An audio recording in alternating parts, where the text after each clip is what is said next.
All parties on Nicholson versus Shannon. Step forward, please.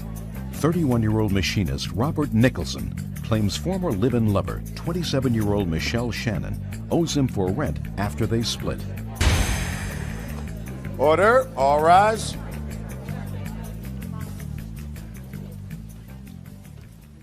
Yeah, this is case number 698 on the calendar in the matter of Nicholson versus Shannon. Parties have been sworn in, Judge. You may be seated. You're in love, you move in together, you rent an apartment together, right? Correct. When did you meet? About 6 months prior. So you knew each other 6 months when you decided to sign a lease together. Correct. And how long did it last? Approximately 14 months that we lived together. And your lease was 2 years. Correct. And you left. Right. And you want her to pay her half of the rent for the remainder of the lease. Correct. She says she was more than fair. You moved out in December, is that right? Yes. December what? It was early December. I don't know the exact date. Had you paid the rent for December? Yes, I had. Is that right? Correct. And you had a security deposit on the apartment? Yes. How much was the security deposit that you put in? I don't know the exact amount. I believe it was half. What was the security deposit? $600 is what her half was. And did she leave you with that? Yes, she did. So she paid December's rent. She left you with the security deposit, right? Correct. And how much was the entire rent? The entire rent per month was $1,075, Okay, which we split each month. good. So she left you a month to find a new roommate and a month for good measure, because you get her $600 back at the end of the lease, right? Well, sort of, kind of. Do me a favor. Yes. Just answer my question. Okay. Sort of, maybe, could have. $600 security deposit. Yes. When you move out, you get back your security deposit as long as you pay the rent and leave the place in good order, right? So now she's really paid you 2 months. You tell me, since it's clear that this relationship was over, what you think should have happened. Well, she signed a 2-year agreement, okay, and it says in the agreement that no oral, verbal notice of any kind it's invalid. It has to be in writing in 30 days in writing, okay, and all parties have to agree to it in writing. And there was no writing of any kind. It was just simply, I'm moving out, and she moved out. We also talked about getting back together and her moving back in. She said, if I don't even like where I'm living, I might move back in a month. Okay, and I was wanting her to stay because I wanted the relationship to work out. According to these papers, it got pretty ugly there in the end of November, the beginning of December. Oh, I had found out that she was seeing someone behind my back at her So work. it got pretty ugly. Whatever the reason, it got pretty ugly. Correct. Why should two people who are not married, who have no children together, who have no other ties together, stay in an apartment where they're both going to be miserable? We shouldn't, but Good. she's legally bound to the end of the lease, I feel. Because All right. if I lose Are my you job still- next month and I can't pay the rest of the rent, the owners of the place can take me to court for the remainder of the lease, correct? Well, you have, sir, in December, by the way, you still living in the apartment? Yes, I am, and I've looked for roommates. I've had ads in the newspaper ever since day one. I have not found anybody. They have Yes. not been in the newspaper. They've been in the recycler, and there's not even a sign out front, which doesn't cost any money Mr. to do. Nicholson. It's a back house. You can't even see the house from the Mr. street. Nicholson, show me the ads that you put in from day one looking for a roommate.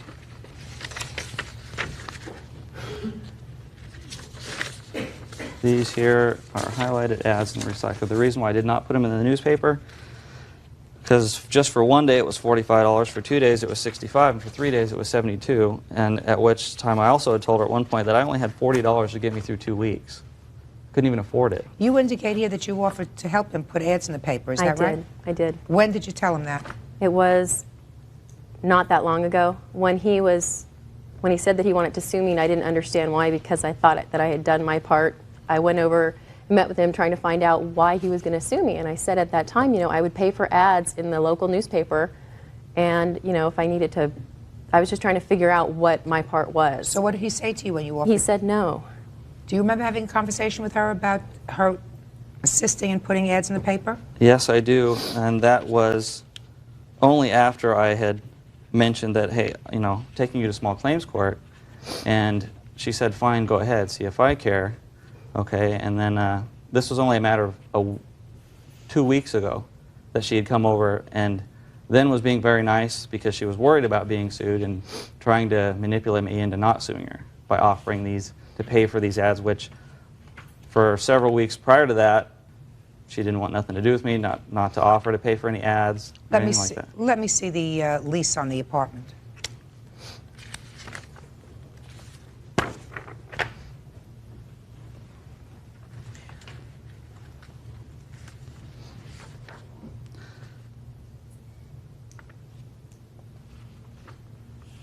How large an apartment is this? Actually, it's not an apartment, it's a house. How large a house is it? 2-bedroom house with a 2-car garage. It's a back house. Have you been to the house since? Just the last time I was there was to visit and speak with him about 2 weeks ago or 3 weeks ago. Anybody else there? No. Why are you only asking for $350 a month rent? Because that's all I feel I can really rent the place for. It's just a room, and I'm not going to allow anybody to use any space in the garage because the garage is full of my tools and equipment, and I don't want no one in there possibly stealing anything of any kind. So I'm just renting a room. I had a roommate in there before, and I only was letting her pay $300. I make good money, and I can afford most of it. When did you have a roommate there before? She had lived with me at an apartment prior for 2 years, and she was in our place together with us for maybe 4, 5, 6 months at the most. You mean when you were living together? Correct. So how much rent were you each paying? I was still paying the $540, my portion, because I didn't want to get used to relying on someone else paying an additional portion of the rent. Is that right? Yeah, we were splitting half the rent. Yeah. Okay, but I didn't get any utilities of any kind from her because of the other roommate. Yeah, because of Melissa. What utilities? Phone, electrical. You mean Melissa didn't pay her own phone bill? She did have her own phone, but she used mine quite often. Sure, but she used her own phone. And what about the two She of used you? mine quite often, too. Not to mention, she didn't have a car. I drove her everywhere she needed to go.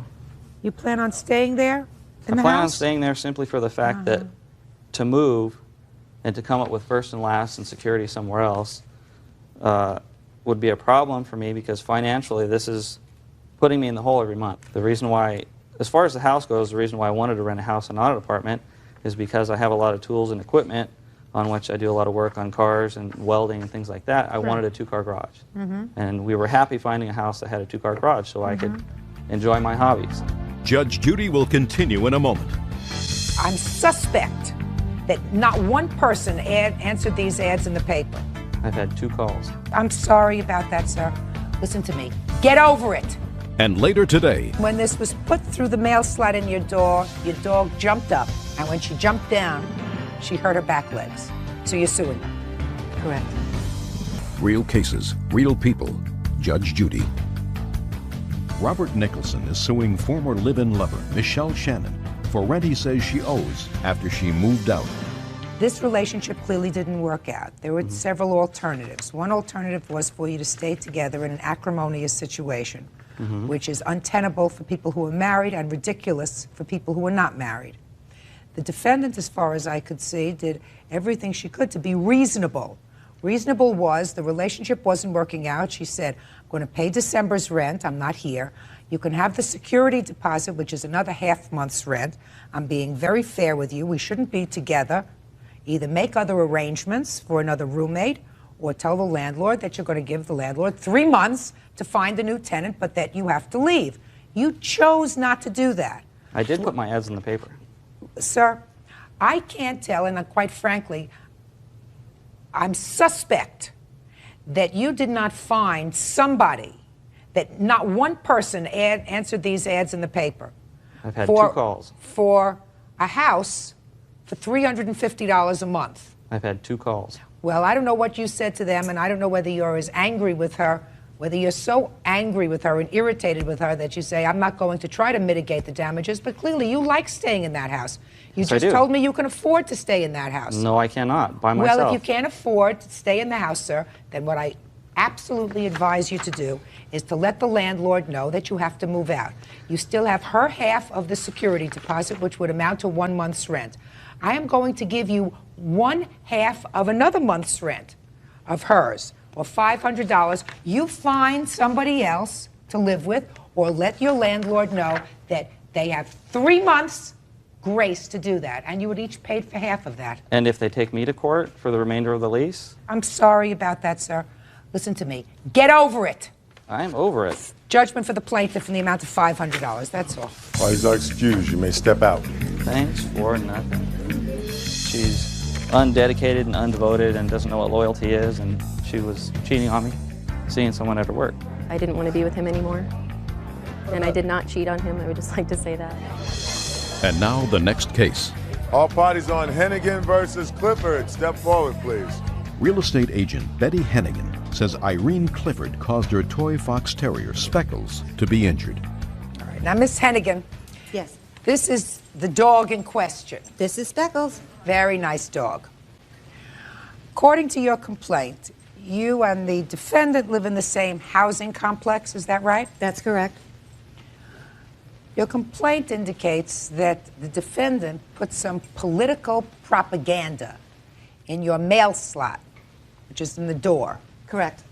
Excuse me, can I just say that it was her flyer. I didn't physically see her, but I'm sure she authorized the propaganda. So you didn't see her put it in, but it was her propaganda that was slipped through your authorized door. the She distribution. authorized somebody to do it. Correct, Your Honor. And when this was put through the mail slot in your door, your dog jumped up. Correct. And when she jumped down, she hurt her back legs. Correct. So you're suing her. Correct.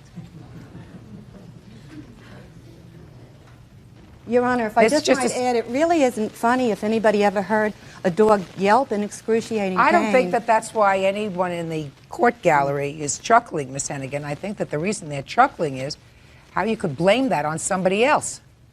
Well, the reason I blamed it on somebody else is that would be the same as somebody violating my privacy, that mail slot is to be used only by U.S. postal employees, and I do have a statement and an investigation that's going on by the postal authorities because not anybody is supposed to be able to go into your mailbox. Miss Clifford, Yes. you don't look like a terrorist. No, I'm not.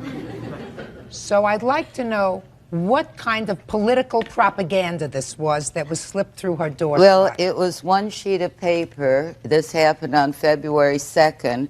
We were having voting on February 4th. And Voting Ms. for what?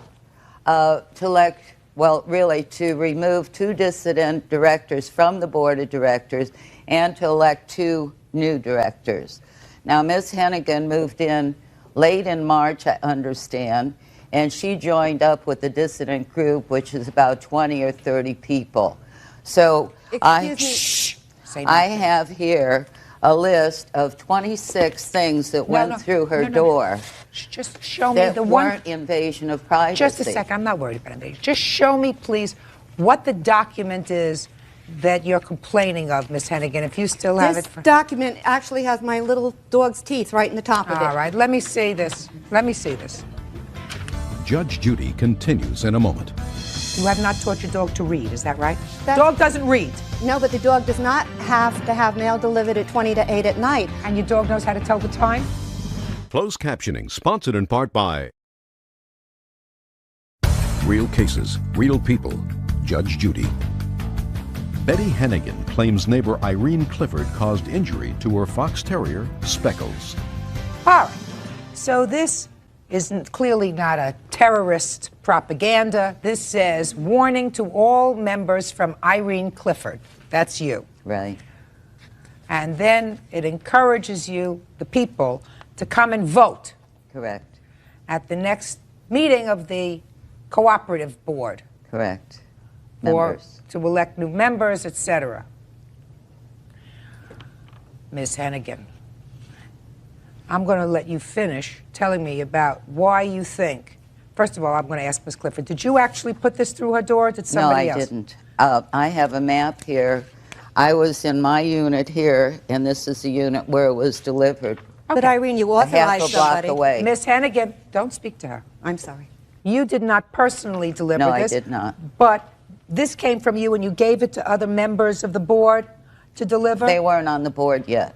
Okay, but you gave it to other members and everybody Members. put it through the mail slots. Right, Is which that right? we've done for 26 years before she moved in. All right, so if you want to notify somebody of a meeting, Right. you want to notify someone that the water is going to be shut off, Right. or that the electricity is going to be shut off, what you do is you take a flyer and you put it through the mail. In the townhouses, in the garden apartments, they tack them to our door because we don't have the openings. We have a main one for 17 units. Okay, but in the houses, this lady has it through her door. Right.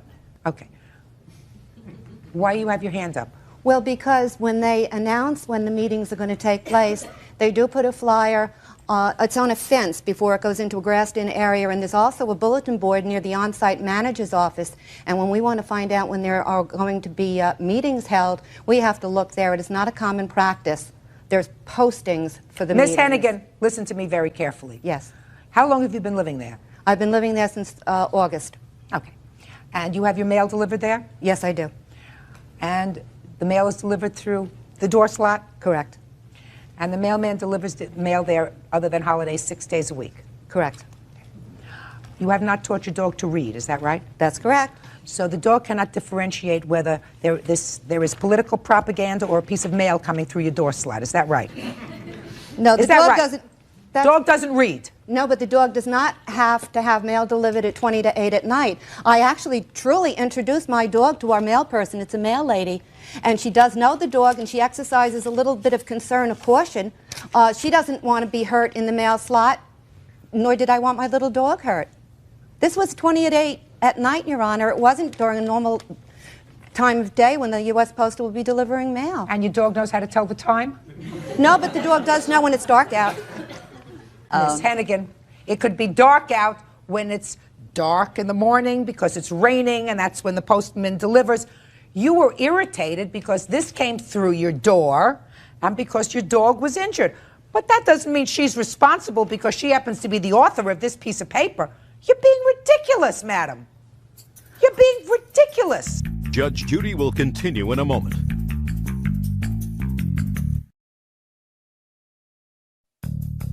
Want justice? Call 1-888-800-JUDY. On the internet, judgejudy.com.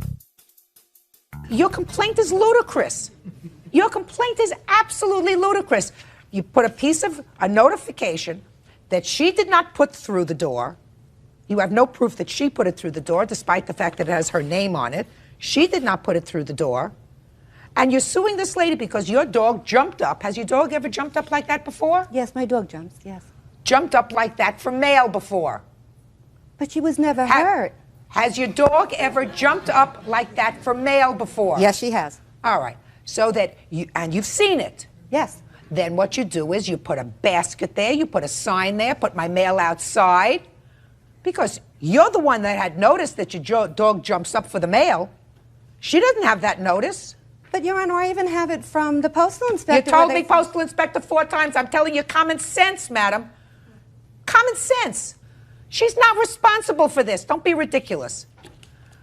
And I'm going to tell you something else. If you live in a cooperative apartment or if you live in a condominium where everybody is supposed to get along, to start this kind of difficulty over nonsense is not a good way to start being a good neighbor. Your case is dismissed, that's all. Your Parties Honor, are excuse me. excused. You may step out. Judge Judy will continue in a moment. And on All parties on Gabolios versus Murphy. Step forward, please. 71-year-old Arpad Gabolios is suing 35-year-old teacher Terry Murphy for trashing his house, not paying rent, and forging his checks. Order. All rise.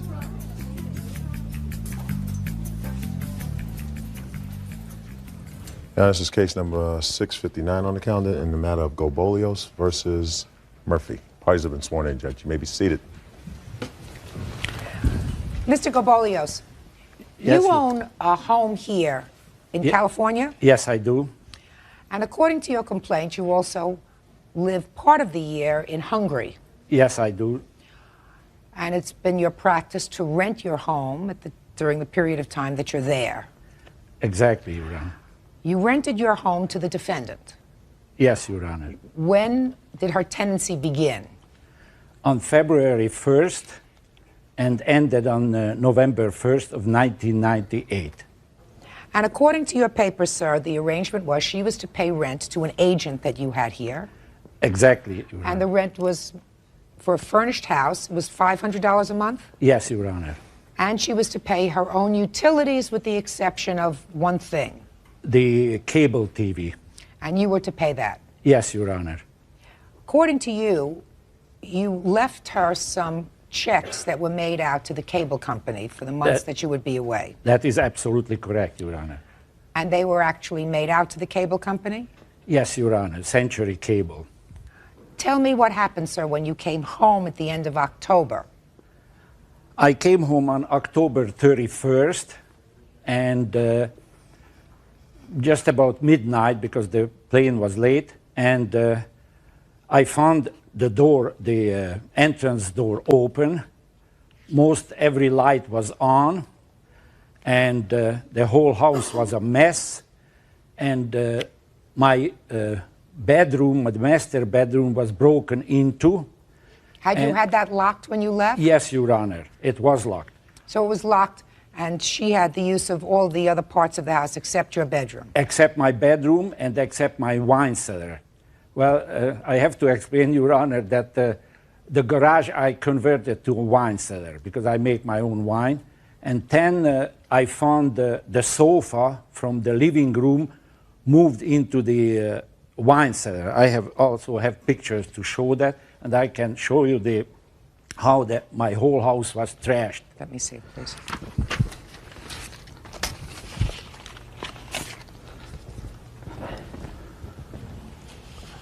On one of those pictures, you can see the barrels, the wine barrels, and the sofa in front.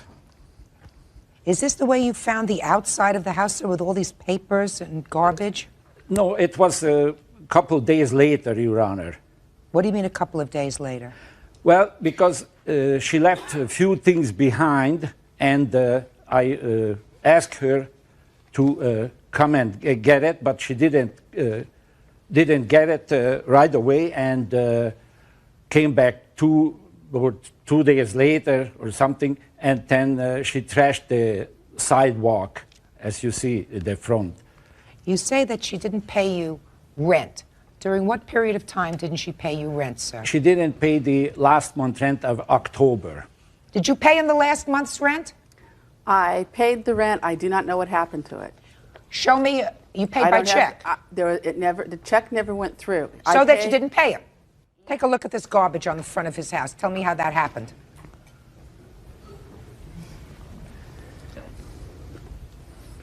It happened because he came home, locked me out of the house, and threw all my belongings out of the house. That night, I had the police come and a locksmith to let me in.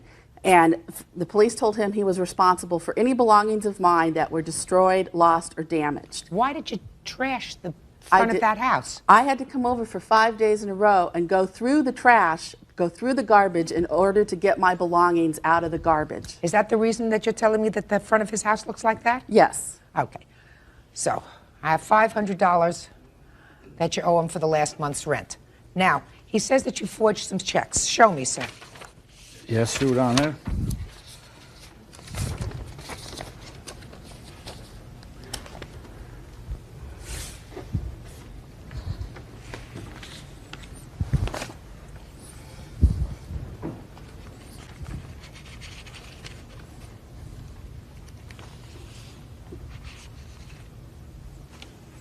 Show these to the defendant.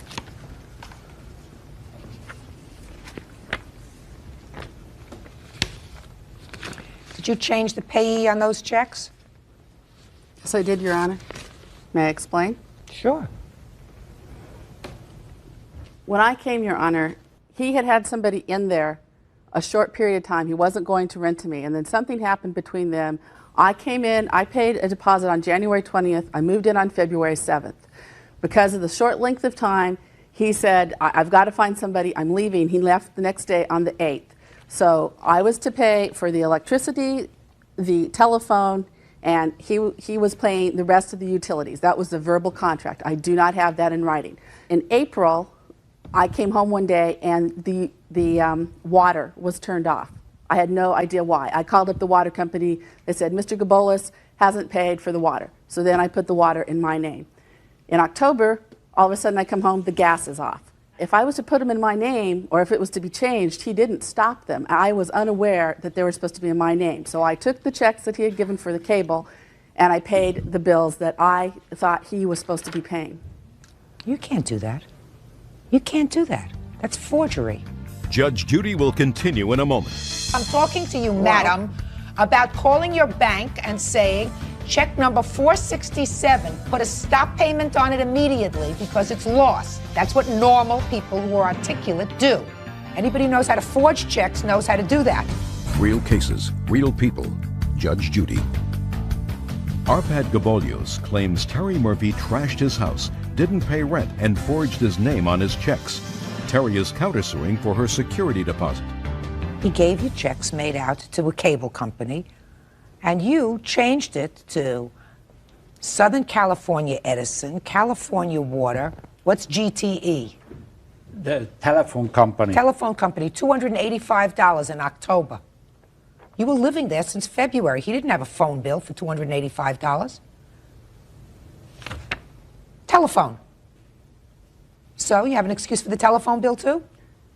At that point, I was tired of being harassed and having things turned off and having people come into my house without my permission. And yes, I got angry, and it wasn't the correct thing to do.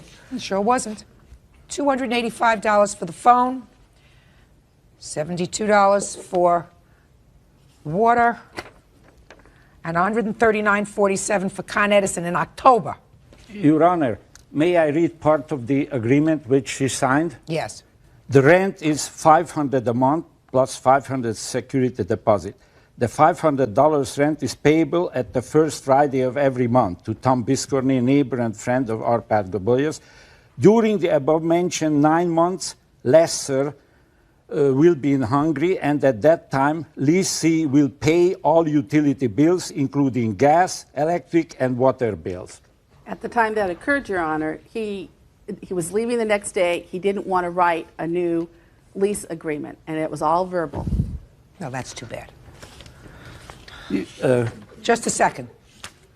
Not finished yet. You also say that she stole some property from your house. Yes, Your Honor. What did she take?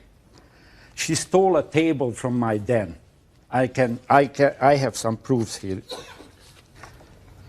This is she left the 4 chairs and the leaf, the middle of that, and it shows even the. Where's his table? I have no idea, Your Honor. I didn't take his table. Other people had access to that house and came into the house without my permission and without notifying me. And there were people he gave the keys to. Where did you go on October 31st when he came home? He came home, and I absolutely believe him, that the front door was open, that all the lights were on. Where had you gone that evening? I had gone, it was a 3-day weekend. I'd gone out for the weekend. I didn't know he was coming home. Just a second. So you went away from the weekend, you left the door unlocked. No, I didn't, Your Honor. And you left the door unlocked, and you left all the... Oh, he's telling me the truth. There's no question in my mind about that. What was the value of this table? About $700. Show me. You have to show me. Proof. I don't have the table, Your Honor. Well, you have a bill for it? Well, no, I do not, because I bought it a long time ago, some 20 years ago. Okay, 20 years ago, sir. It looks like a Formica table. Is that what it is? No, wood table. Wood. Wood table. As you can see it on a picture, Your Honor. Okay. Doesn't look like a very expensive table, sir. But whether she took it herself or whether because of her negligence it was taken by somebody else, she's responsible for it. I've given you $300 for the table, sir. I want to tell you something. I find this business with forgery of checks very serious business, Miss Murphy. Very serious. You're just lucky he decided not to prosecute you. He could have. Well, he was cited for criminal charges, and he's had previous criminal charges for what he's done to his tenants. For what? With regard to you? Forcible entry and unlawful detainer, and I didn't start the criminal action. Well, how did the police find out about it? Because I was locked out of the house, and I had been paying the rent. And No, I you came didn't home pay- and the locks were changed. You didn't pay the last month's rent. Well, Your Honor, you read my opening statements, correct? I sure did. Okay. I'm asking you to show me a check. I took the rent over to the person it's supposed to go to. I put it in to their mailbox. On October 14th, he called me up and said, I didn't get the rent for this month. I said, okay, can you put that in writing for me and I will issue you a new check. Never heard from him again He until doesn't have to put it in writing, Miss Murphy. Well, If you're when a my smart- mail is you're- being you're- stolen and people are listen. coming into my house. Hey, Miss Murphy, I wasn't born yesterday, madam. When somebody says I didn't get a check, you don't say, put it in writing. You call your bank and you say, this is my check number. I want you to put a stop payment on that check because I'm reissuing a check. That's what you say. Anybody who knows how to forge checks knows how to do that. Not when So you people have fo- been breaking into my house and taking my mail. I don't care whether they have or not. I'm not talking about breaking into your house and taking your mail. I'm talking to you, madam, about calling your bank and saying, check number 467, has it cleared? No. Put a stop payment on it immediately because it's lost, because I'm issuing a new check for it. That's what normal people who are articulate do. And don't tell me you didn't know how to do that because I won't believe you. I did know how to do it, but I So felt why he didn't you was- do it? Because I felt that the neighbor was playing games with me and I wanted it in writing.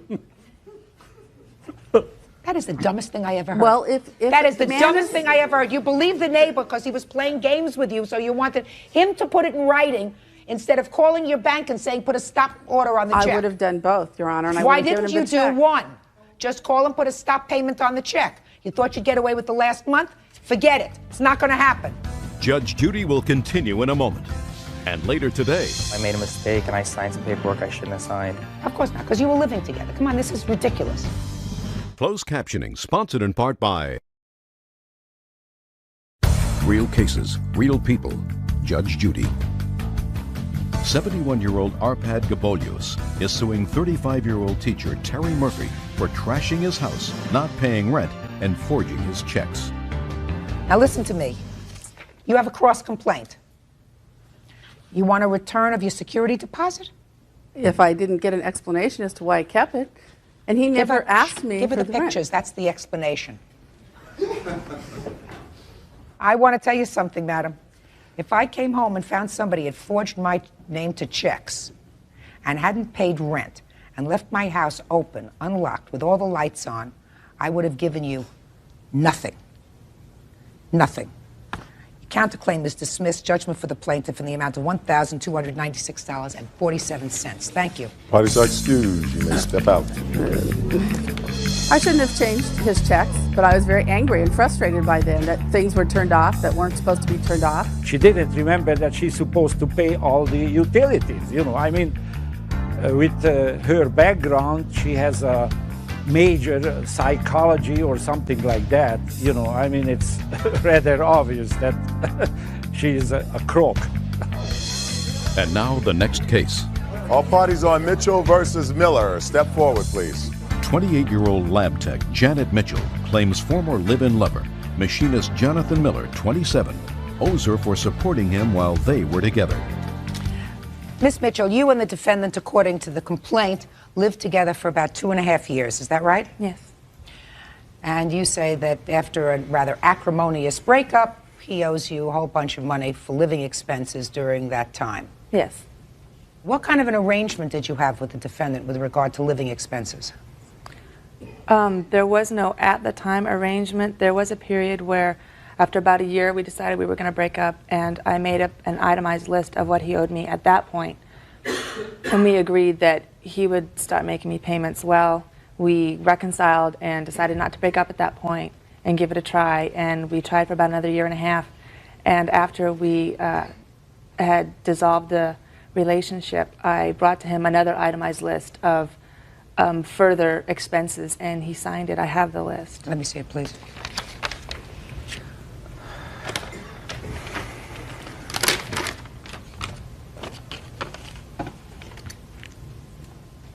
Did you sign this, sir? Yes, I did, Your Honor. So then what are you doing here? I don't agree with the amounts. The reasons I had signed that at the time being was I was trying to reconcile with Janet at the time, and I thought that maybe that would help out, so I made a mistake and I signed some paperwork I shouldn't have signed. But quite frankly, when I read your papers, and Miss Mitchell indicated in her papers that while you were together, you turned over your paycheck to her. Yes, Is that ma'am. right? Yes, ma'am. And she paid the bills. Yes, ma'am. And you agree that he gave his paychecks to you. He did, but the expenses on that were above and beyond what was just normally paid for by the bills, which was electricity, rent, different things like that. The others were vacations for his children and his wife, ex-wife. 2 months without pay. Yes. What does that mean? I was unemployed for about a month and a half, 2 months. Yeah. I was working, but it was as a salesman, so there wasn't income coming in. So. Well, when this happened, when you were not working, did you have a discussion with each other about what was going to happen with this money? No, we did not, due to my hours at the time period, Your Honor. No, what I'm asking you is, at the time that you were out of work, did you discuss with him, well, you're out of work at this time, but I will cover the expenses, but you owe me what you would ordinarily be earning, so that when you get a job, you'll have to recoup this amount as well as another amount. Did you indicate that to him? No, I didn't, but... Of course not. Of course not, because you were living together. Come on, this is ridiculous. Judge Judy will continue in a moment.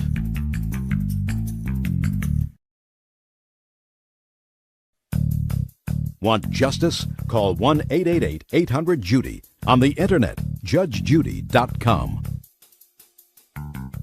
What's a bike frame? It's a mountain bike frame, for a mountain bike. It's just the body without the tires, gears, derailleurs. Well, how did you get it?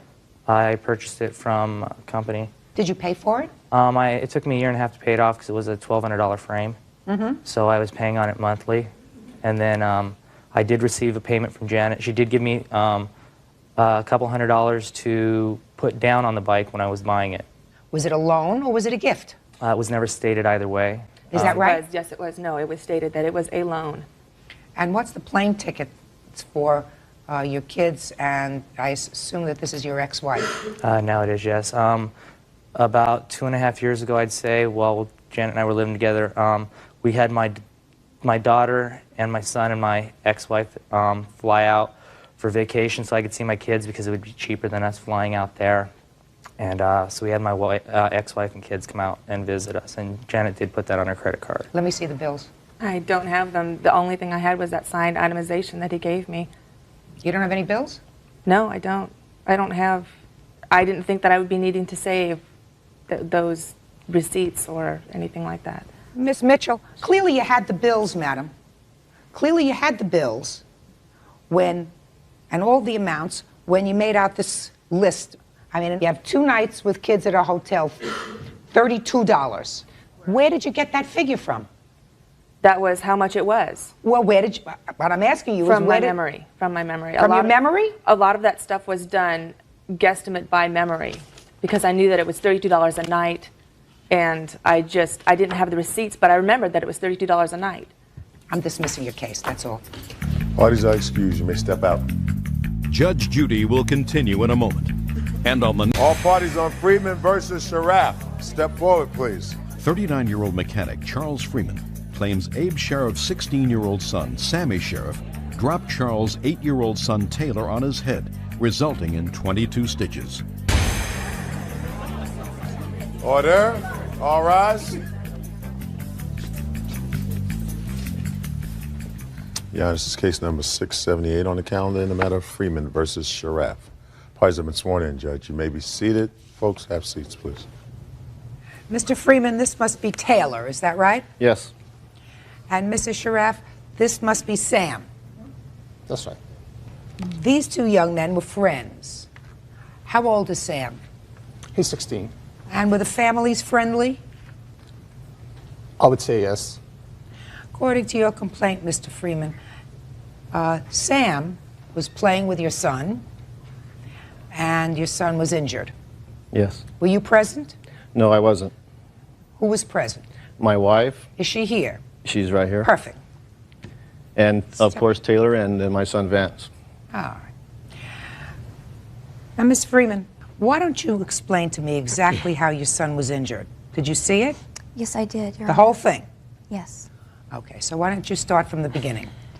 We had just returned from the bike shop, and we parked on the street. We had to walk approximately half a block to our home. And I was just locking up the truck when I turned around and noticed Sam tossing my son in the air over a rough pavement. And I noticed that was a very dangerous act. So before I could get to him, I was crossing the street. The accident had already occurred. My son was dropped approximately 3 to 4 feet from Sam's shoulders. When you say he was tossing him up in the air, had he been on his shoulders? No, it was more like a fireman's carry. Show me. Like this. So he had him over one shoulder. That's the way he was walking with him. They had already stopped and he had tossed him up like this and was twirling him around. Mm-hmm. And you were right behind them. They were already across the street. I was locking the truck. You saw it. You can't be locking the truck and seeing them at the same time, Miss Freeman. So what I'm asking you is, you saw him enough to see him throwing him over one shoulder, throwing him over another shoulder, and my question to you is, did you say, put him down right now? I started to run across the street. I couldn't get to it in time. Miss Freeman, if I saw somebody engaging in conduct that I thought was dangerous with my child, and I was just across the street, I would scream, put him down. I yelled. You just told me that you didn't yell. You just told me that you started to run across the street. Yelling, I'm sorry. No, Miss Freeman, you didn't. Come on. You didn't. You weren't there, right? I wasn't there. But he was there. Right? Mm-hmm. Come on up here, Sam. Tell me what happened, Sam. Well, we came back from the bike shop and we were walking. We all got out of the truck. Donna was locking up the truck. And we were walking and I picked Taylor up and I had him like on my shoulder. And well, I go to put him down and he was like, his head was right here and I went like that to put him down and he hit his head on the ground. How long have you and Taylor been friends? I've known Vance since 4th grade. So it's you and Vance who are friends? Yeah. Step up here, Vance. Friends? Yes.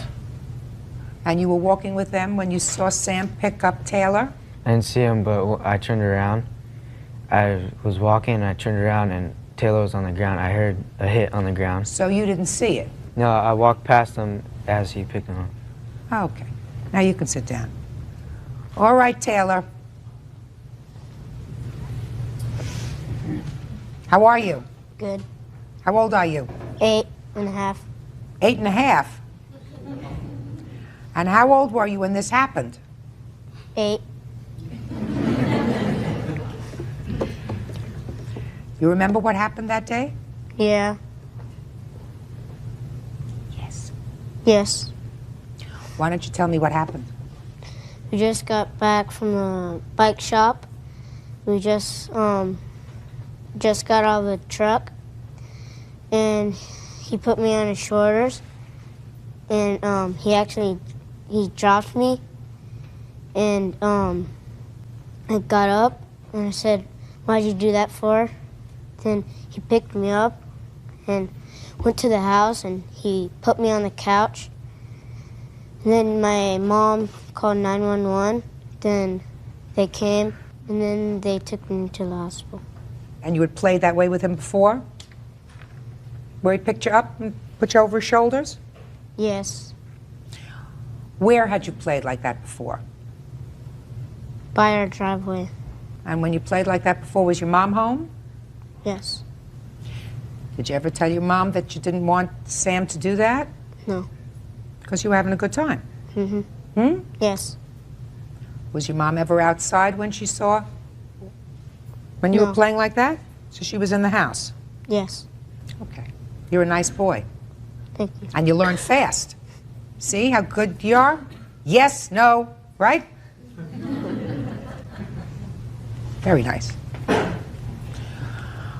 Okay, so your lawsuit, Mr. and Mrs. Freeman, is for medical bills. Yes.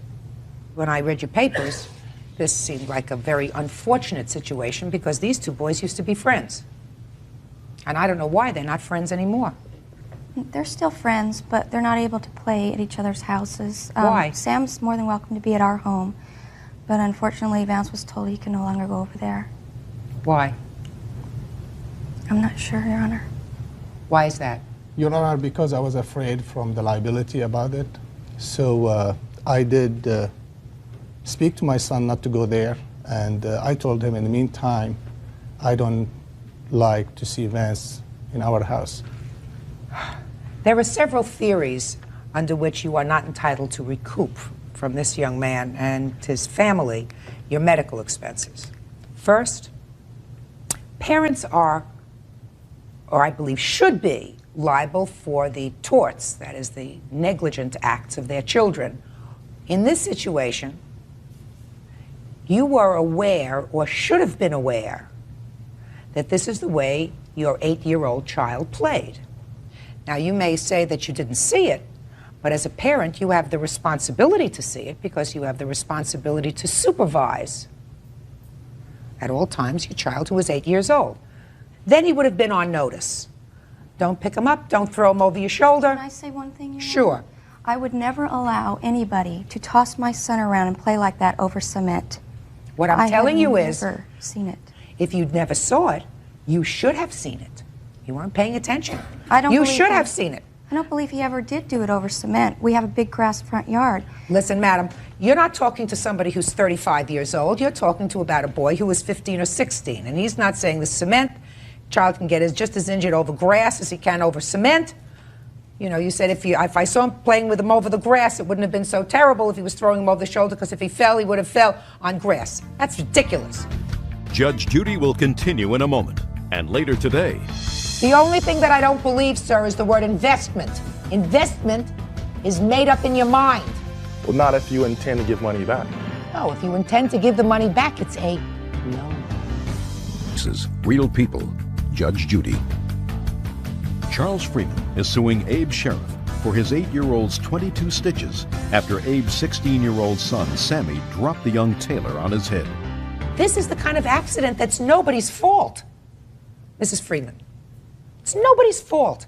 It's certainly not the kind of situation that requires a lawsuit, because it isn't anybody's fault. It is truly an accident, and everybody bears a little bit of culpability. He certainly will know for next time that he shouldn't do that, and you as a parent who's much older and much wiser will know that you have to supervise your children better. So this is not something that should have broken up a friendship between these two boys. That's very, very unfortunate. Fortunately for you, and fortunately for this gorgeous little boy, he wasn't seriously injured, because he's here today, and he's fine, and he's bright, and he's articulate, and he's got a good memory of the events. So clearly it didn't injure him long term. For that, you should be grateful. Thank God. Not sue. Your case is dismissed. That's all. Parties are excused. You may step out. Good to see you, man. This way. Out the back door to your right. Yeah. It's okay. Hey. He had a severe gaping hole in his head that had required plastic surgery and 22 stitches. It was an accident. It was an unfortunate accident, and thanks goodness now the accident behind us. We're looking forward to for Sammy to rebuild his friendship with his friend, and thanks goodness too for Taylor injuries, not bad. And we would like to be friends with the Freemans again. I want to be friends with Vance again. And now the next case. All parties on Bennett versus Snipes. Step forward, please. 44-year-old school groundskeeper Myron Bennett is suing his nephew, 27-year-old pager business owner Wilfred Snipes, for a $6,000 loan. Wilfred says it was a business investment that lost. Mr. Bennett, this is your nephew. Correct. Yes. You claim that you made a loan to him, substantial loan, Yes, I did. and he hasn't repaid you. Correct. So why don't you tell me how it came about that you made this loan and for what amount? Okay, this happened back in July of '98, and at the time I just got a settlement from my job, and he had came by my house and asked to make a loan for a pager company that he wanted to get started. And I loaned him the money, and he wrote me a little paper saying he was going to pay me back in about 3 to 4 months, and I haven't received anything. And this is the cashier's check also.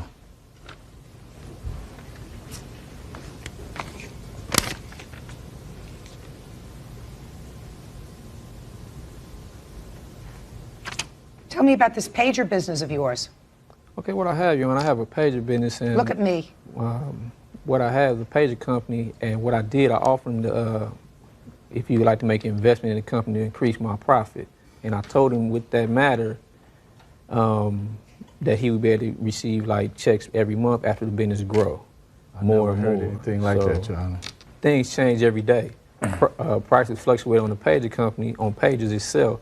So what I had bought, Motorola came out with another mark and just Mr. dominated Snipes, that. you're doing a lot of double talk for me, sir. Basically, Your Honor, first of all, I would have, if I would have went into business with him, I would have signed an agreement for me to be on the company also. Nothing like that never happened. And the only reason why I loaned him the money was because it's my favorite nephew, and I believe what he told me at the time that I gave it to him, they would have it back to me. And I asked for it over and over again. We had an argument on the phone. He cursorily, I can't use the words that he used toward me on the phone, saying that I get it whenever he get it, and I just would have to wait. And the only thing I got from him is that I get a free pager service from him, which basically only $8 a month, if you you want to call that payments, you know. You don't have that many years. Exactly. Judge Judy continues in a moment. No.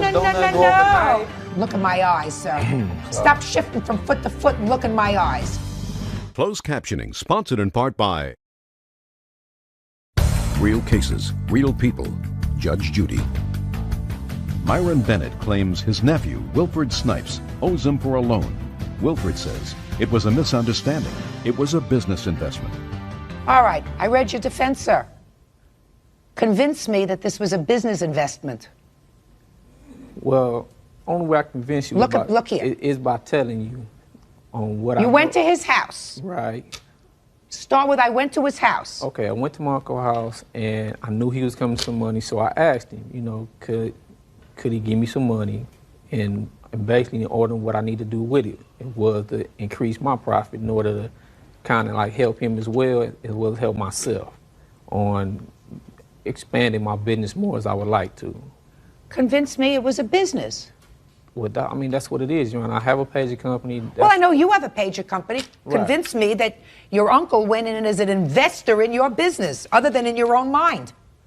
I can't convince you no other way about just a verbal agreement, basically. That Well, I didn't hear a verbal agreement. I heard you went there, you asked him to give you the money because you wanted to increase your business. The only other people I got is my brother right here, my brother Derek Snipes, which can say that he was there with me when I said it myself. Oh, well, step up here. You were there. Was he there with him? Yes, he was. Let's hear. You're the brother. Yes, I was there. Basically, he did. He told him that it's an investment. You will get your money back on top of more money. And they basically had a verbal agreement. Tell me the conversation, if you remember it. I do. My brother came up. We all came there together, and he told him, I'm opening a business. He said, okay, what do you want to do? He said, I do need some money to help things get started. I'll get it back to you. Would you like to put an investment in it? My uncle said, yeah. The only thing that I don't believe, sir, is the word investment. That's the only thing I don't believe. I believe he came to you, I have a business, right. I need some money. Right. That I believe. Investment is made up in your mind. Well, not if you intend to give money back. No, if you intend to give the money back, it's a loan. It's a loan. But as an investment, when you invest in something, you expect your money back. He was investing in your brother's word that he would repay him the money. Right, and he will. He just didn't pay him fast enough. $8 a month, free pager service since July isn't exactly payment back. Do you work? I work for my brother's company, actually.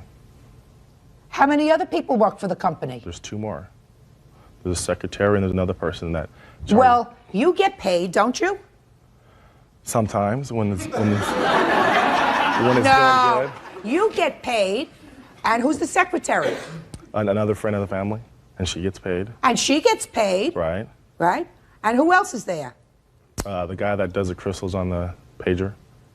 And does that guy get paid? Yes. Why didn't he get paid? He will. We just wait and let it grow. It takes time for a company to grow. No. That's if He's in business with you. Now, let me tell you what happened. Look in my eyes, sir. Stop shifting from foot to foot and look in my eyes. Judge Judy will continue in a moment.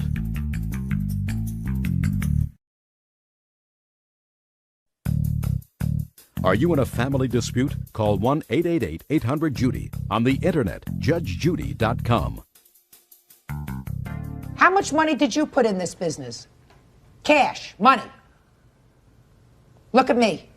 About the same. About the same. Right.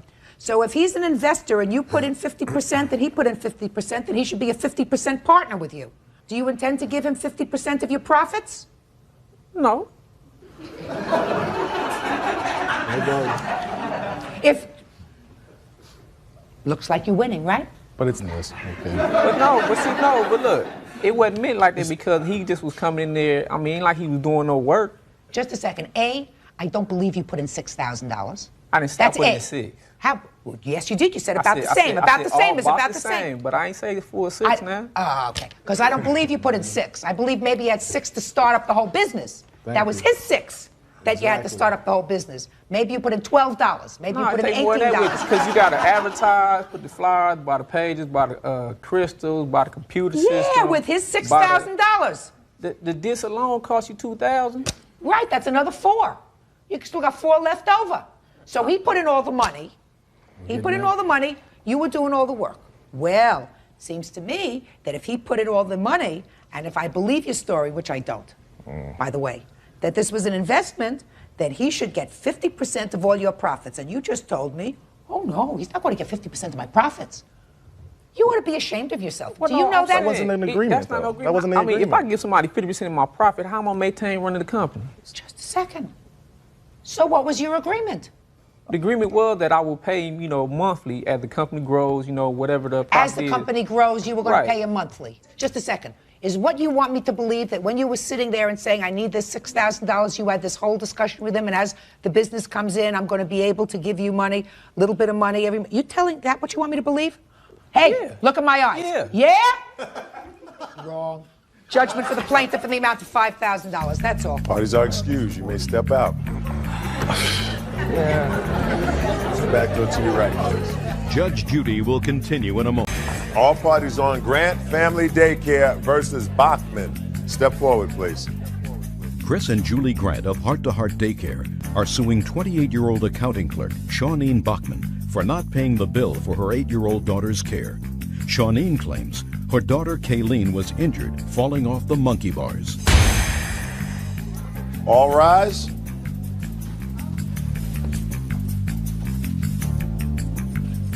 Now, this is case number 656 on the calendar in the matter of Grant Family Daycare versus Bachman. Parties have been sworn in, Judge. You may be seated. Ladies, have seats, please. Miss Grant, you run an after-school program or a daycare center? Yes, I do. You're suing for a relatively small amount of money, $139. And that $139 is because the defendant withdrew her daughter from your program. Yes. And failed to give you 2 weeks' notice. Correct. Okay, so it's not that she had the service, it's just that in violation of the contract, she withdrew the child without giving you an appropriate amount of time to get somebody to fill her spot. Correct. And Ms. Bachman, you say there was very good reason for that. Yes, there was. So I'd like to hear that. On December 21st, I went to pick my daughter up, and, I signed her out, and that was it. They said goodbye, and so my daughter, Kayleen, kept saying her wrist had hurt. So I looked at it, and it was swollen, and then on her left hand, there was dried up blood. So then I told my daughter if it still hurt, I would take her to the doctors. I didn't think it was that important because no one told me that she was hurt when I picked her up. Well, did she tell you she was hurt? She did, but I didn't think it was that major because I wasn't aware of it when I picked her up. So I looked at it and, it was a little swollen. And so then the next day I asked Julie what had happened. She told me what happened. What did she tell you? That she wasn't there. One of her daycare assistants was there, and they took care of her, and they put ice on her wrist. Tell me what happened. Kayleen? You want to tell me what happened at the daycare center with her little girl? Yes. On the day in question, the 21st, she was on the A-bars. that we What? have in my backyard. I have pictures to show what the A-bars look like. Here you go. And apparently she fell off of the A-bars where the little boy is in the picture, and came to the daycare people, the two helpers that I have, Miss Esther and Miss Marissa, and told her that she had hurt her arm, and they asked her if she needed ice. She wasn't crying, to my knowledge, and so they brought her in and gave her ice, and she was there for about approximately 10 or 15 minutes. At that time, she ran back out to play and proceeded to do the same thing again. And they asked the second time if she wanted to have the ice on her, and she declined the second time. Go ahead. When I got home that day, the helpers told me what had happened, and in fact, Kayleen actually came to me and said, I hurt my arm, and I said, are you okay? And she said, yeah, I'm fine. And then she went back to play. Now, when her mom came that evening, I did tell her what went on. What did you tell her? I told her that she fell off of the bars, and that I'm really sorry that she did that. We put ice on it, but I happened to notice there was a little red spot in her arm. I said, but it went away right after that. I have 2 letters from my helpers who are currently right now watching my children as we speak. I can't accept letters from your helpers. What we do have the signed, the ouch slip essentially, which was indicating of the injury. You have a what?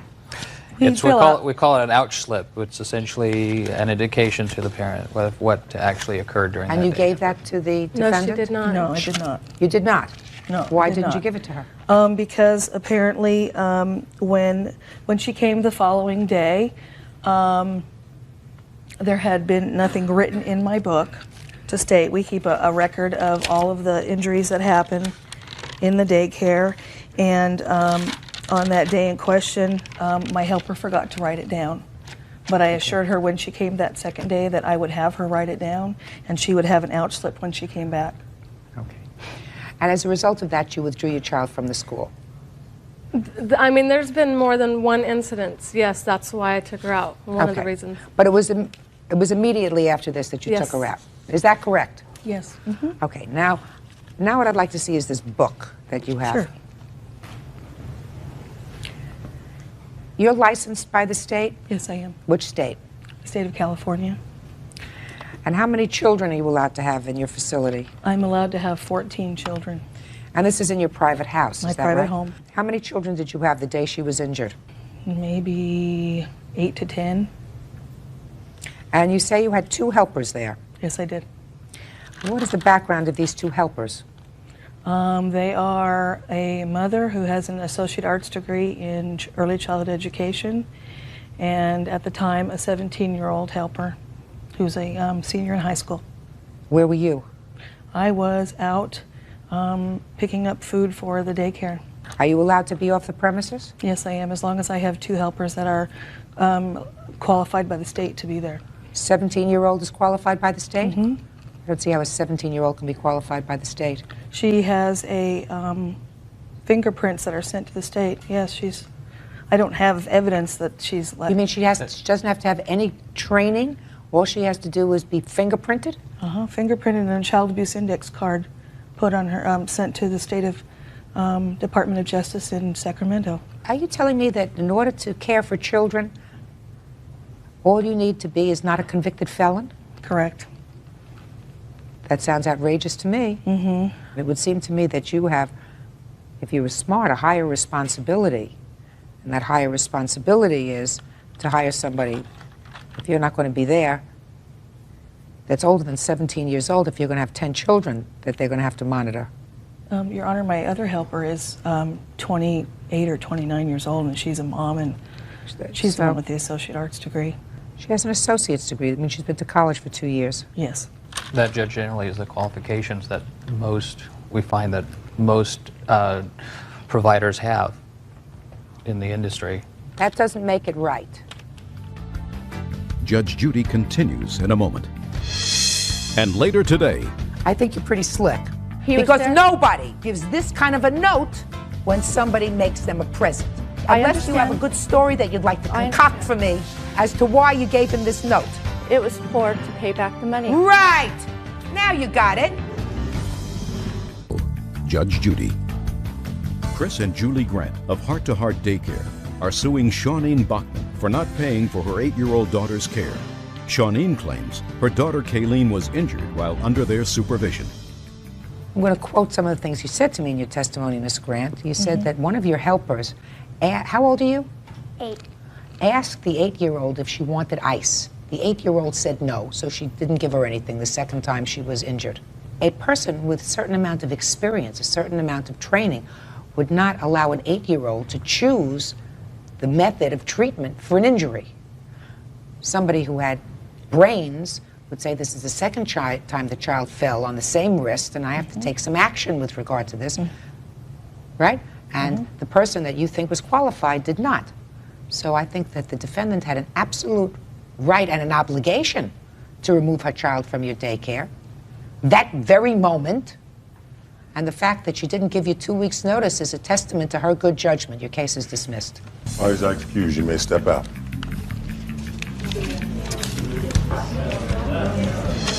I'm just very frustrated, that's all. Seems that daycare people can't get a break, and they don't get paid very well either. I was going down a ladder, and when I was going down, my hand had slipped, and there was a ditch right where I fell, and my hand was stuck there like this for about a minute or 2. And now the next case. All parties on Bauer versus Bauer. Step forward, please. 45-year-old toolmaker Joseph Bauer is suing his ex-wife, 35-year-old veterinarian assistant Brandy Bauer, for a car loan and rent. Brandy claims Joseph was abusive. Mr. Bauer, how long were you and the defendant married? 8 years, ma'am. When were you divorced? 1995 was when the divorce proceedings started. When were they concluded? 1997.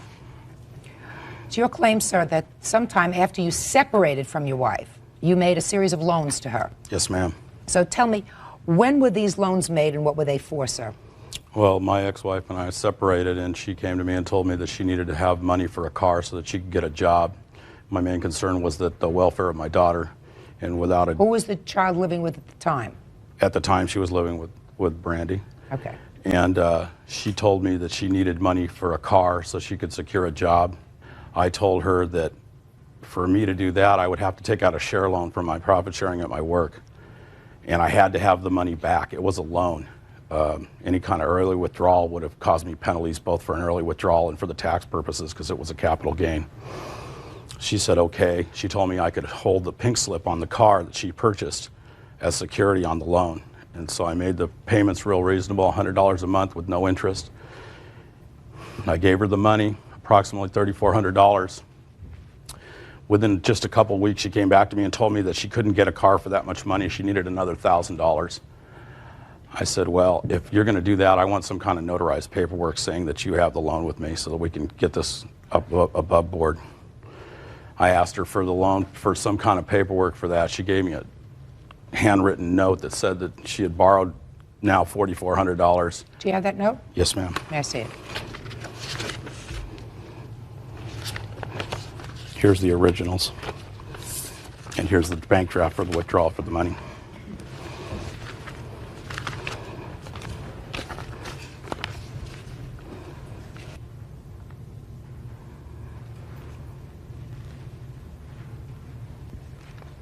You took this note?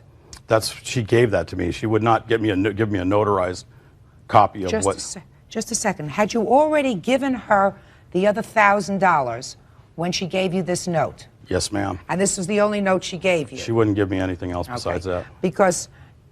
She says it's a gift of money. That's what it says. It says, I, Brandy Bauer, on this day, Friday, the 29th of September, 1995, in agreement with Joseph, this note will be exchanged to Joseph for a gift of money in the amount of $4,400. Ma'am, I wasn't present when she gave me that. No. But that's what she wrote. Yes, ma'am. And this shows that you took the money out on the 25th of you took out $1,000. $2,000. $2,000. But you only gave her $1,000 on that day. What'd you do with the other $1,000? I gave You took out $3,400. Yes, ma'am. And then she said she came back to you sometime later and said, I can't get a car for $3,400. I need another $1,000. Yes, ma'am. So I took out the $2,000. $2,000. Gave her $1,000 of that money. Yeah. And held on to $1,000 because I knew she was going to need to secure insurance and the registration for the car. I wanted the pink slip with my name on it. Okay. So out of this $2,000, you gave her $1,000. Yes, ma'am. So that's a total of $4,400. Yes, ma'am. And what else, sir? She came to me a couple weeks after that and told me that she was going to get evicted from her apartment. She needed $500 to keep herself from getting evicted. I was worried for the safety and welfare of my daughter. At that time, I decided to make a conscious decision to throw good money after bad and loan her another $500. And I never saw a dime from that day on. Judge Judy continues in a moment. He made you loans. He may have hoped that if he made you the series of loans, you would feel kindly towards him and take them back. Oh, yes, I know for a fact. So what? Closed captioning, sponsored in part by Real Cases, Real People, Judge Judy. Joseph Bauer claims his ex-wife, Brandy Bauer, still owes him for a car loan and rent. Okay, let's hear. Well, the point that he says that she was living with me is not true. She was living with Joe. The car was for my benefit to help me in my business. Why would he do that? He was trying to reconcile at that time because I had left in 1995. He was put in jail for spousal abuse. It was traumatic at that time. He was put in jail for spousal abuse, but meanwhile your daughter was living with him, so there must have been a reason for that. I couldn't financially make the means for me to support her and myself. And so she was with him at that time. At a later time, she came back with me. Okay. He gave you $3,400 and he gave you an additional $1,000 because you didn't... That's not true. What's not true? He did not give me additional $1,000. Did you write this note? Yes, ma'am. This note says $4,400. Oh, you're right, you're right. Yes, I did get that money at that time for so a car. So you got $3,400, you got an extra $1,000. Yes. And another $500 for an apartment.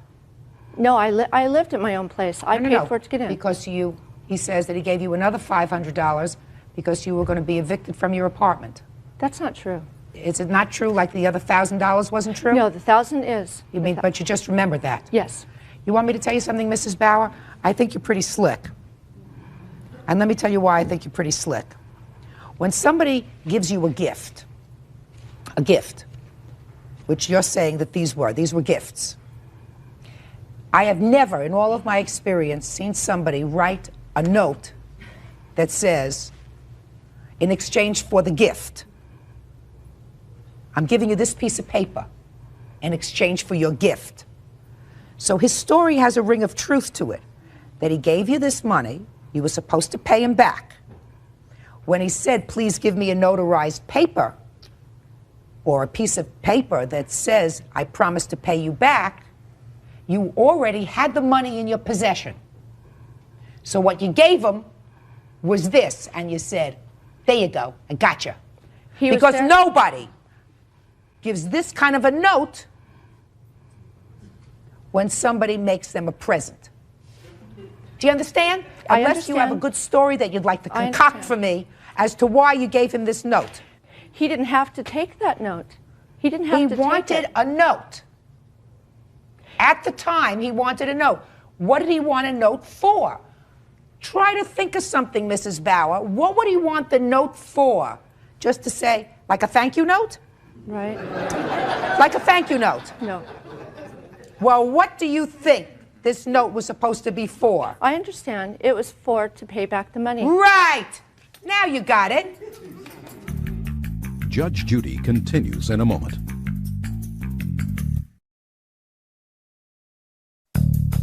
Want justice? Call 1-888-800-JUDY. On the internet, judgejudy.com.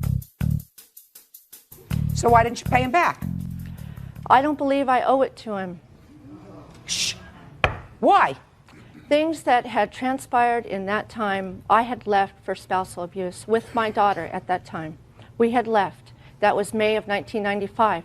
I was now living with my daughter June 1995 in another place. He was trying to reconcile, and in his attempts to try and get back together, he was willing to do anything. Give me money, help me with my rent. He was willing to do anything to try to get his family back together. Is that right? Right. All right. And you said, I need a car, and I'll pay you back. I need another $1,000, and I'll pay you back. And you wrote out this note, the thank you note, right? You still haven't told me why you don't think that you ought to pay him back. Because I knew his intentions behind loaning me the money. He was Good. You read his mind as to what his intentions were, according to you, what you just said to me, for loaning you the money. What were his intentions for loaning you the money? That he and I and my daughter, our daughter, would get back together, which I never once told him that that would be a way for us to be back together. So that's what you assumed he gave you the loans for. Is that right? Oh, right? yes, I know for a fact. So what? He made you loans. He may have hoped that if he made you the series of loans, you would feel kindly towards him and take them back. That doesn't make a loan a gift. That makes it a loan in anticipation of maybe, along with getting paid back, maybe you'll get back together again. And if you got back together again, maybe you would say, listen, if we're all a family, then you don't have to pay me back. But that didn't happen. Judgment for the plaintiff in the amount of $4,900. Parties are excused. You may step out. Judge Judy continues in a moment. And all parties on Cabrat versus Skinner. Step forward, please. 31-year-old daycare owner Christy Cabrat claims 30-year-old mother Tracy Skinner owes her for childcare. Tracy says she filed a complaint after her 2-year-old daughter was injured. Order. All rise.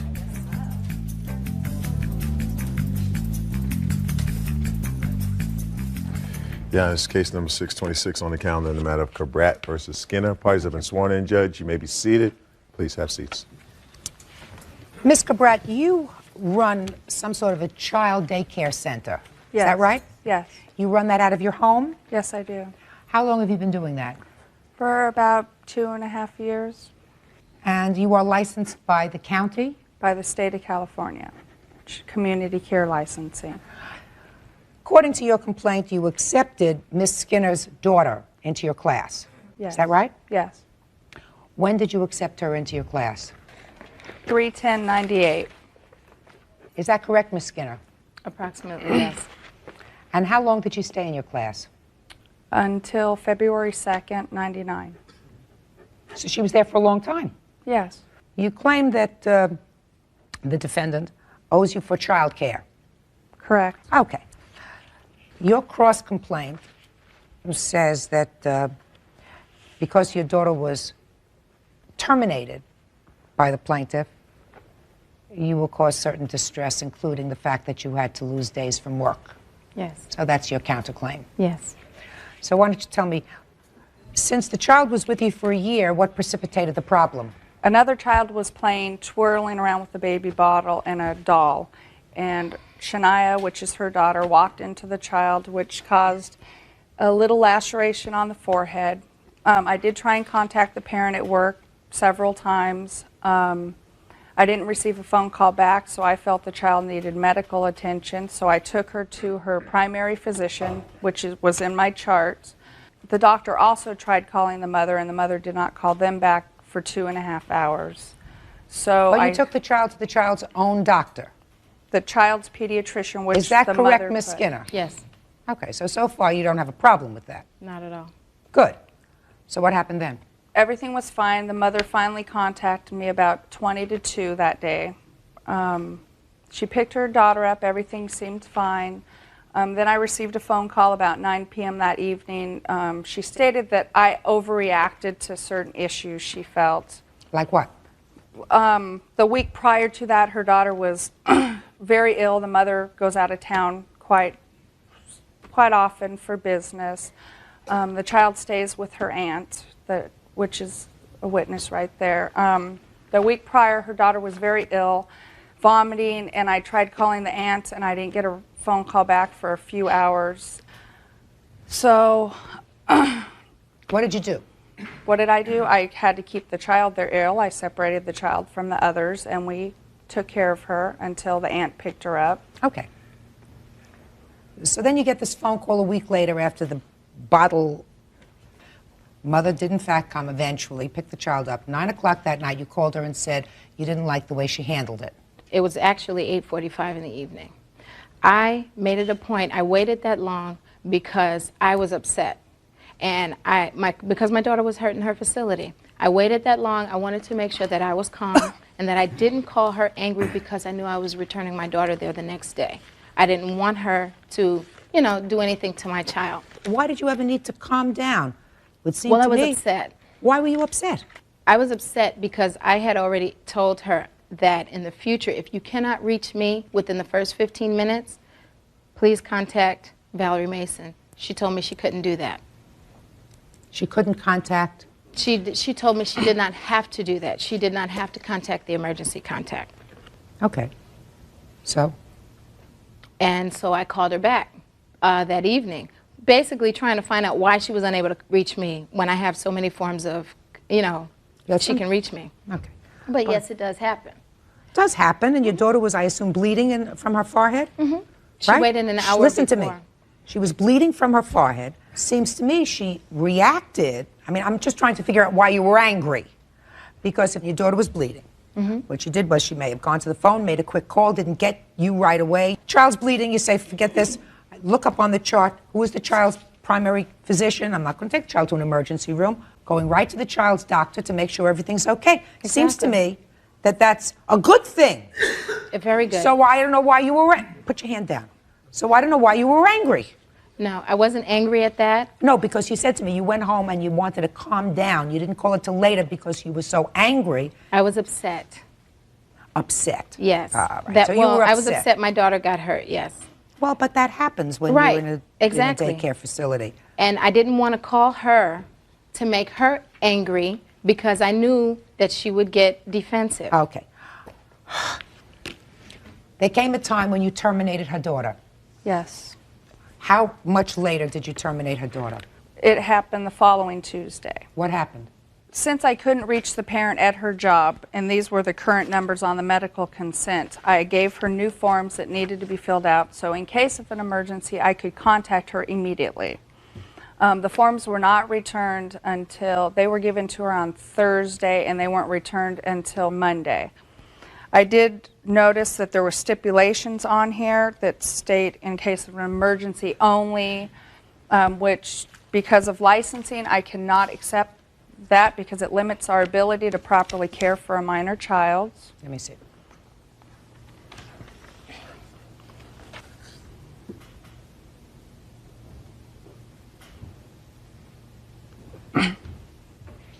I see exactly what you mean.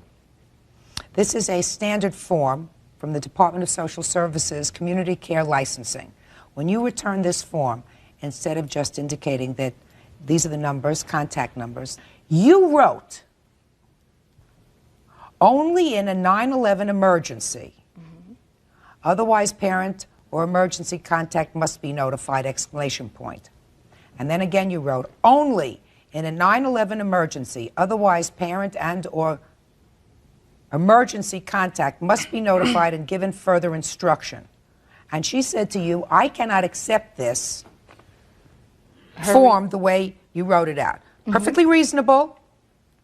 And she stated Perfectly reasonable. that I worked for her and I would do as I was told. Judge Judy continues in a moment. Now look, Miss Skinner, you are clearly an intelligent woman, but your counterclaim is $1,429.70. Ridiculous. Ridiculous. And later today, all of a sudden I saw a dog's head just above my hood and smashed right into it. The dog flew a little bit of a distance. I jumped out of my truck to try and help. It was a real chaotic scene. Real cases, real people. Judge Judy. Daycare owner Christy Cabret is suing Tracy Skinner for daycare charges. Tracy claims her daughter was injured and she was not immediately informed. How many days of child care did your child attend her facility that she was not paid for? She has a check in her possession. I prepay her $95 per week. I attempted to settle this matter out of court. How many days are we talking about? 2 days. 2 days. So you prepaid her, but then according to these papers, you stopped the check. Yes. Okay. She refused to refund my money. Well, you say that when you called the bank, they told you that there was already a stop payment on the What check. happened was Can I see the check, I please? informed the mother that I would have to call the bank to make sure, because I deposited on Monday, Tuesday she wanted her money back. I said, I need to find out that the check cleared, and I would be more than happy to give you a refund and a copy of all your forms. The next day she called me and said, forget it, drop the forms in the mail, and when I called the bank, there was already a stop payment on it. So it's about $40 for the 2 days, is that right? It's $19 a day because she's on a full-time rate, or Okay. it's $25 a day. Okay, so it's $38 that she owes you for the 2 Correct. days, right? Because this check is useless, right? Yes. All right, you clearly are entitled to your $38 so far. You have a cross complaint. Yes. For what? Well, because she terminated my daughter on the spot. First of all, I get off at that time, my hours were 7 to 4. I get off at work at 4, and when I came in, she was in the kitchen. And when I came in to speak to her, I came in and I said, okay, what? We went through the same thing. At this time, we were What not... same thing? Oh, I'm sorry. The same You thing went we went through through the in the form. morning. Right. You she went said through a that she discussion of the couldn't- form. Right. Now look, Miss Skinner, Mm-hmm. you are clearly an intelligent woman, and you clearly understood very well that what she was complaining about were the things that you hand wrote in on this form. Your own interpretation of what you wanted her to do. You clearly understood that. She says she can't do that. You say, whatever you say, these are my instructions, I'm the parent, you work for me, this is what I want you to do. She says, I can't do that. You don't say to her, well, then give me a form and I'll fill it out and leave out these special instructions. No. So she terminated your child. What do you want her to do, lose her license? No, not at all. But Good. So, if you had to take your child out of school because this was not a good form, right? Then you either get your aunt to watch the child for a day, or you get somebody else to watch the child for a day, but your counterclaim is $1,429.70. Ridiculous. Ridiculous. And Ms. Skinner, it's clear that for almost a year you left your daughter in this facility. So it's clear that you felt as if, I'm sure you wouldn't have left her there if she wasn't receiving good care. Exactly. I will also tell you that I believe that the plaintiff acted wholly appropriately in treating your child medically. I agree. Wholly appropriately. And that these caveats that you put on this thing are inappropriate because it calls for somebody to make a determination as to what they believe is a 911 emergency. That's what you wrote here. Unless it's a 911 emergency, what does that mean? Well, to me, a 911 emergency, if she have to call the ambulance and take him out, yes. No, what if a child is hit on the head and has a gash on the forehead? Yes, that's a 911 emergency. No, it isn't. Well, no, it isn't. Okay. Only for people that don't know how to put a child in the car and take a child to the pediatrician.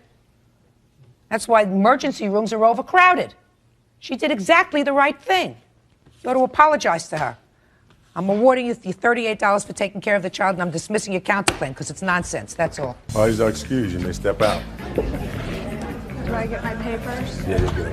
Out the back door to your right, please. Well, I'm glad that justice was served and that I did the proper thing. I think justice was served. I wasn't really trying to get any money out of this. I just wanted her to go away. I guess I just had a parent that didn't know what would be best for her child. When my daughter originally got hurt, and I originally advised her that if she is unable to contact me, that she should contact her within the first 15 minutes. If she would have said okay, that would have been enough for me. And my daughter would have still been at her facility because she is a great child care provider. I hope that parents, when they put their children in facilities, they know we're there for the best interest of the child and not the parent. And now the next case. All parties on Brunette versus Shirazi. Step forward, please. 34-year-old general contractor Daniel Brunette claims 42-year-old holistic healer Virginia Shirazi's Rottweiler ran in front of his truck. He hit the dog and is suing for damage to his truck. Mr. Brunette, you're driving along in your truck. The defendant's dog ran out into the street. You hit the dog, damaged your truck. That's correct. And you want to be compensated, and you want her to pay for the damage to the truck. That's right. Ms. Shirazi, are you conceding the fact, madam, that you are responsible for whatever the costs are, the reasonable costs for fixing the truck? A small portion. Okay, so you are conceding that your dog was in the wrong and you were neglectful in letting your dog be out in the street. No, which, not. Well, your dog was out without a leash? Yes. What kind of a dog do you have? A Rottweiler. That's a big dog. Mm-hmm. What was your dog doing out without a leash? I don't know. It was early in the morning. I believe he got out by mistake. Okay. Well, your dog is supposed to be on a leash. You are supposed to be responsible as a pet owner to make sure that a dog, especially a dog that size, doesn't get out into the street.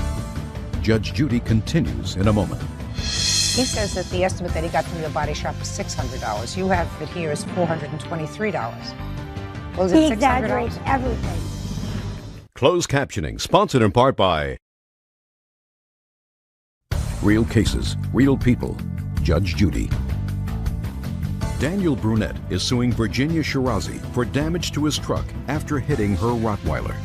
Tell me how the accident happened, sir. Well, I was traveling eastbound on Los Feliz Drive about 7 o'clock in the morning, probably 20 miles per hour approximately.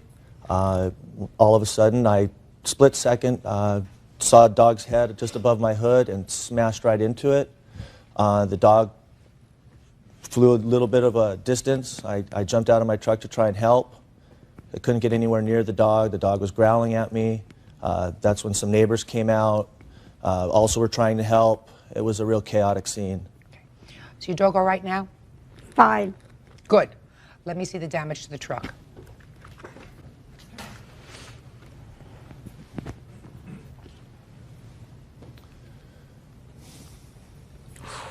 Ooh, that's some strong dog. 110 pounds. Did you see the damage to his I'd truck? like to see that picture. Sure. Show that to the defendant, please.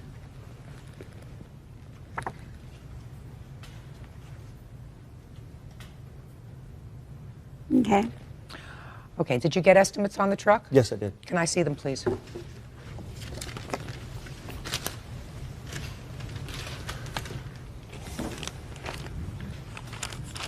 You got one estimate, sir? I have two. Here's the other one.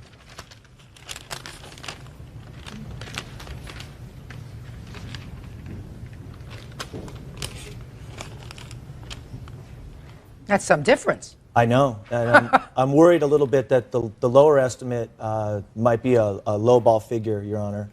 What year truck is this, sir? 1987.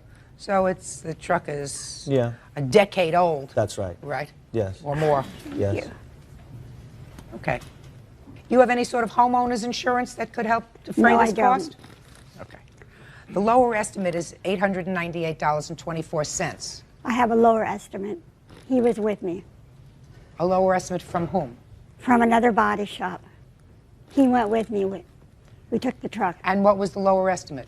I have it here. Can I see it, please? Mr. Brunette, did you in fact accompany the defendant to another body shop? Yes, Your Honor. Please note that it says previous damage to it.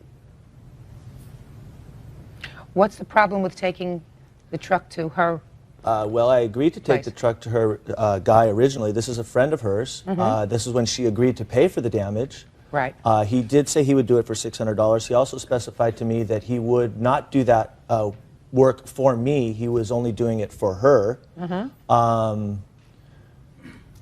I guess there's not a real problem with taking it to this guy, except for the fact that he wouldn't even give me a written estimate at the time, and I just want to make sure it gets done properly. And in the beginning, I was trying to be as gentlemanly as I could about it, and agreeing to go ahead and go to a friend of hers, even though I wasn't sure. This guy was a legitimate businessman. So after she refused to pay, then that was pretty much the last contact I had with her. Judge Judy continues in a moment.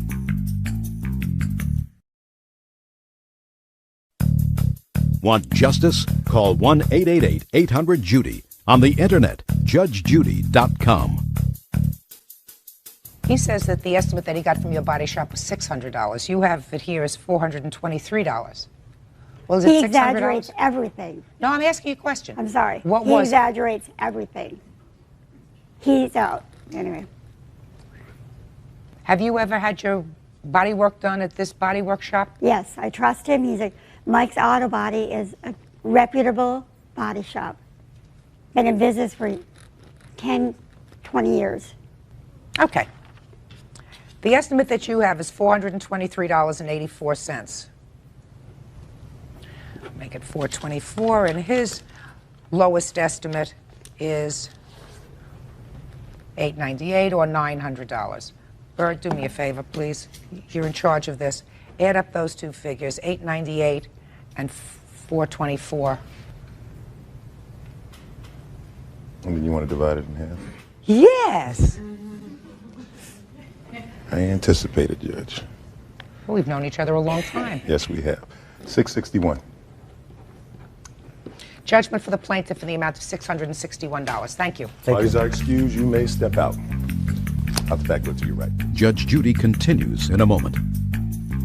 And on the next Judge Judy. All parties on Harmon versus Wilkins. Step forward.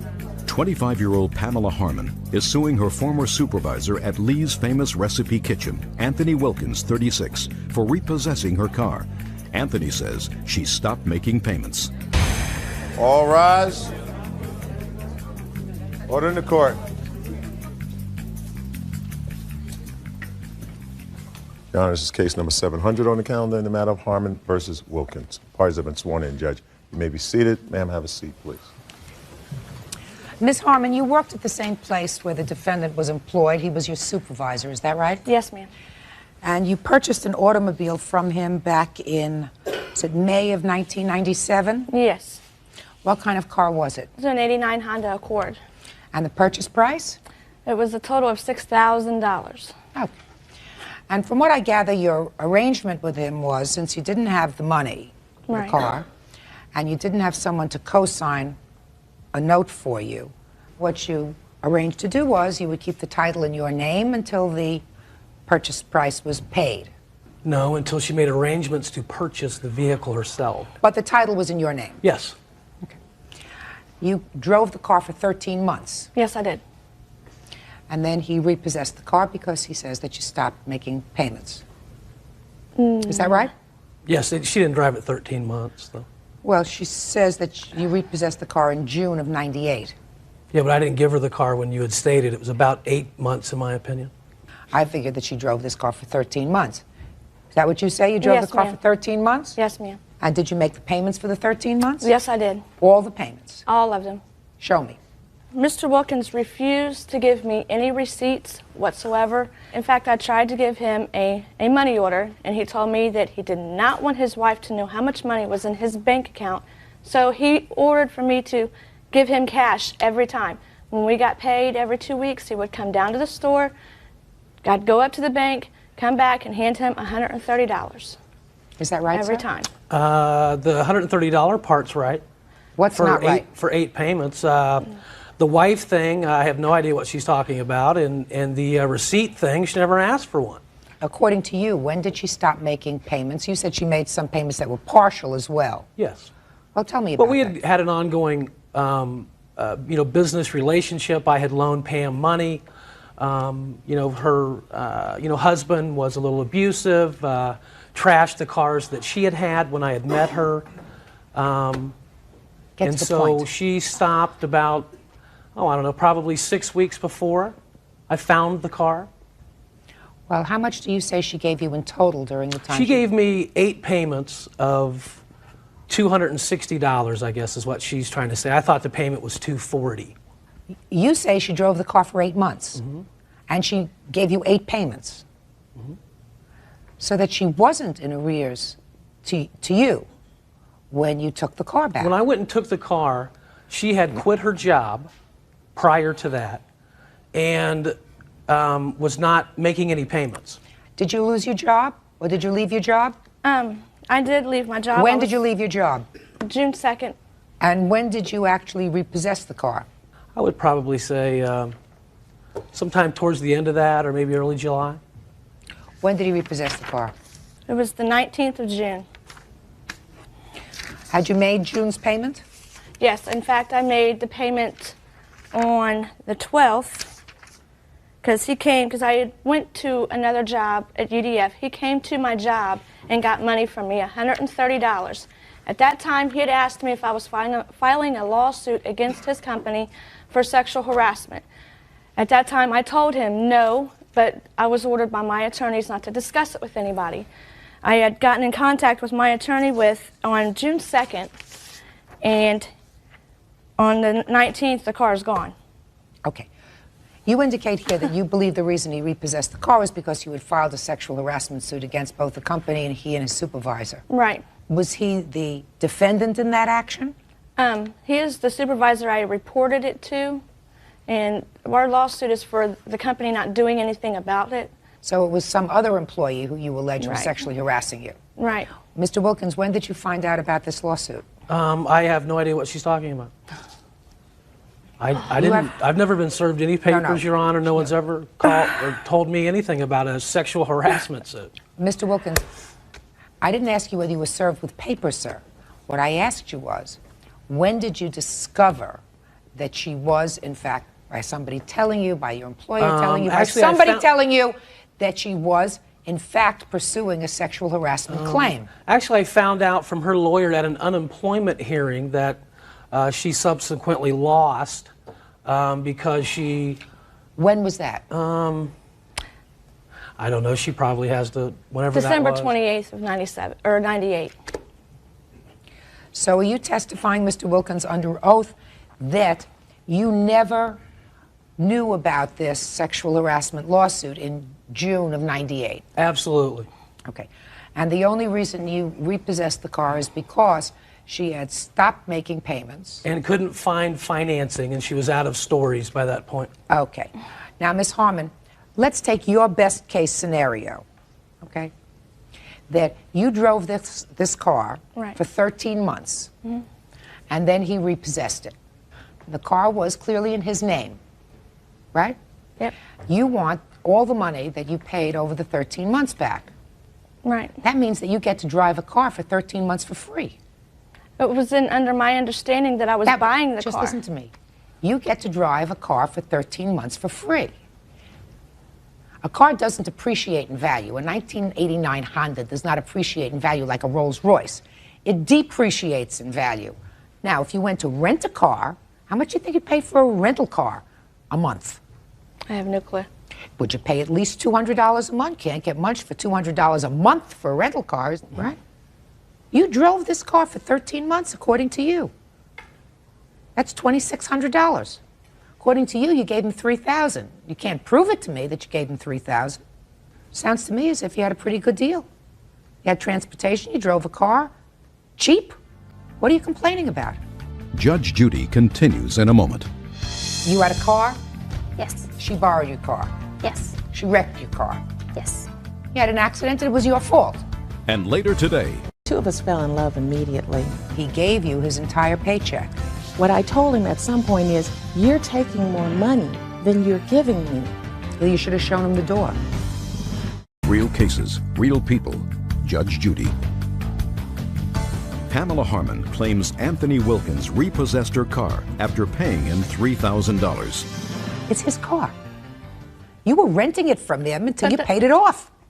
So you are really you're in a much more favorable position, as a matter of fact, than when you started, because you had a car that you could drive that was a reasonable car for 13 months that you paid about $200 a month for to drive it around. Why are you complaining? I lost the money and lost the car. I have no car. I'm supposed to have the car. Never once did I miss a payment. He had no reason to take the car. I don't believe that after you quit your job and filed a sexual harassment suit that you were paying him diligently. And you should be smart enough, and if you're not smart enough, you will be in the future, that when you make a car payment, you get a receipt. If you pay it in cash, you get a receipt. You get something to say, I made this payment. I trusted him. I thought I did. That's all. This case is dismissed. Parties are excused. You may step out. Justice prevailed. Don't buy a car from him. And now the next case. All parties on Tomlinson versus Gerondale. Step forward, please. 19-year-old student Tara Tomlinson says her former best friend, 19-year-old nanny Hillary Gerondale, borrowed her car and wrecked it. Hillary says Tara never asked if she was hurt. I have a lot of questions about this case. Ladies, you were friends when you were growing up and going to school in Alaska, is that right? Correct. You had a car? Yes. She borrowed your car? Yes. She wrecked your car? Yes. That was 3 years ago. Correct. How old were you at the time? 16. And you? 16. But let's just talk about the fact that you let this thing ride for 3 years. You knew it was your fault, right? Mm-hmm. You had an accident and it was your fault. And the idea is that when you have an accident and it's your fault, you take care of it immediately. So this is your mom? Okay. Step up here. Ms. Tomlinson? Yes. Can you tell me why you didn't immediately, when your daughter told you that her car had been wrecked, initiate suit against Ms. Gerondale on behalf of her daughter for the costs of having your car fixed? Well, we did initially contact them and made every effort to even split the cost with them of what it had cost us. They said that they would not pay for any of it. So we did. Hillary's father. Why didn't your insurance cover it? Well, it would have covered it, but Tara had had an accident already. Your daughter? Uh-huh. And she had just turned 16 in September of that year, and she had had an accident, and they said if we turned this in, if there were any other accidents within the next 3 years, they'd cancel our insurance. Okay. Now my question to you is, I assume you discussed this matter with your husband, is that right? Didn't you feel any responsibility at all? At the time, he did offer to pay to the deductible, but by the time things escalated, the deductible wasn't going to be there because they chose not to turn into the insurance. What was your deductible? $500. And they never paid even the $500. Well, they completely They never did washed their anything. hands of the whole Well, thing. do you feel as if you have a moral obligation to pay the $500? Yes. Which means that the insurance would have covered the other out-of-pocket expenses you had, but for the fact that your daughter had had a previous accident. Is that Yes. right? So you would consent to a judgment in the amount of $500. Is that Yes. fair? Yes. Perfect. Judgment for the plaintiff in the amount of $500. That's all. Parties are excused. You may step out. The friendship suffered over something like this, and she and I were best friends for 4 years. I'm just glad after 3 years it's over with, and I just wish it could have been over with 3 years ago so we could have rekindled our friendship. And now the next case. Parties on Oaks versus Finley. Step forward, please. 48-year-old dog breeder Mignon Oaks is suing former live-in lover, auto salesman James Finley, 49, for rent. James says he gave Mignon all the money he made. Miss Oaks, you and the defendant lived together for 2 years. For 11 months. Okay. And you were hoping to build a future together, I assume. Yes, ma'am. It didn't work out. No. You say that he owes you money for room and board. Yes. Tell me about that. In May of '97, I produced a program, and I had a gospel singer to come and put on a concert. James was one of her background singers. We met and we traveled in similar circles, and the two of us fell in love immediately. By September 27th, he moved in with me. One of the first things we decided on was that he would pay rent and how much the rent would be. We agreed on $250 per month, and he agreed that he would contribute $2 per month towards the food bill. What I didn't understand was the financial situation that he was in when he moved in. He worked a temporary job, and they didn't... Just a minute. Well, you acknowledge, Miss Oaks, in your papers, and he indicates that he gave you his entire paycheck. He gave me his entire check. And that you took that check. Is that right? Yes. And with that check, I assume that you used it to pay a variety of bills, and he took money out of that to have cash in his pocket as well. Is that right? What he did is came to me for his car note, for gasoline, for food money, for money to lend to, which I later found out was still his wife. I did not know that he was married, to give her money for gasoline. He'd often let her use his car and use one of my cars. What I told him at some point is, you're taking more money than you're giving me. Well, you should have shown him the door. Judge Judy continues in a moment. I was there for him. I supported him. I tried to help him be the man that he wanted to be. Well, it doesn't work out that way, Miss Oaks. Closed captioning sponsored in part by Real Cases, Real People, Judge Judy. Mignon Oaks is suing former live-in lover James Findlay for rent. So you took his paychecks and you handled the finances as if you were a married couple. Yes, ma'am. But when it didn't work out, you want him to pay you the $250 a month rent for 11 months. Is that right? That's correct. And food. That's correct.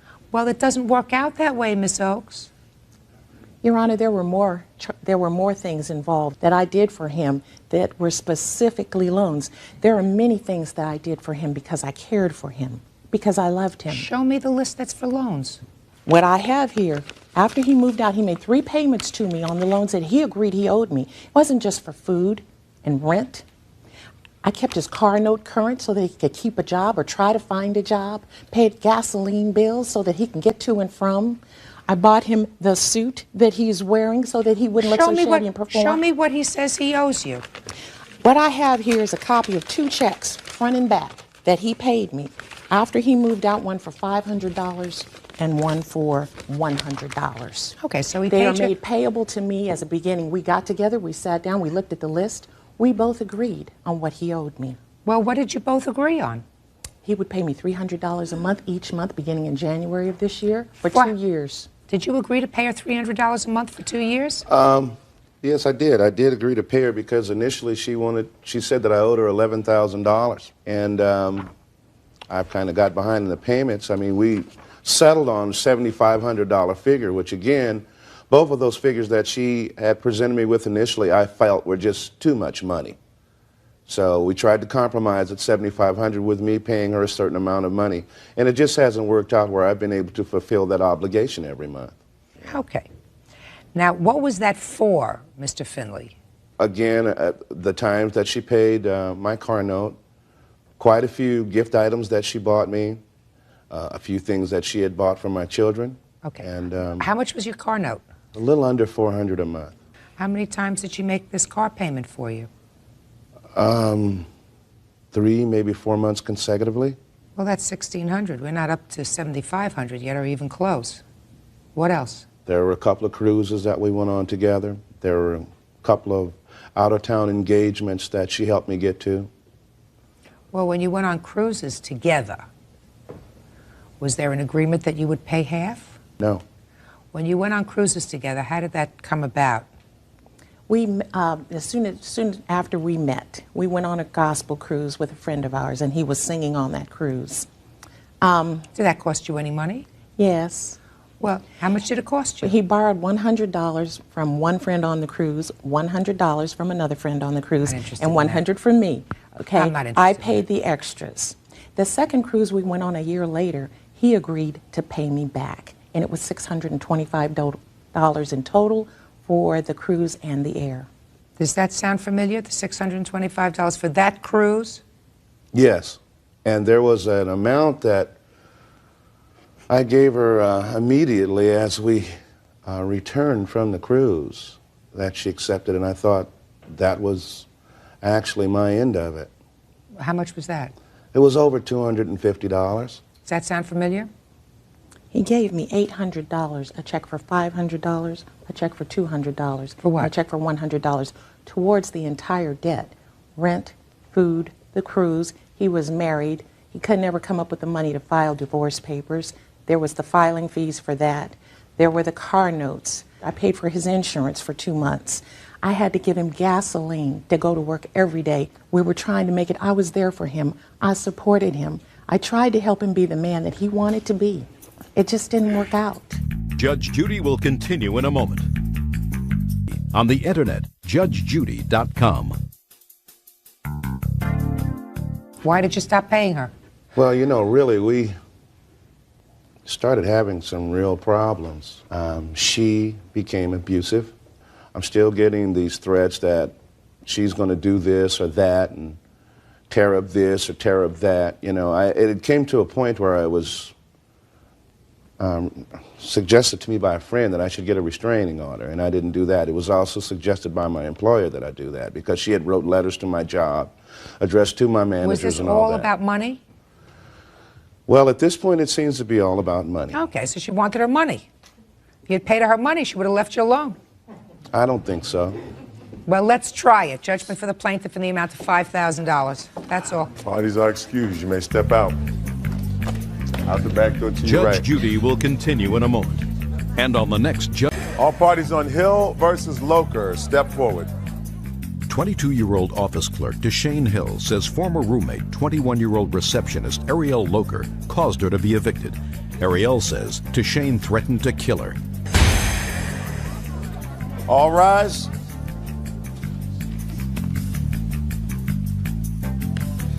Your Honor, this is case number 695 on the calendar in the matter of Hill versus Loker.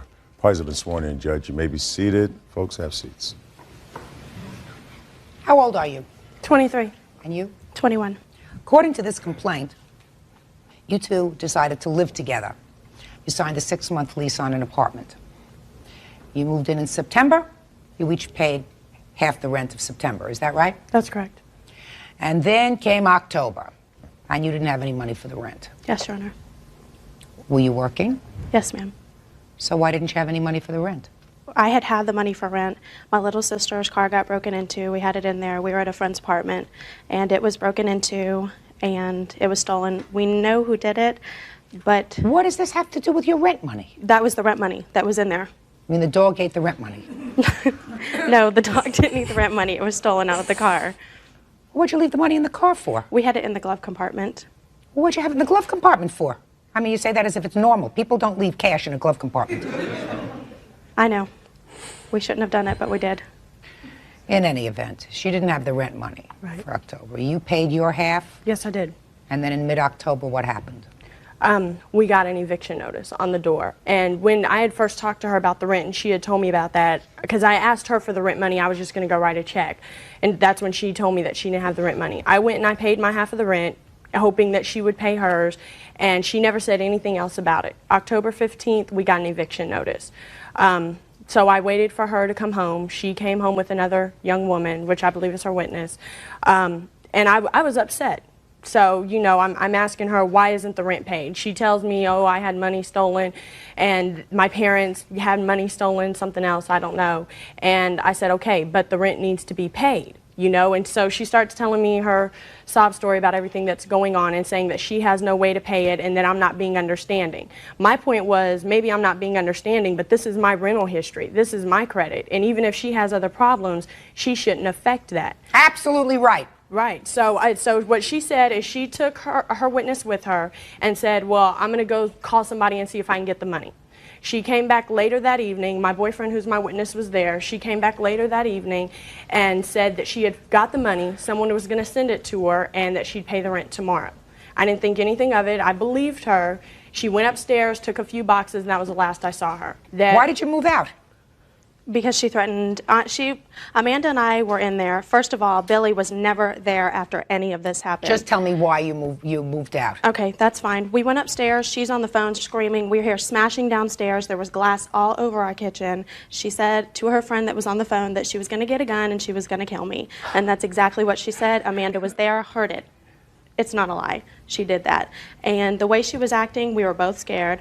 So I went home, talked to my parents, talked to a couple people, and I decided to get out. I'm not going to stay somewhere where I'm going to be fearing for my life. You could understand why she was angry. Oh, of course I could, but for her to say that she's going to kill me, that's not right. No. It's not worth killing someone over. No, I know my sense is that sometimes you say, I'm going to kill her, and then you don't mean it. And of course, there are occasional times when that does happen. But it's not usual. Well, you know, you have to be responsible for some of the damages that she claims. I completely understand that. All right, good. Now, you ended up paying. Yes, I did. In October, her half of the rent. Yes, and I did. how much was her half of the rent? Well, that month we had a discount where we got $100 off our rent. So her half of the rent for that month was $325. Okay. And then you had to stay there in November because you had to give them 30 days notice. In order to protect my rental history. Right. And so what was her half of the rent for November? $375. But I also had to pay reletting and cleaning fees as well as a result of this. I had to pay those. She did not pay any part. Okay. Now, how much were the reletting fees? $637.50. $637. Was the total? Right. And the cleaning fees were $115 charged by the apartment complex. Just a second. The whole thing comes to about $1075. The next part of it is, of your lawsuit, is punitive damages. Right. A couple of $1,000s. Little under. $1,700. How did you pick $1,700 for punitive damages? Well, there's a simple fact that when she did this, I ended up missing a week and a half of work. And that was because I had things that I had to work out with this apartment complex. I had things that I had to find somewhere else to live in a very short amount of time. This was money, I had to borrow money to come up with, to pay the reletting fees, things of that nature. I also missed a week and a half of school. My grade point dropped. You know, I had all A's and B's. Oh, you know, you could go on, and then and because your grade point dropped, you couldn't get into graduate school, and you couldn't get into graduate school, so you couldn't get a great job, and therefore affected your whole life. And over your lifetime, it probably cost you $150,000. But I would never have had these problems if she would have just stuck to the lease. Judge Judy continues in a moment. Now, because of this agreement that she broke, I'm paying extra rent per month. It's an interesting theory, but one that doesn't fly. And later today, I asked her to marry me, and she accepted. And then she told me she didn't love me anymore, and that she wanted me to move out. I don't know why you fell out of love with this guy, because he looks like a perfectly terrific guy to me. real cases, real people. Judge Judy. Deshane Hill is suing former roommate Ariel Loger for causing her to be evicted. Ariel felt physically threatened and had to move. In court, there are certain damages that are provable and certain things that we call aggravation. So this caused you aggravation. You don't get compensated for aggravation. What you do is you try to ensure that when you select somebody as a roommate, they have sufficient funds in order to pay their rent and pay their share, right? And the next time, I would strongly urge you and anybody else who's going to pick a roommate, somebody either that they know casually or even that they know very well, that says, listen, I'm going to go into this roommate situation with you. We're going to treat it like a business. We're each going to put so much in the pot at the beginning so that we are sure that we can make these payments at least for 3 months. And if you can't, then we know that we have a certain amount of security. Right. All right? But she's not going to compensate you for your aggravation, the drop of your grade point average. Well, it's not, I mean, it's not just that. It's the simple fact that, you know, I had to come up with other forms of money to pay for her part. I had to come up with extra money to get me another apartment. And now because of this agreement that she broke, I'm paying extra rent per month versus, you know, I could have been paying $120 less per month. So you also want her to pay the difference in the rent that you're paying now and that you were paying with her over the term of your lease? I wouldn't have to pay it if she wouldn't have broke it. Ms. Hill, it's an interesting theory, but one that doesn't fly. You're entitled to $1,075 from her. Judgment for the plaintiff in the amount of $1,075. Parties are excused. You may step out.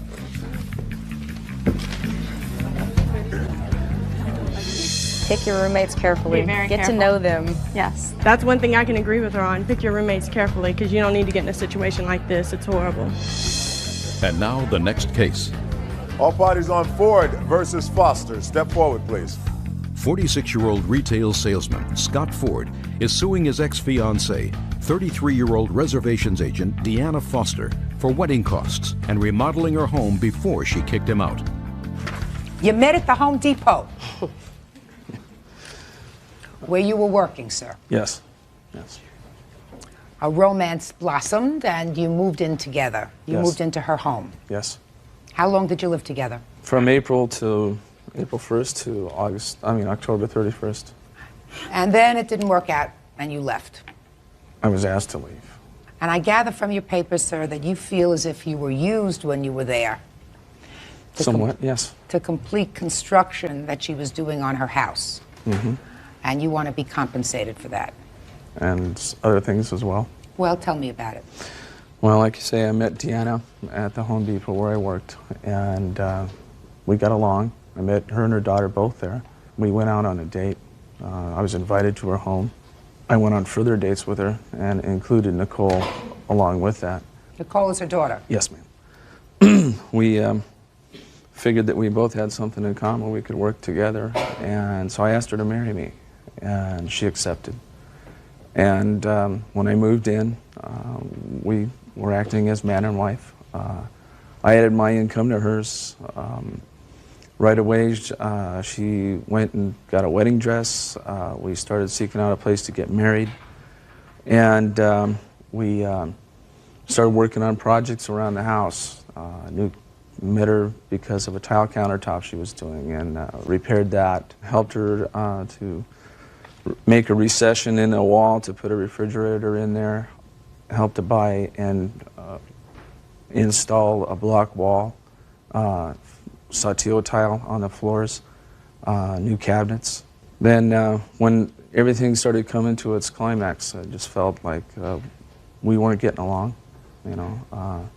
Then she told me in approximately September that she didn't love me anymore and that she wanted me to move out,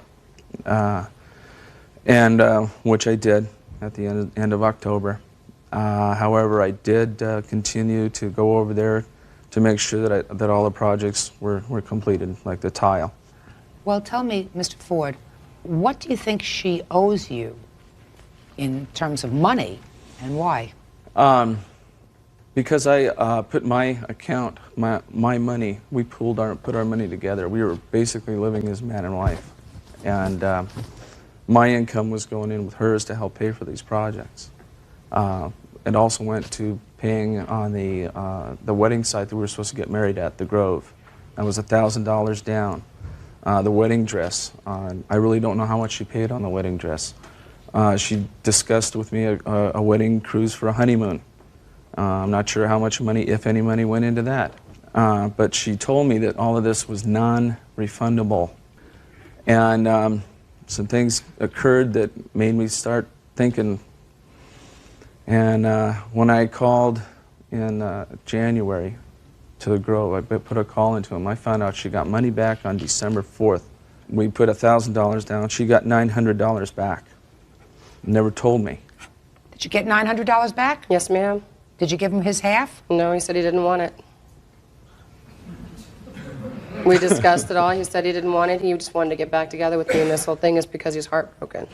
Well, that may be true, but you don't want to get back together with him. I Why did should offer to pay him back. I told him I don't have it right now, but I did offer him. And he said, I don't want the money. I even offered him the dress. He said he didn't want it. What am I going to do with a wedding dress? Right. Sell it. Mr. Ford, there are certain things that you don't get compensated for, unfortunately. Sure. You don't get compensated for the work that you did in the house. You were living in the house, sharing expenses, whatever the expenses of the house were. If there's a mortgage on it, if there's gas, electric, phone, all the other things, you were living there, and the intention was that you were going to get married, so that you were pooling your money. You know, people would be wise if, before they got married, they sort of kept things separate. Okay. Sometimes people are smart, even after they're married, to keep things separate, since the divorce rate in this country is 50%. Where do you live in California? No, Las Vegas, Nevada. Okay. Is there community property in Las Vegas? Yes. Well, if there's community property, you know that after you're married, whatever investment you made in the house, half of that is yours. But before you're married, zilch. Okay. You get left with nothing and a little bit of a broken heart. Judge Judy continues in a moment. And later today, You had the computer and you used it for 19 days. Yes. Well, you can't do that. We used each other's property. No, but this was a sale. Come on. real cases, real people. Judge Judy. Scott Ford claims ex-fiancée Deanna Foster had him remodel her home, pay wedding costs, then kicked him out. Deanna says she changed her mind about marriage. So far, you owe him $450. What about the wedding dress? The wedding dress is non-refundable. Did you buy it? Yes, ma'am. I have a receipt for $600. Good. And what did you just tell him to do with the wedding dress? I told him he could have it and he can sell it and take whatever he can get out of it. And he said he didn't want it. Good. So I'll tell you the same thing. Sell it. Okay. So say you can find somebody to buy it for you $400. You also owe him half for that, $200 for the wedding dress. What else? That's it. So far, I've got $650, sir. Okay. That you're absolutely entitled to. As far as the work on the house, Okay. you don't get compensated for that. All right. All I can say to you is this, Miss Foster. I don't know why you fell out of love with this guy, because he looks like a perfectly terrific guy to me. Thank you. Judgment for the plaintiff for the amount of $650. Parties are excused. You may step out.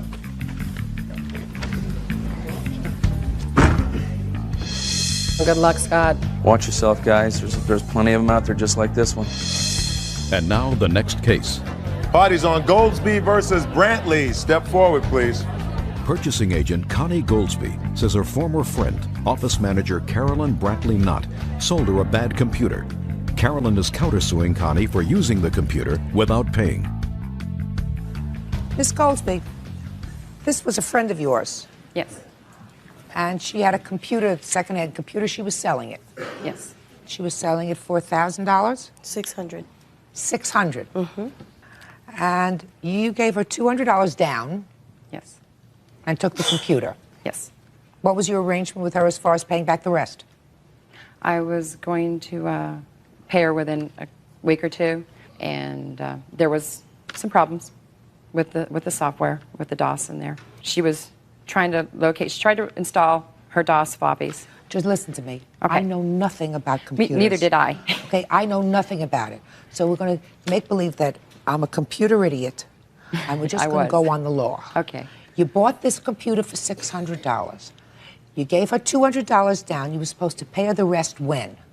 Within a few weeks. We didn't have a specific date. But within a few weeks? Yes. Okay. And there came a time when you told her you didn't want the computer anymore. Yes. How much after she brought it to your house? Well, the final time that I had told her was about 19 days. We, for the 2.5 weeks up until that 19th day, we were trying to resolve what problems there were with the software. Well, this is a second-hand computer. It's not under warranty. So after 19 days, you told her you didn't want the computer anymore. Right. And did you bring it back to her? No, actually, she was at my home. I had it prepared for her to take, and I was going to help her load it. She turned around and walked out. Well, I told her that I didn't want to buy the computer, and that she could reimburse me the $200, at her convenience due to their, financial situation. And she turned around and said to me that she hoped my kids didn't screw it up. Well, you had the computer and you used it for 19 days. Yes. Well, you can't do that. Well, it was back and forth. Carolyn and I were trying to resolve.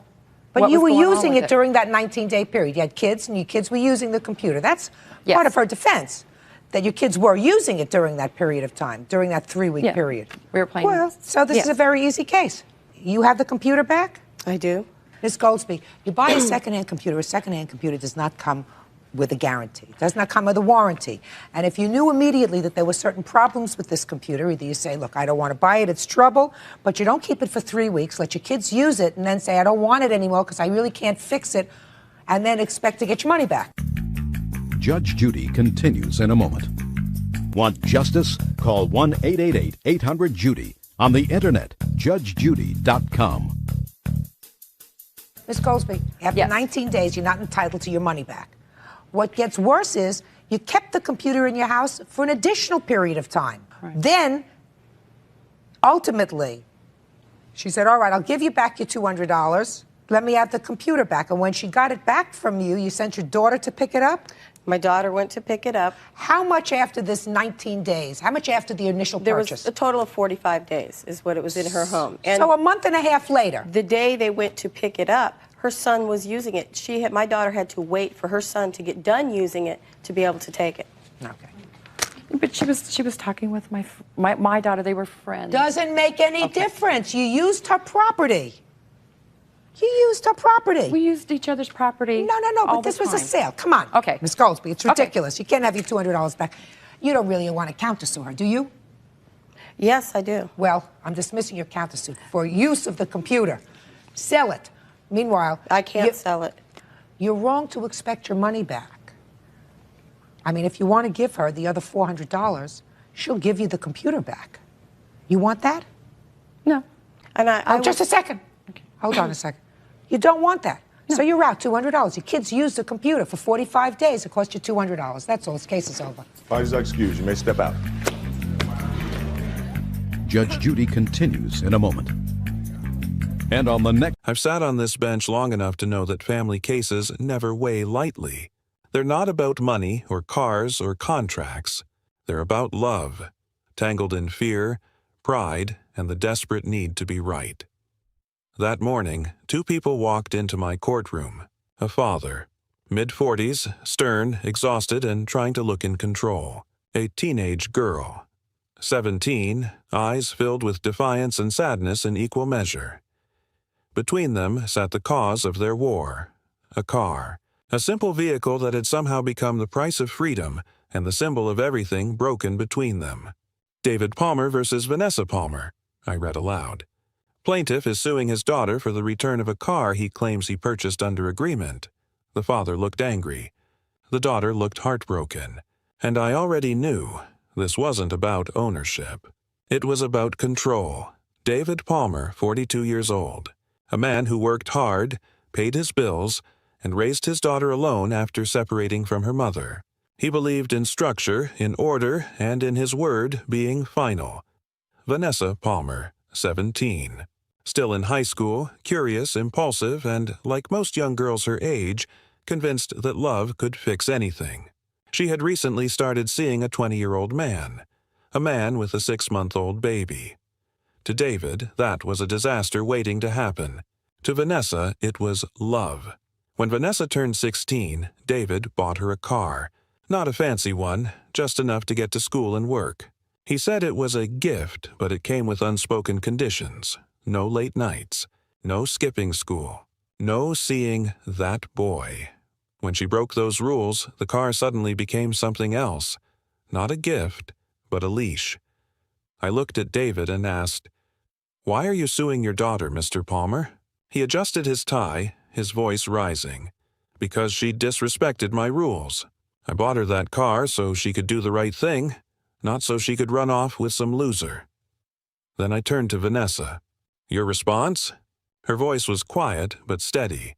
He didn't buy it as a loan. He said it was mine. Then he used it to control me. When I refused to break up with my boyfriend, he threw me out. There was silence. The kind of silence that tells you this fight wasn't just about property. It was about a home that had stopped feeling like one. I leaned forward. "Mr. Palmer, when you gave her the car, did you ask her to sign anything?" He held up a faded paper. "We wrote down that she'd follow the house rules or the car would come back to me." I took it, read it, then looked at him. "This isn't a legal contract. This is a parenting plan. And in this courtroom, parenting plans are not enforceable by lawsuits." He frowned. "So she gets away with it?" "No," I said. "She doesn't get away with anything. She learns. And you, Mr. Palmer, learn something too. That love and control don't mix." I turned to Vanessa. "Why did you leave home?" She hesitated. "Because he was angry all the time. He checked my phone, followed me, told me who I could talk to. I just wanted to breathe." David's face tightened. "I was protecting her." I raised my hand. "No, sir. You were punishing her for growing up." His voice cracked slightly. "She was slipping away. I didn't want her to make my mistakes." "And what mistakes were those?" I asked. He looked down. "I married too young, that was it. The real reason, a father reliving his own regrets through his daughter, trying to save her by taking her choices away." I said quietly, "Mr. Palmer, fear is not love. When fear runs a household, it breeds rebellion, not safety. You wanted to protect her, but you built a wall so high that she had no choice but to climb over it." He stared at me. "She left without a word." "She didn't leave to hurt you," I replied. "She left to find air. And that says more about how trapped she felt than how ungrateful she was." Vanessa started to cry. I didn't want to hurt him. I just couldn't stay where everything I did was wrong. I said softly, "That's what happens when love turns into a set of rules. Eventually, people break the rules, not because they want to, but because they can't breathe under them anymore." I straightened in my chair. "Legally speaking," I explained, "you cannot sue a minor for property that is part of parental care. If the car was purchased as part of supporting your child, then it falls under your responsibility, not her debt." David frowned. "So what happens now?" I looked him in the eye. "What happens now is you stop confusing parenting with possession. She's your daughter, not your defendant." He went silent. I took a breath. The court finds in favor of the defendant, Vanessa Palmer. The father's claim is dismissed. I paused, then added gently, but before I end this case, I have something to say to both of you. I looked at David. Mr. Palmer, you can't use the law to repair what fear has broken. If you want your daughter back, you'll have to earn her trust, not by controlling her, but by respecting her. Then I turned to Vanessa. Miss Palmer, the world is not kind to young women who mistake rebellion for freedom. That man you're with, if he already has a child and can't care for himself, he won't save you. Be smart. Be stronger than your heart. Both of them were quiet, and for a brief second I thought maybe, just maybe, they heard me. After they left, I sat alone in the courtroom. I've ruled on thousands of cases, but the ones that stay with me are the ones where love and pride go to war. David Palmer wasn't a bad man. He was just afraid of losing his little girl to a world he didn't understand. Vanessa wasn't ungrateful. She was just tired of being treated like a child. Both of them were right, and both were wrong. The car was never really the issue. It was just the vehicle. For pain, for pride, for control. If you were David, would you hold on tighter or let go? And if you were Vanessa, would you run or turn around and talk? Love doesn't mean control, and freedom doesn't mean defiance. The truth is, every parent has to learn when to step back, and every child has to learn when to listen. That day, I didn't just rule on a lawsuit. I watched a family on the edge of losing each other, hoping they'd find a way back, not through court orders, but through understanding. Because at the end of the day, justice can give you a verdict, but only compassion can give you peace. There are days when I deal with broken contracts, days when I deal with broken cars, and then there are days when I deal with broken hearts, hearts shattered by arrogance disguised as virtue.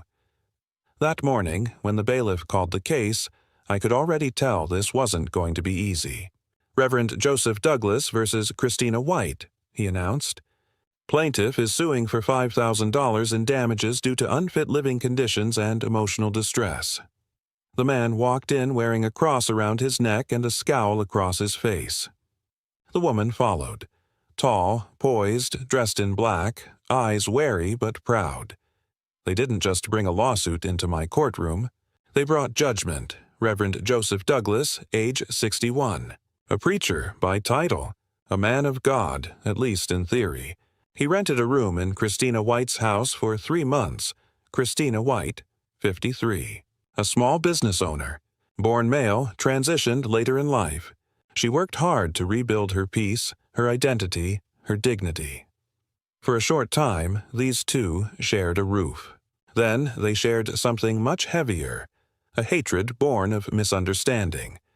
Reverend Douglas, I began, tell me why you're suing Ms. White. He cleared his throat, his voice booming with false authority.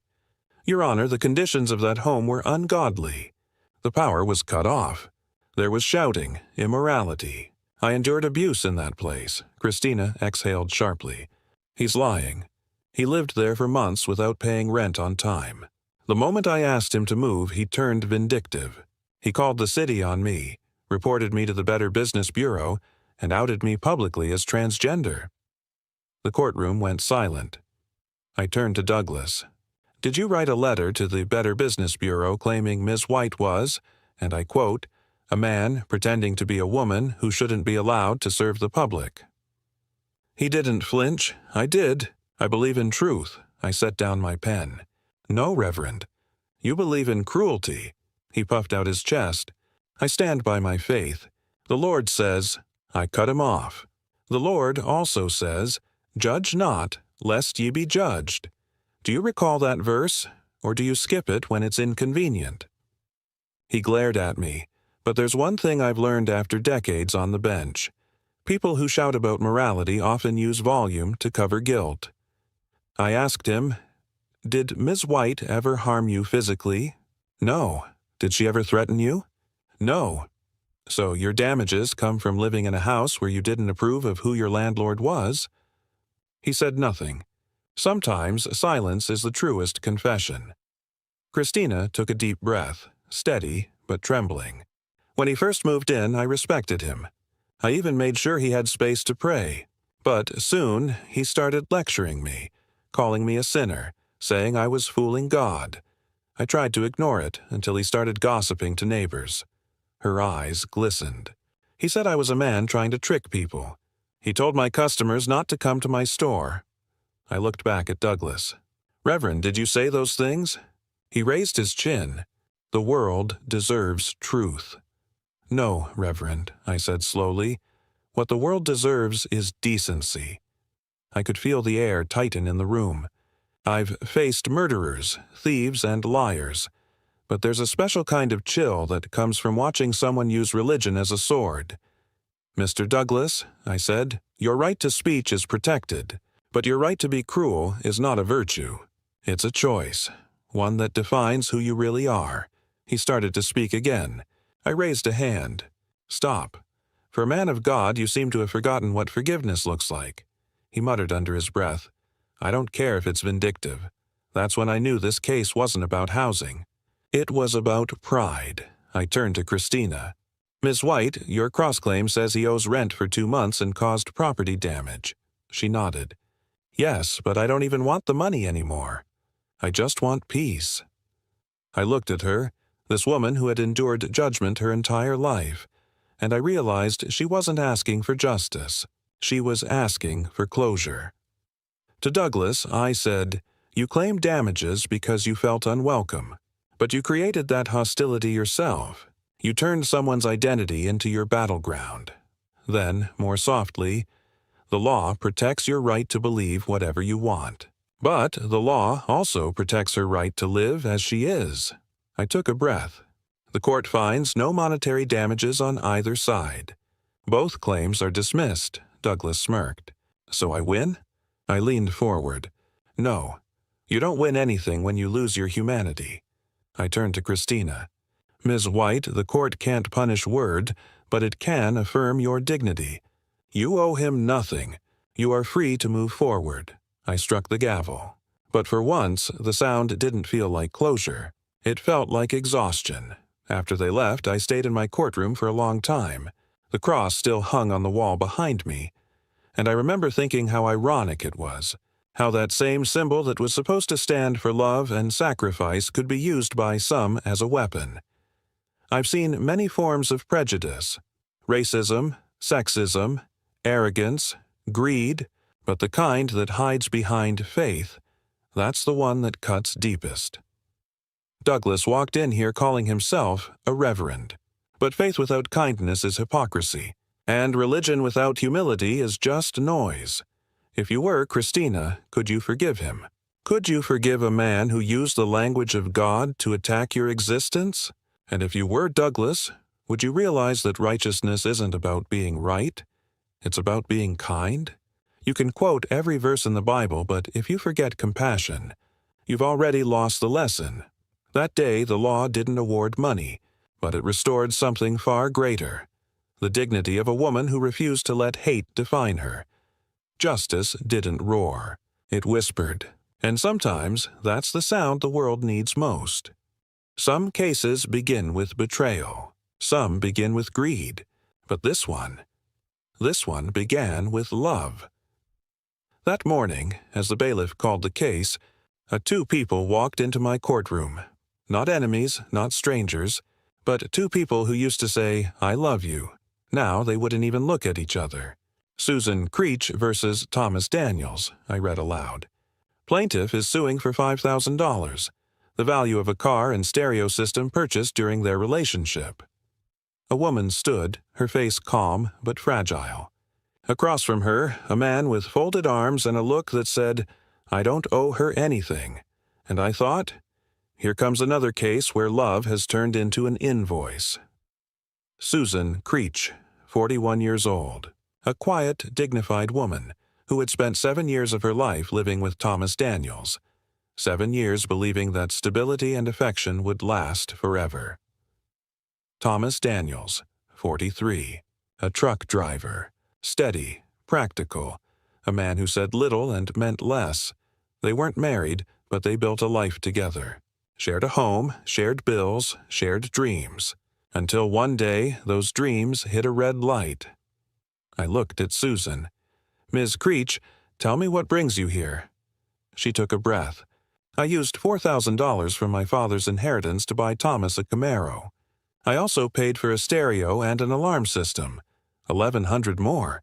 Then, a month later, he left me. He took the car, the stereo, everything." I turned to Thomas.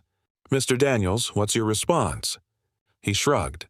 "It was a gift, Your Honor. She gave me that car because she loved me. You can't take back a gift just because the love's gone." I leaned back, half smiling. "Mr. Daniels, love may blind people, but the law doesn't." Susan and Thomas met when she was recently divorced, lonely, cautious, and looking for someone safe. He was steady, reliable, the kind of man who said what he'd do and did what he said. For a while, it worked. She supported him when he lost work. He fixed her car, mowed the lawn, and made her believe that this time, this love was real. So when his old car broke down, she didn't hesitate. She used her inheritance, her father's last gift, to buy him a new one. She thought she was building a future. He thought he was being rewarded. Both were wrong. It happened suddenly. A fight about her teenage son. A boy who lived with them, who Thomas said was lazy and disrespectful. He gave her an ultimatum. It's either him or me. She chose her son. He walked out. She told me quietly. He said I had to pick. I picked my child. But it still broke my heart. I nodded. Sometimes love demands impossible choices. But no decent man should make you choose between him and your child. Thomas shifted, defensive. Her kid was out of control. I didn't sign up to raise another man's son. I looked at him. No, you didn't, but you did sign up to be a man of decency. And part of that is understanding that family isn't just yours, it's hers. Mr. Daniels, I asked, did you agree to pay her back for the car? He frowned. She never asked me to. It was her idea. Did you put the car in your name? Yes. So, you're telling me she paid for it, but you kept it? He nodded. She wanted me to have it. I smiled tightly. She wanted you to have her, Mr. Daniels. The car was just collateral. He opened his mouth to argue, but I continued. And when the relationship ended, so did the condition under which the gift was given. That's the thing about conditional gifts. They're not really gifts. They're contracts disguised as affection. I turned to Susan. When you bought that car, did you believe you and Mr. Daniels would spend your lives together? She nodded. Yes, I thought we'd grow old together. And if you'd known he would leave a month later, would you have spent that money? She shook her head. Never. That's the key, I said. In law, an engagement ring given in contemplation of marriage returns to the giver if the marriage doesn't happen. Likewise, a gift given in contemplation of a shared life returns when that life ends. Thomas groaned. So now love's a contract? I looked at him calmly. No, Mr. Daniels, but responsibility is. I took a breath. The court rules in favor of the plaintiff, Ms. Creech, in the amount of $5,000. Thomas frowned. You can't sue over a breakup, I nodded. You're right. You can't sue for heartbreak. But you can sue for what heartbreak cost. He looked stunned. She smiled. Not in triumph, but in peace. I added quietly, and, Mr. Daniels, next time you give someone an ultimatum, make sure you're ready to lose. After they left, I sat alone in my courtroom. The file lay open. Creech versus Daniels, $5,000. But the real value wasn't in the car, it was in the lesson. Too many people treat love like an investment. They pour everything in, expecting it to double. But love isn't a bank, and when it collapses, you can't just call the FDIC. Susan wasn't trying to punish him. She was trying to reclaim herself, and in that sense, she won something much bigger than money. If you were Susan, would you have chosen love over your child? Would you have risked your inheritance for someone who promised you forever, but gave you a month? And if you were Thomas, would you still call it a gift, or finally admit it was a price you never intended to pay? The law can return the car, but only wisdom can return peace. That day, justice wasn't about punishment. It was about clarity, a reminder that even when love ends, honor shouldn't. Because in the courtroom of the heart, we all stand guilty of giving too much to those who give too little in return. Not every case that lands in my courtroom is about crime. Some are about heartbreak, the kind that hides behind polite smiles and financial receipts. That morning, when the bailiff called the case, I could feel it before anyone spoke. There was tension in the air. Not anger, not hatred, but something quieter and sadder. Disappointment. Michael Blick versus Jennifer Blick, the bailiff announced.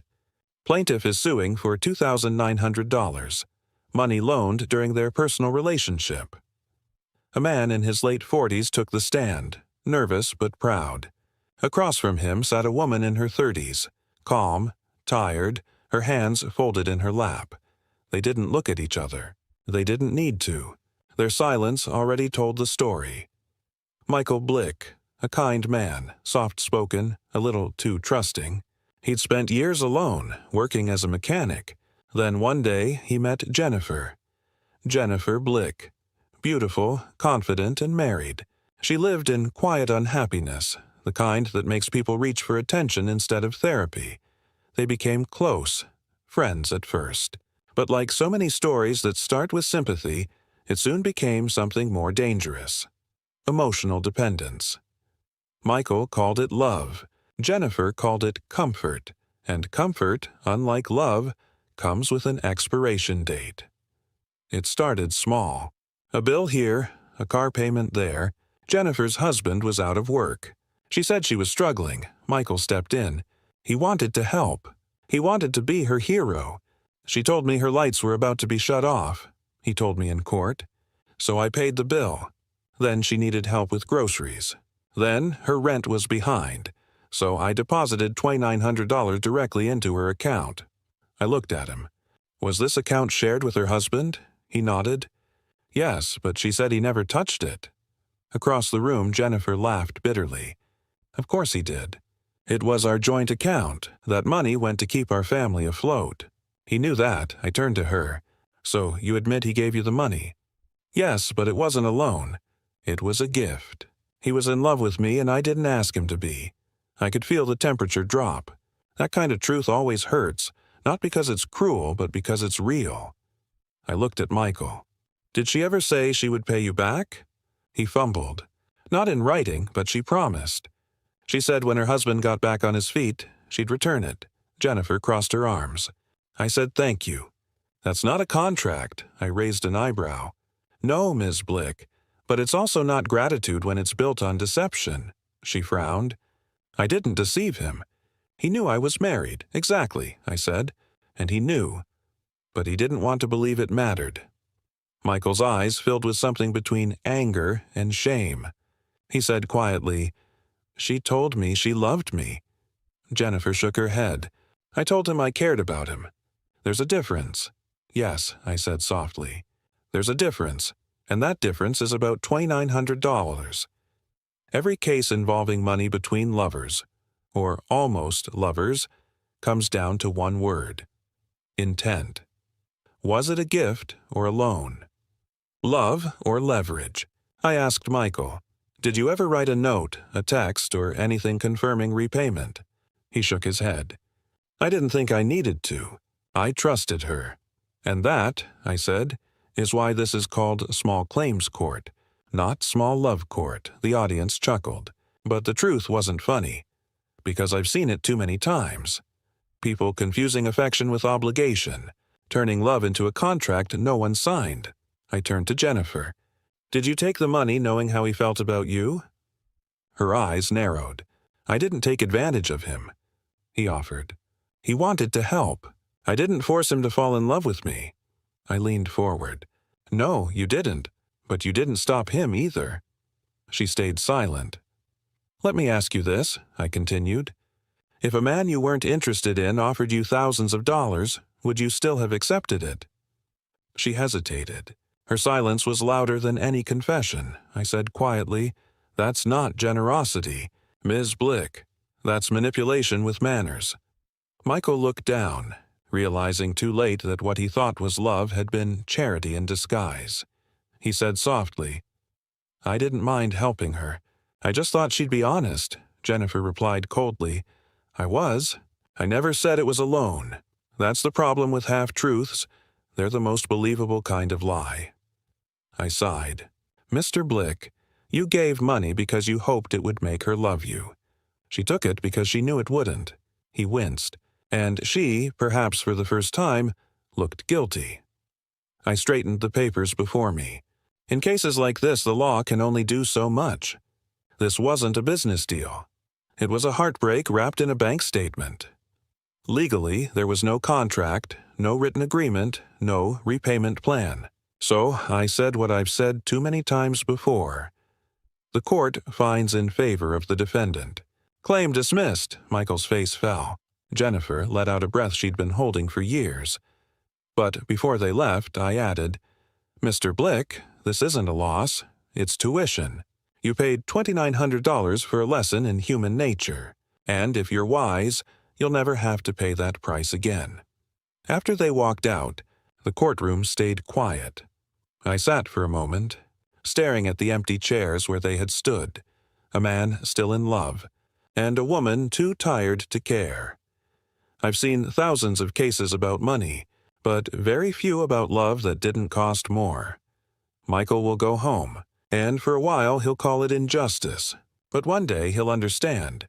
He wasn't suing for money. He was suing for validation, and that's something no judge can award. If you were Michael, would you have helped her anyway, knowing she would never love you back? And if you were Jennifer, would you have had the courage to refuse the money, knowing it came with invisible strings? Generosity without honesty is manipulation, and love without boundaries is self-destruction. That day, I didn't restore a loan. I restored perspective. Because in this courtroom, justice doesn't care about who fell in love. It cares about who fell for a lie. There are cases that come into my courtroom wrapped in paper, contracts, receipts, legal briefs, and then there are cases wrapped in emotion, the kind where the paper is love and the ink is regret. That morning, when the bailiff called the case, I knew which kind it was. "Lawrence Saunders versus Kim Thompson," he said. "Plaintiff is suing for the return of property and funds misused during incarceration." A man in his mid-40s stood tall but bitter, his eyes sharp with the kind of focus only prison can teach you. Across from him sat a woman, younger, tense, her jaw tight. Her eyes carried both defiance and guilt. They'd once loved each other. Now they were here to settle the cost of that love, in dollars, in dignity, and in disappointment. Lawrence Saunders, 44. A man who had once been free, then locked away for 2 years. Not a bad man, just a man who made bad choices, and trusted the wrong person while trying to rebuild his life. Kim Thompson, 36. A woman who had stood by him, at least in the beginning. She was given power of attorney to manage his affairs while he served his sentence. That meant she controlled his money, his Jeep, and, as he would soon learn, his peace of mind. At first, it was supposed to be simple. She would keep things safe until he came home. But sometimes the distance between keeping safe and keeping for yourself is just one lie long. I looked at Lawrence. "Mr. Saunders, tell me what happened." He straightened his shoulders. "I went to prison, Your Honor, 2 years. Before I left, I gave Kim power of attorney. She was supposed to pay my bills, keep my Jeep in good condition, and hold on to my money. When I got out, my money was gone, my Jeep was wrecked, and my gun was gone too." I turned to Kim. "Ms. Thompson, your response?" She crossed her arms. "That's not true. I took care of everything. The car was fine when he left. He's just mad because I moved on." I tilted my head. "So you're saying he's suing you because you broke his heart, not his bank account?" She didn't answer, and silence in my courtroom often tells the truth louder than words. I opened the file. "Let's start with the gun," I said. "A .357 revolver. He claims it was seized by police after your new boyfriend got into a fight. Is that correct?" Kim frowned. "It wasn't my fault. He borrowed it without asking. I raised an eyebrow. Borrowed a firearm? Without asking? From a woman who was supposed to be holding it for someone in prison. She looked away. I pressed on. Do you understand what that means, Miss Thompson? You allowed an unauthorized person access to a weapon that didn't belong to you. She muttered. I didn't think it was a big deal. I nodded slowly. That's your problem. You never think. I turned to Lawrence. What was the gun worth? About $200. Consider it the price of learning who not to trust, I said. But that's not all you lost, is it? He shook his head. No, Your Honor. I lost my car, too. The Jeep Cherokee. His pride and joy. Bought with his own money, maintained by his own hands. It was supposed to be parked, safe, waiting for him when he got out. Instead, when he returned, it was nearly destroyed. The tires bald, the transmission ruined, and the odometer screaming a story of abuse. I left it with 70,000 miles, he said. When I got out, it had 115,000. She said she only used it to get groceries. I looked at Kim. Did you drive the Jeep? She shrugged. Only when I needed to. How often was that? Just on weekends, I leaned forward. Weekends for 2 years? The audience laughed. She turned red. He told me I could. She insisted. Lawrence spoke up, his voice trembling. I told her she could start it once in a while, not drive it across the state. I stared at her. You used his Jeep like a rental car without paying the bill. That's not love. That's theft dressed up as convenience. Let's talk about the funds, I said. He claims you withdrew money from his 401k while he was incarcerated. She nodded. I did, but I used it to make his car payments. How much did you take? About $3,000. And how much were the car payments? She paused. Maybe $1,000, so where's the rest? She shifted in her seat. It went toward bills. I had to keep the lights on. Your lights, I clarified. Not his. She didn't deny it. I turned back to Lawrence. Mr. Saunders, what was it like when you came home? He hesitated, then said quietly, it was like walking into someone else's life. The Jeep was ruined, my gun was gone, and the money I'd worked years for had vanished. I asked her what happened, and she laughed.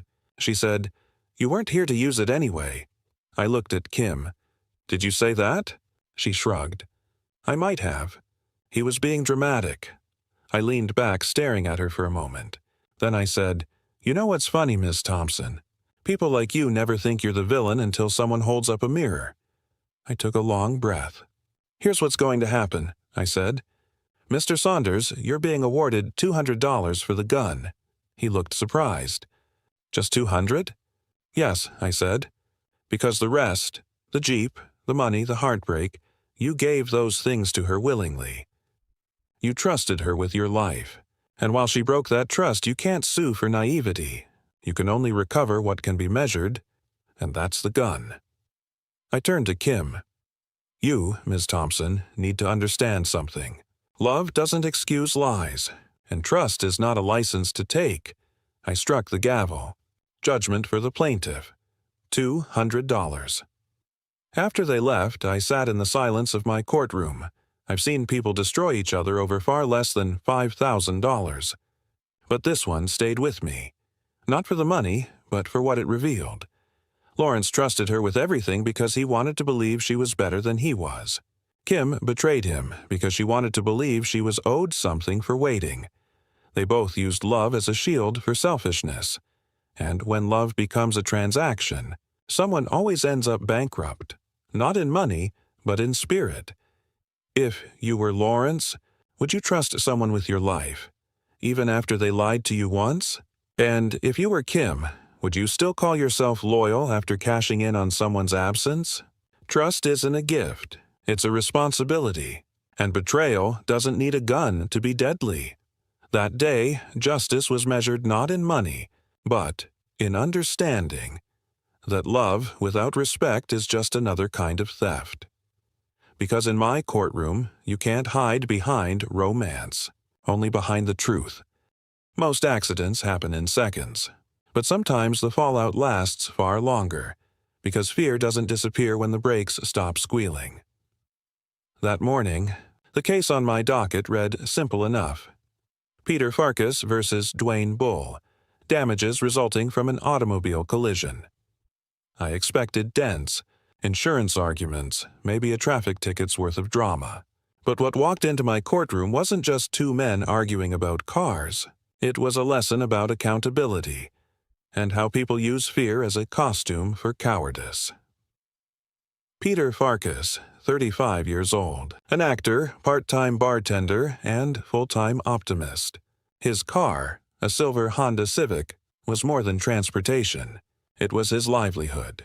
His lifeline, Dwayne Bull, 27, a hairstylist. Confident, loud, flamboyant, the kind of man who could charm a crowd and talk his way into and out of anything. They met the way most strangers meet in Los Angeles, in traffic. And from that moment on, their lives collided harder than their bumpers ever did. It happened on Sunset Boulevard. A clear day.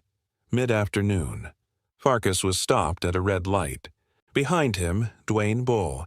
Distracted, frustrated, and, by his own admission, late for work and low on patience. Peter said, "I felt the hit before I heard it. My whole car jolted forward." He stepped out to inspect the damage.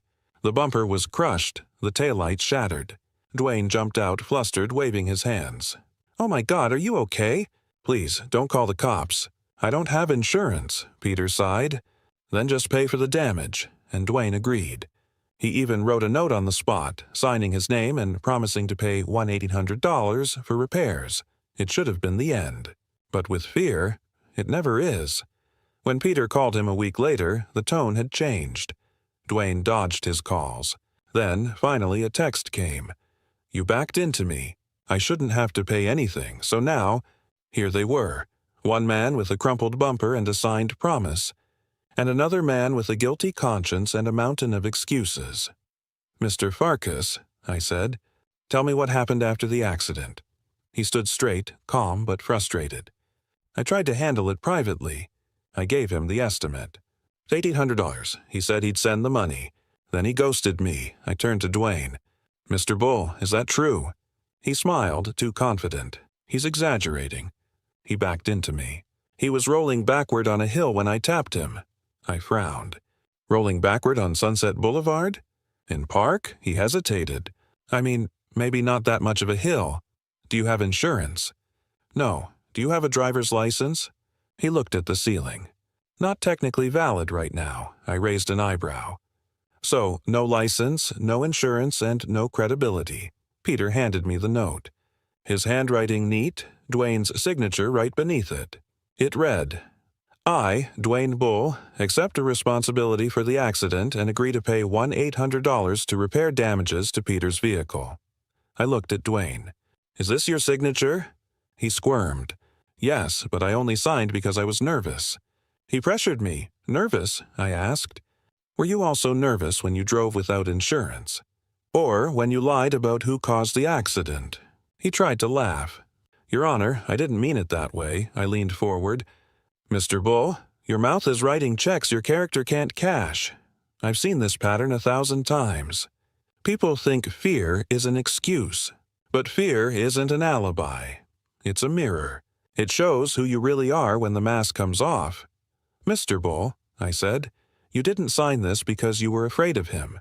You signed it because you were afraid of responsibility."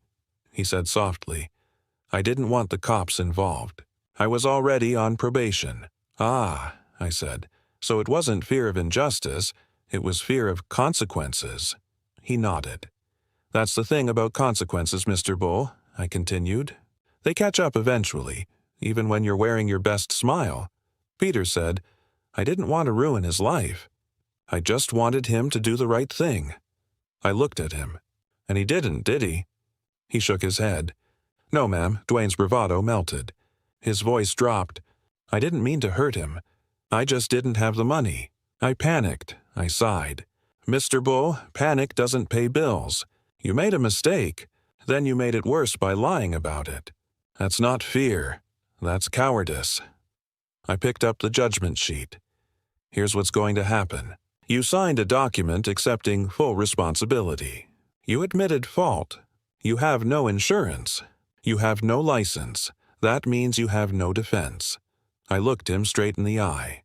Judgment for the plaintiff at $1,800. He looked down. Peter smiled faintly, not with triumph, but with relief. Before I struck the gavel, I added, Mr. Bull, being scared doesn't make you bad, but lying about it does. Learn the difference. After they left, I sat in the quiet of the courtroom. I thought about how fear drives people, not away from danger, but toward dishonor. Dwayne wasn't evil. He was just a man who couldn't admit he was wrong. And Peter, he was the kind of man who thought honesty would protect him. The truth is, in life, it often doesn't. But it does protect your soul, and that's worth more than any car repair. Fear makes people lie. Responsibility makes them grow. That day, justice wasn't about money. It was about making one man stop running, and another realize he'd been right to stand his ground. Sometimes the smallest cases carried the biggest truths. A bicycle, a friend, a favor gone wrong. That morning, when the bailiff called the case, I expected something simple, maybe a misunderstanding. But as the two men walked in, I could see it. The strain of friendship turned sour, and the weight of guilt resting heavier than the missing bicycle ever could. Kirk Ryder versus Klaus Pullman, the bailiff announced. Plaintiff is suing for the value of a stolen bicycle. The plaintiff looked calm, almost sad. The defendant? Nervous, fidgeting, avoiding eye contact, already rehearsing excuses in his head. I've seen that look before. The look of someone who lost something that wasn't theirs, and the respect that came with it. Kirk Ryder, 38. A marketing executive, soft-spoken but sharp. He believed in loyalty, structure, and keeping promises. He'd lost a lot in his life, but he still believed in people. Klaus Pullman, 36. A free spirit, a talker. The kind of friend who means well but leaves chaos in his wake. He always had an explanation, never an apology. They'd been friends for years. Until one day, a simple favor turned into a test neither of them passed. I looked at Kirk. Mr. Ryder, tell me what happened. He adjusted his glasses. I loaned Klaus my bike, a Univega hybrid, so he could commute to work. I wasn't using it much, and I trusted him. How long did he have it? About 6 months. Did you ever ask for it back? He nodded. A few times. He always said he'd bring it over. Then, one day, he told me it had been stolen from his garage. I turned to Klaus. Mr. Pullman, is that true? He nodded quickly. Yes, Your Honor, I feel bad about it. But it wasn't my fault. It was stolen along with 2 other bikes in the garage. Whose garage? My roommate's. I smiled faintly. So not even your garage, meaning the bike was sitting in a place that wasn't secure, a place the owner didn't even know it was in. He hesitated. I guess you could say that. I leaned forward. I'm saying exactly that. Klaus began his defense. It's not like I didn't care, Judge. I just didn't think I should have to pay for something I didn't steal. If I'd known it would get taken, I never would have kept it there. I asked. Was it locked? He shook his head. No, but it was inside the garage. I thought that was enough. I nodded slowly. You thought it was enough? That's the difference between people who take responsibility and people who make excuses. The courtroom went still, because everyone knew exactly which side he was on. Kirk pulled out a photograph. A bright blue hybrid bike, a little worn, but well cared for. It wasn't just a bike, he said softly. It belonged to a close friend of mine who passed away. He gave it to me before he died. I kept it for years. I only lent it to Klaus because I trusted him. His voice cracked on the last word. I turned back to Klaus. Did you know that? He swallowed. No, I didn't. I stared at him for a long moment. Would it have changed how careful you were? He hesitated again, and that hesitation said everything. I've presided over thousands of cases, and I can tell within minutes when something is about carelessness, and when it's about character. Klaus, I said, when someone entrusts you with something, especially something with meaning, you don't treat it like an object. You treat it like a promise. He started to speak. I didn't mean... I stopped him. I know you didn't mean to lose it, But you did, and meaning doesn't erase responsibility. I explained it simply. When you borrow something, you become responsible for it. It doesn't matter if you intended to lose it or not.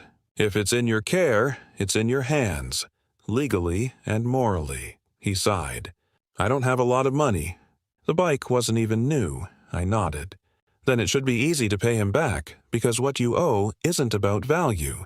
It's about integrity. I looked at Kirk. What was the value of the bike? About $150, Your Honor, I nodded. Judgment for the plaintiff, $150. Then I turned to Klaus. Mr. Pullman, $150 won't buy you back your friend's respect, but it might remind you that promises aren't free. He looked down. For once, he didn't argue. Kirk gave a quiet nod, not in satisfaction, but closure, because sometimes closure doesn't come from justice. It comes from finally letting go of disappointment.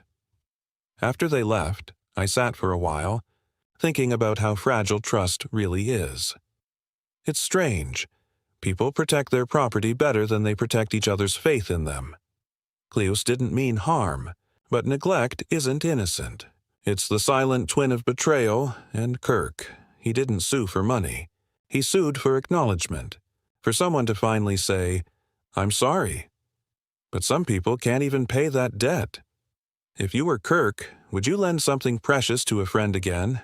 Would you forgive carelessness that broke more than property? And if you were Klaus, would you see this as punishment or a lesson? Responsibility doesn't start with guilt. It starts with respect. That day, I didn't just rule on a lost bicycle.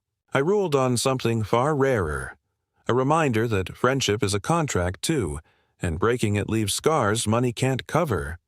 Some cases are about broken contracts, some are about broken cars, and some, the hardest ones, are about broken people. That morning, when the bailiff called the case, I noticed the woman walking in slowly, clutching papers with trembling hands. Her eyes darted nervously around the courtroom. Behind her came a man, tall, angry, and unrepentant. You could feel the fear following her like a shadow. Tamara McBride versus Bernard Golden, the bailiff announced. Plaintiff is suing for a $640 phone bill. A phone bill. That's what the papers said. But what stood behind those numbers wasn't money. It was power, control, and a woman finally brave enough to stand up to both. Tamara McBride, 38. Disabled, living on SSI, surviving on a small government check and a lot of patience. She had been in an on-and-off relationship with Bernard for 3 years. She described him as charming, passionate, and terrifying when angry. Bernard Golden, 42. Unemployed but proud, living off his girlfriend's kindness. At least, that's how it started. Then kindness turned into survival. They met at church. She thought he was safe. He thought she was easy to control, and for a while they both got what they wanted, until the phone bill arrived. I looked at Tamara. Miss McBride, tell me what this case is about. She spoke softly, barely above a whisper. I had a phone account in my name. He made a lot of long-distance calls, to Virginia, to friends, to people I didn't know. The bill came to $640. I told him I couldn't pay it. He said he would, but he never did. I turned to Bernard. Mr. Golden, what's your response? He leaned back, smirking. I don't owe her anything. I supported her for years. I bought food. I helped with rent. That phone was for both of us. I raised an eyebrow. So, you're saying she owes you for groceries, but you don't owe her for a phone you used? He shrugged. That's different. No, I said flatly. It's not. I scanned the phone records. There were dozens of calls. Long ones late at night, all to the same number. I asked, who were you calling in Virginia? Bernard avoided eye contact. Friends. Girlfriends? He hesitated. They were friends who happened to be women. Tamara looked down, shaking her head. He'd talk to them for hours, sometimes right in front of me. If I said anything, he'd start yelling. I looked back at Bernard. Did you ever threaten her? He snorted. She's dramatic. I never laid a hand on her. She whispered. He didn't have to. His words were enough. Tamara handed me a stack of letters. Not legal documents, but prayers, written by Bernard. In shaky handwriting, he had written, "Lord, deliver me from this evil woman. May her heart turn to dust. May she feel the pain she's caused me." I looked up at him. "You wrote this?" He shrugged. I was angry. I tapped the page. Anger is human, but this isn't a prayer. It's a curse with punctuation. He glared at me. "I don't care what you think. I just wanted her gone." I stared back. "Well, congratulations. You got your wish. Now you're about to get a bill, too." Tamara's voice broke as she said, "He told me if I called the police again, he'd kill me." The courtroom went still. You could hear her breathing, short and sharp. Bernard jumped in. "She's lying." I never said that. I looked at him coldly. "Sir, I've seen fear before. It doesn't lie. It shakes, it stumbles, but it doesn't lie." I turned to Tamara. "Did you ever try to cut him off the phone account?" She nodded. "I tried, but he always found a way to call again. He said if I disconnected it, he'd come to my house." Her eyes filled with tears. "I just wanted peace." I looked at Bernard. "Mr. Golden, do you understand what this case is really about?" He shrugged again. "It's about a phone bill." "No," I said, my voice rising slightly. "It's about respect. You used this woman's kindness like a bank account. You made her pay for your calls, your ego, and your cruelty. Now it's time you pay her back." He tried to interrupt. "I didn't mean to hurt her. I cut him off. You didn't have to mean it. You just had to do it." I took a breath. "Here's my judgment. Mr. Golden, you will pay Ms. McBride $640, the full amount of the phone bill." He started to protest. "This is ridiculous." I raised a hand. "What's ridiculous is a grown man praying for vengeance on the woman who kept his lights on." He went silent. I turned to Tamara. "You don't owe him forgiveness. You only owe yourself peace." Then I struck the gavel. Judgment for the plaintiff. After they left, the room stayed heavy. I've seen hundreds of cases like this, not about money, but control. It always starts small, a phone bill, a car payment, a favor. Then it grows into a chain. And by the time they realize it, they've forgotten what freedom feels like. Tamara came to court to reclaim a few $100s. But what she really reclaimed was her voice. And sometimes, in a courtroom full of noise, that's the loudest kind of justice there is. If you were Tamara, would you have had the strength to stand up and face him? Would you have risked his anger for your peace? And if you were Bernard, would you finally see that cruelty doesn't make you powerful? It makes you pitiful? Love shouldn't feel like fear, and fear shouldn't cost $640. That day, justice wasn't measured in dollars. It was measured in courage. Because sometimes the bravest thing a person can do is walk into a courtroom and say, "You don't get to scare me anymore." I've seen a lot in my courtroom: greed, betrayal, lies. But what walked in that morning wasn't about any of those things. It was about innocence, and what happens when the world takes it away too soon. Two parents entered my courtroom, strangers to each other, but bound by something they couldn't undo: a pregnancy between their teenage children. "Mr. Herron versus Ms. Brown," the bailiff announced. "Plaintiff is suing for $2,000 in medical expenses following his daughter's miscarriage." The air was heavy. The man stood rigid, his jaw tight with controlled fury. Across from him, a woman sat calm but cold, her eyes saying everything her lawyer didn't. This wasn't about money. It was about guilt, blame, and the desperate need to find meaning in heartbreak. David Herron, 52. A proud father, hardworking, stern, the kind of man who believes in right and wrong, and nothing in between. His daughter, Denise, 16, bright, soft-spoken, and too young to be sitting in a courtroom that wasn't for her mistakes alone. Helen Brown, 48. Single mother, strong, protective. She'd raised her son, Dantrell, 16, with grit and suspicion of authority. To her, this case wasn't about justice. It was about survival. Two teenagers. Two parents. One loss that neither family would ever truly recover from. "Mr. Herron," I began, "tell me why you're suing Ms. Brown." He cleared his throat, voice trembling with restrained anger. My daughter was pregnant by her son, Dantrell. She was 16. She miscarried. I paid the hospital bill, over $2,000. I believe his family should pay half. They're equally responsible. I turned to Ms. Brown. Ms. Brown, is that true? She nodded slightly. There was a pregnancy, but there's no proof my son was the father. There's no child, no DNA test. And I think her miscarriage happened because her father stressed her out, not because of my son. The words hit the room like a slap. Mr. Heron slammed his hand against the table. That's a lie. Quiet, I snapped. Sit down. I turned back to Ms. Brown. You're saying the girl's emotional distress caused the miscarriage? Yes, ma'am. He called her names, shamed her, and threw her out. The courtroom was still. I looked at Mr. Heron, a proud man cracking under the weight of his own grief. Did you yell at your daughter? I asked. He hesitated. I told her she was too young, that she'd thrown away her future. I nodded slowly. And then she lost the baby? He closed his eyes. Yes. That was the first moment he looked human.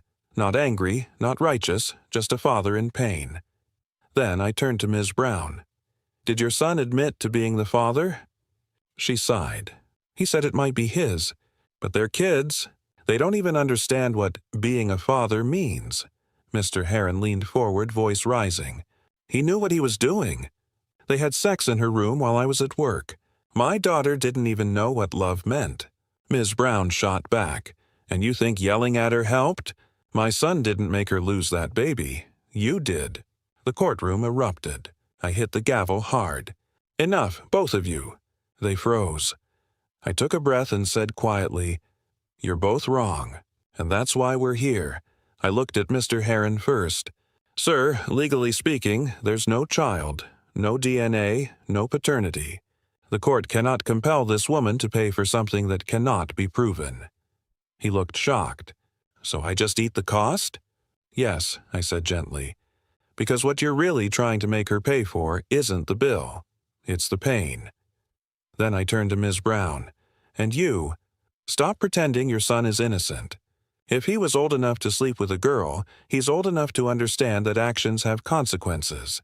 She looked at the floor. I continued. This isn't about who's guilty. It's about two children who didn't understand the cost of what they were doing. And now, two parents trying to clean up after it with pride instead of compassion. I turned to the boy, Dantrell, who had been sitting silently in the back. He avoided my eyes. Stand up, I said. He hesitated, then rose. You think you're a man?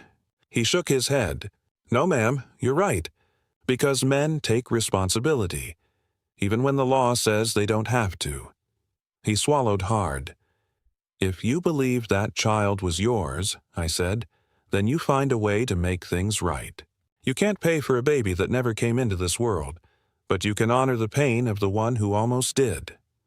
I looked between the parents. Both looked exhausted, beaten not by the system, but by emotion.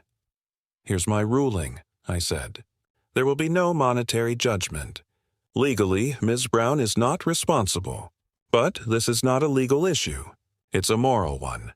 I turned to Mr. Heron. Sir, yelling won't bring your grandchild back, and no judgment can erase the shame you feel. But healing doesn't start with lawsuits. It starts with forgiveness. He looked down, silent tears forming. I turned to Ms. Brown. Your son is lucky. He's been given a second chance. Don't let him waste it pretending this never happened. I hit the gavel softly. Case dismissed. After they left, the silence in the courtroom lingered longer than usual. Even the audience didn't move. I sat there, thinking about how fragile life can be, and how easily adults forget that children make mistakes because they're still learning what love, responsibility, and loss mean. Denise lost a baby. Dantrell lost his innocence, and their parents lost the chance to teach them gently. If you were Mr. Heron, would you forgive the boy who changed your daughter's life? Would you learn to guide her with love instead of anger? And if you were Ms. Brown, would you make your son face what he did?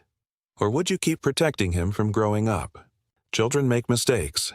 But it's adults who decide whether those mistakes become lessons or lifelong scars. That day, the law couldn't give justice. But maybe, just maybe, it gave them something better. The truth. There are cases that come into my courtroom wrapped in paperwork. Then there are cases wrapped in tears, regret, and the sound of a family falling apart. That morning, when the bailiff called the case, I knew before anyone spoke. This wasn't going to be about money. It was going to be about heartbreak. Darrell Thompson and his mother versus Derek Thompson, the bailiff announced. Plaintiffs are suing for $5,000, the cost of bail money paid for the defendant's release from jail. A mother? 2 sons, but you could already tell, only one of them still believed in family. Derek Thompson, 32, a son who had been in and out of trouble more times than he could count, always promising to do better, never following through, charming, selfish, and dangerously comfortable with being rescued. Darrell Thompson, 34, the older brother, quiet, responsible, the kind of man who keeps the family afloat while his sibling sinks it. Mrs. Thompson, 60, the mother, soft-spoken, faithful, a woman who loved her sons too much to see the difference between forgiveness and enabling. And there they were, a triangle of love, lies, and bail bonds. I looked at Mrs. Thompson. "Tell me why you're here." "Ma'am," her voice shook. "My son Derek was arrested for domestic violence. His bail was $5,000. I didn't have the money, so I used my house as collateral. I told him, when you get your tax refund, pay me back so I can remove the lien. He promised. He didn't." I turned to Derek. "Is that true?" He shrugged. "Yeah, but I needed that money. My van broke down. I had to fix it to get to work." I raised an eyebrow. "Let me get this straight. Your mother put her home on the line for you, and when you finally had the means to pay her back, you spent the money on your car?" He nodded. "Yeah, I was going to pay her later." I turned to Darrell. "You're part of this suit too, correct?" He nodded. "Yes, Your Honor. I helped with the bail too. I co-signed because my mother was terrified of losing the house. We believed him when he said he'd pay us back." Derek rolled his eyes. "I told you I'd handle it." Darrell snapped. "You've been saying that for years." "Derek, you handle it by letting everyone else clean up your mess." The tension was thick, the kind of silence that comes when love starts curdling into anger. I turned to Mrs. Thompson. "Ma'am, how many times have you bailed your son out?" Her hands trembled. 3. "And has he ever paid you back?" "No, Your Honor," I sighed. "Then why did you do it again?" She smiled weakly. "Because he's my son." There it was, the saddest answer I hear too often in my courtroom. Because love, when it forgets boundaries, becomes a trap. I said softly, "Love without accountability isn't love. It's permission." Derek leaned forward, defensive. "You don't know what it's like. When you've got no one, your family's supposed to be there. That's what family means." I met his stare.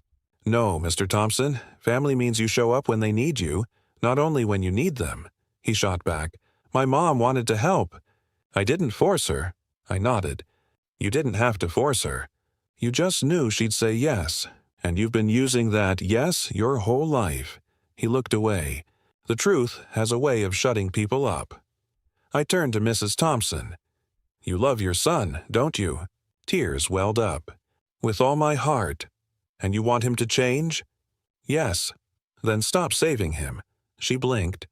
Confused, I said, "If you keep catching him every time he falls, he'll never learn what the ground feels like." Darrell nodded slowly beside her, his voice breaking. "I've been saying that for years, Mom," Derek muttered. "You're both against me now?" I looked at him sharply. "No, they're for you. Just not for your lies." I picked up the file. "Here's my ruling. Derek Thompson, you owe your mother and brother $5,000, the full amount of the bail money. You promised to repay them when you got your refund. You didn't. You broke that promise." He opened his mouth to argue, but I continued. "And let me be clear. This isn't about the money. It's about respect. You used your mother's love as collateral. And that, Mr. Thompson, is theft. Not of dollars, but of dignity." I turned to Mrs. Thompson. "Ma'am, I know you love your son, but love must evolve. From now on, if he lands in jail again, leave him there." I struck the gavel. Judgment for the plaintiffs. $5,000. After they left, I sat in the quiet courtroom, thinking about the kind of pain that hides behind the word family. Mothers like Mrs. Thompson live on the edge of heartbreak every day, trying to save a child who doesn't want to be saved. And sons like Derek, they live on borrowed forgiveness, but forgiveness, like money, runs out. Daryl walked out with his mother's arm in his. Derek stormed out alone. And for the first time, I think Mrs. Thompson realized, sometimes losing a child's trust is the only way to make them grow up. If you were Mrs. Thompson, could you still love a child who keeps breaking your heart?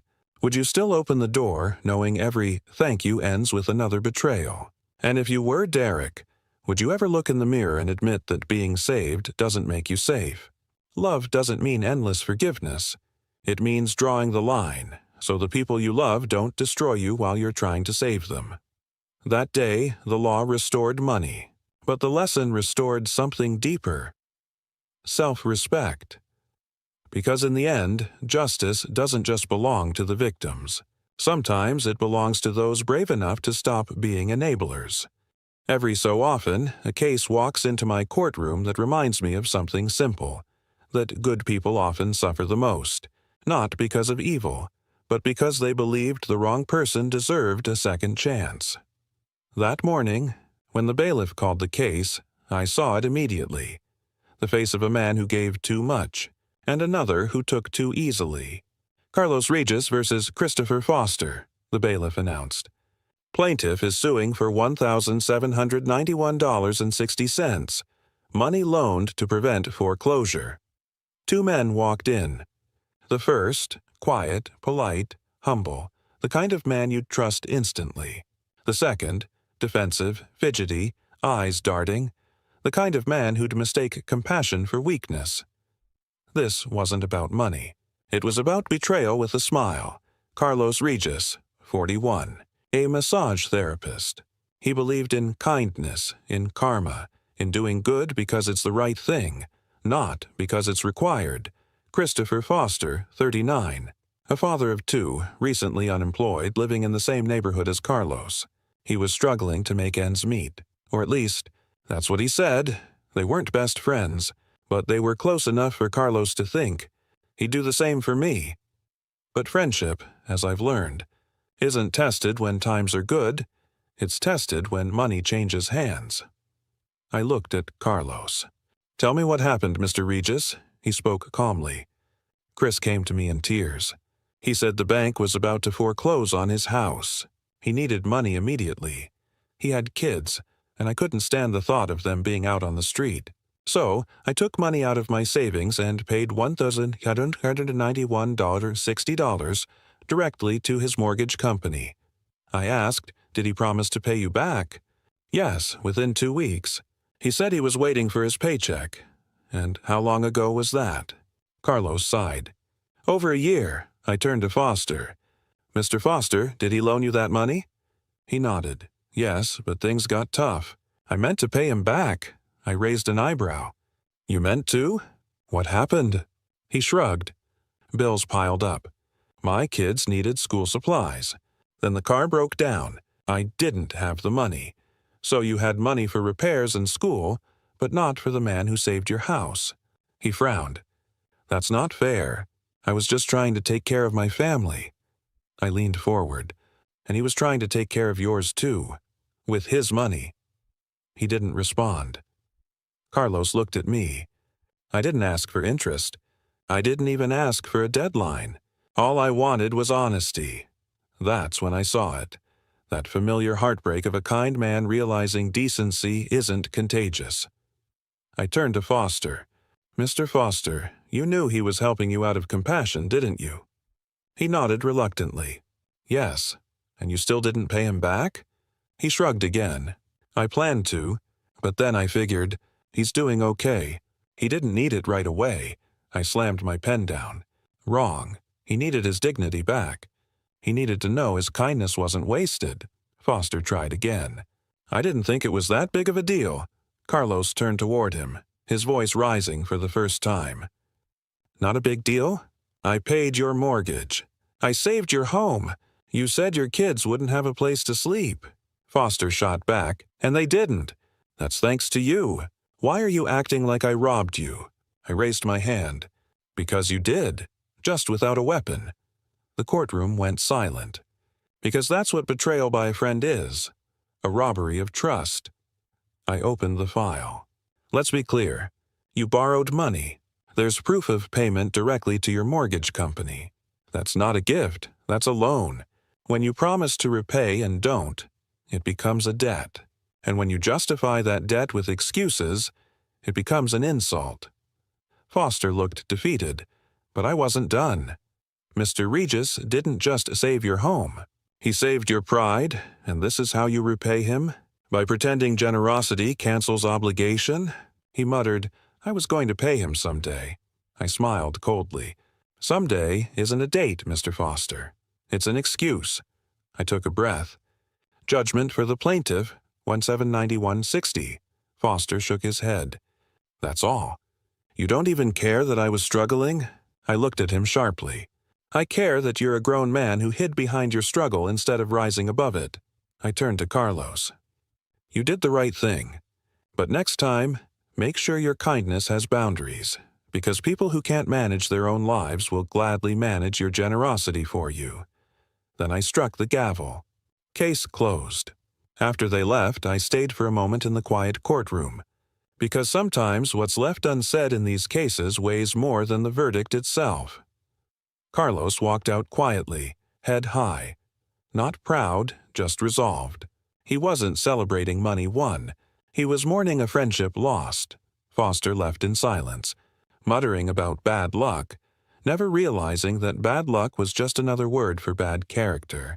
And I sat there thinking, in life, there are two kinds of people, those who pay their debts and those who make excuses for them. Only one of them sleeps well at night. If you were Carlos, would you help again, knowing the person might betray you? Or would you turn away next time, afraid to care? And if you were Foster, would you call it hard times? Or would you admit it was just laziness dressed up as struggle? Money tests people, but character decides who passes. That day, justice didn't just repay a loan. It restored the value of decency. Because the moment you betray someone's kindness, you don't lose their money. You lose the right to ever call yourself their friend. Justice isn't about glamour. It's not about the industry, or the headlines, or the paycheck. It's about something simpler. A promise kept. That morning, when the bailiff called the case, I could feel the tension ripple across the courtroom. The plaintiff walked in confident, elegant, composed. The defendant followed, smirking, self-assured, flanked by lawyers. Kylie Ireland versus Sin City Entertainment, the bailiff read. Plaintiff is suing for $5,000 for breach of contract. I glanced at the file. An adult film actress suing a studio for unpaid work. The kind of case most judges would smirk at. But I've never cared about appearances. Because in my courtroom, respect isn't rated by the kind of work you do. It's measured by whether you keep your word. Kylie Ireland, 29. Smart, confident, articulate. A woman who made her living in the adult film industry. Not ashamed, not boastful, just professional. Mickey Blank, 42, executive producer at Sin City Entertainment. Polished, evasive, and convinced he could talk his way through anything. They'd signed a 6-month contract. 6 films, 6 paychecks, and the promise of fair treatment. But promises mean nothing if the other side decides your profession makes you disposable. I looked at Kylie. Tell me why you're here. She met my eyes directly. Calm, clear, and fearless. I signed a contract with Sin City. 6 films in 6 months. They used my name in promotions, interviews, and advertising. But they never hired me for a single shoot. They didn't pay me, and they refused to release me from the contract. I turned to Mickey. Mr. Blank, your response. He leaned back, smooth as oil. Your Honor, there was a miscommunication. We changed the company's direction. We had other priorities. It wasn't personal. I stared at him. It wasn't personal? You tied this woman's name to your company, limited her ability to work elsewhere, used her for publicity, and you think that's not personal? He smiled awkwardly. Well, it's business. I tapped my pen. And business has rules, one of which is called a contract. I could feel the audience leaning forward. Kylie spoke again, voice steady but firm. I kept my end of the deal. I showed up. I promoted their brand. I even turned down other offers because I believed they'd honor the contract. And when I asked why I wasn't being booked, they said, "You're not our type anymore." I turned sharply to Mickey. "Did you say that?" He hesitated. I may have said something like that, yes. I nodded slowly. And what exactly does "not our type" mean? He shifted uncomfortably. We wanted to focus on new talent. I smiled, not kindly. Translation: you used her name to sell your brand, then threw her away when she stopped being useful. He looked down. Kylie spoke softly now, and in her voice there was no bitterness, just exhaustion. People think because of what I do, I don't deserve respect. But I work hard. I show up on time, I do my job, and I expect to be treated like a professional, not a punchline. The courtroom went silent. I let her words hang there. Then I said, "Miss Ireland, what you do for a living isn't on trial here. What's on trial is whether this company believes that contracts only matter for people they approve of. And in my courtroom, that's not how it works." Mickey tried to recover. "We didn't mean any harm. The contract was standard. We just didn't get around to using her in production." I frowned. "So you didn't honor the contract, but you continued using her name in promotional material?" He nodded. "Yes, but we didn't make any money off her name." I tilted my head. "Then why use it at all?" He hesitated. "Public interest." I leaned back. "That's not public interest. That's exploitation, with a marketing budget." I looked at Kylie. "You ever think about quitting?" She smiled faintly. "Every day. But I won't let men like him decide my worth." That answer, simple, strong, full of quiet fire, was one of those rare moments that remind me why I love this job. Because the courtroom isn't just about justice. Sometimes it's about reclaiming dignity. I took a deep breath. "Here's my judgment." I turned to Mickey. "Your company breached the contract. You bound this woman legally, used her name commercially, and failed to deliver your end of the bargain. The contract says 6 films. You delivered 0. You owe her not just the money, but the respect you withheld." I struck the gavel. "Judgment for the plaintiff. $5,000. Then I paused and added, "And, Mr. Blank, next time you sit across a woman like Miss Ireland, remember, you're not just talking to an actress. You're talking to a professional who deserves the same respect you give your male peers." He looked embarrassed for the first time that day. After they left, I sat for a moment, thinking about how often power hides behind professionalism, how often women in every field are told they're not the right type, when what people really mean is, you're too strong to manipulate. Kylie didn't just win her case, she reclaimed her narrative, and that's worth more than $5,000. If you were Kylie, would you still believe in fairness after an industry and a man treated you like property? And if you were Mickey, would you see that breaking a promise doesn't just cost money, it costs your integrity? Respect isn't given because of who you are. It's earned by how you treat others. That day, the law didn't just settle a contract. It restored a truth, that every job, every promise, every person deserves respect. Because dignity isn't rated by industry. It's measured by honesty. Some cases are about money. Some are about pride. But this one was about the price of forgiveness. I remember that morning well. The courtroom was unusually quiet. 2 people stood before me, husband and wife, but there was no warmth between them, only silence. He looked relaxed, almost smug. She looked tired, not from the day, but from years of disappointment. "Robbie Richardson versus Leonard Richardson," I read aloud. Plaintiff is suing her husband for the return of $5,000 bail money. A wife suing her husband.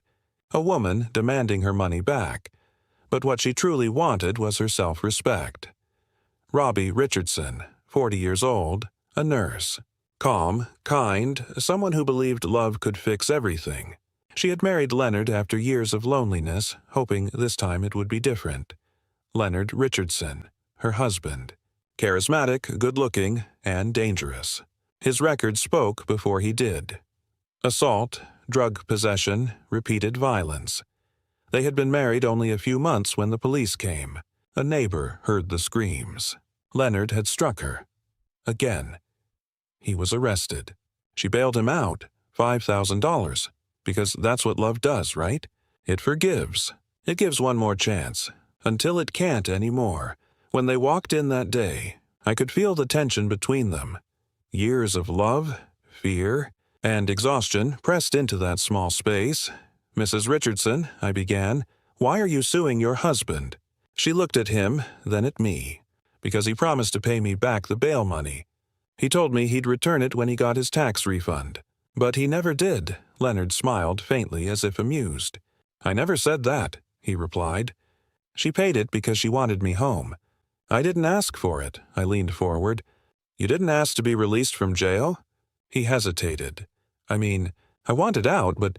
So, you knew she paid the bail?" "Yes." "Then why didn't you refuse to leave?" He had no answer. When I asked about his background, Leonard shifted uncomfortably. "Mr. Richardson, how many times have you been arrested?" "A few." "How many is a few?" He sighed. 1989 for marijuana.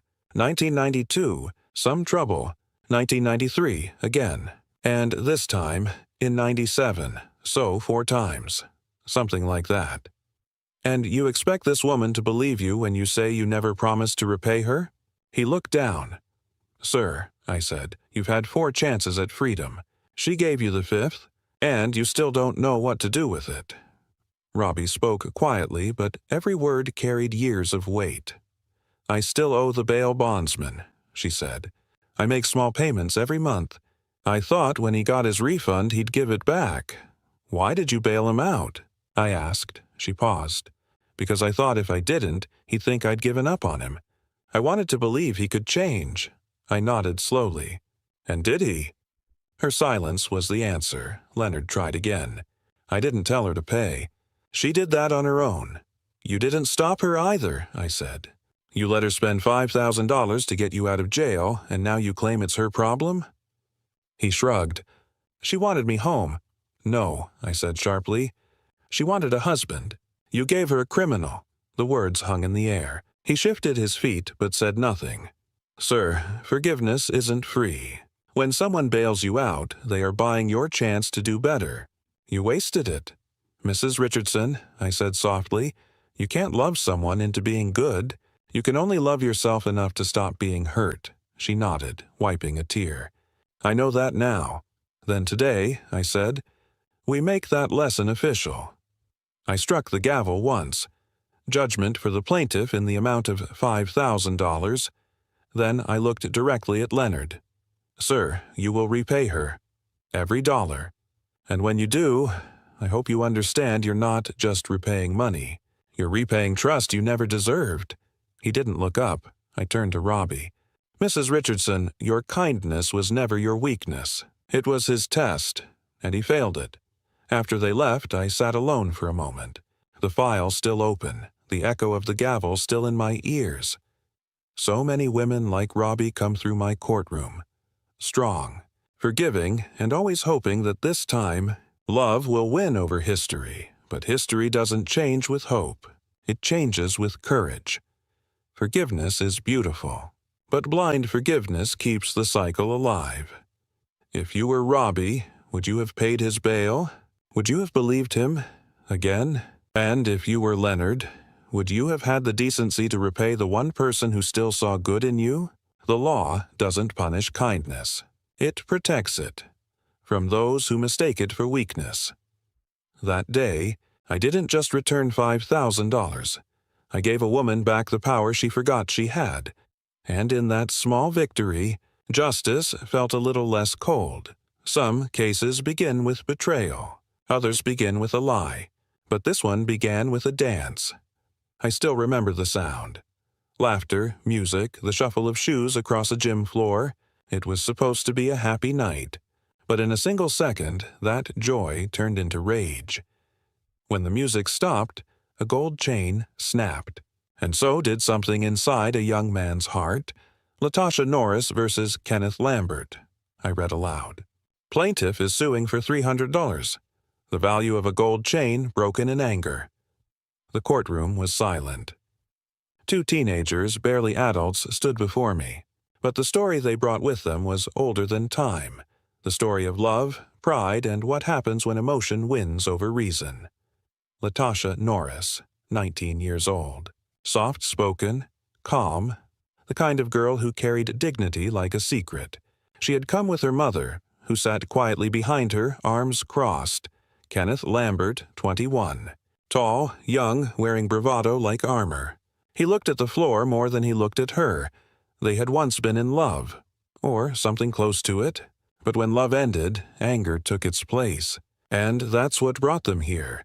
They met at a summer block party. Kenneth had just started working as a mechanic. Latasha worked part-time at a beauty salon. They dated for almost a year. Long enough to build habits, short enough to believe nothing could go wrong. Then came the night of the party. Latasha was dancing with friends when Kenneth walked in. He saw her laughing, saw another man beside her, and something in him snapped. He crossed the room, shouting her name. The music stopped. Everyone turned. She tried to calm him. He grabbed at the gold chain around her neck, a small, delicate piece with her mother's initials on it, and tore it off. The chain broke. So did her respect for him.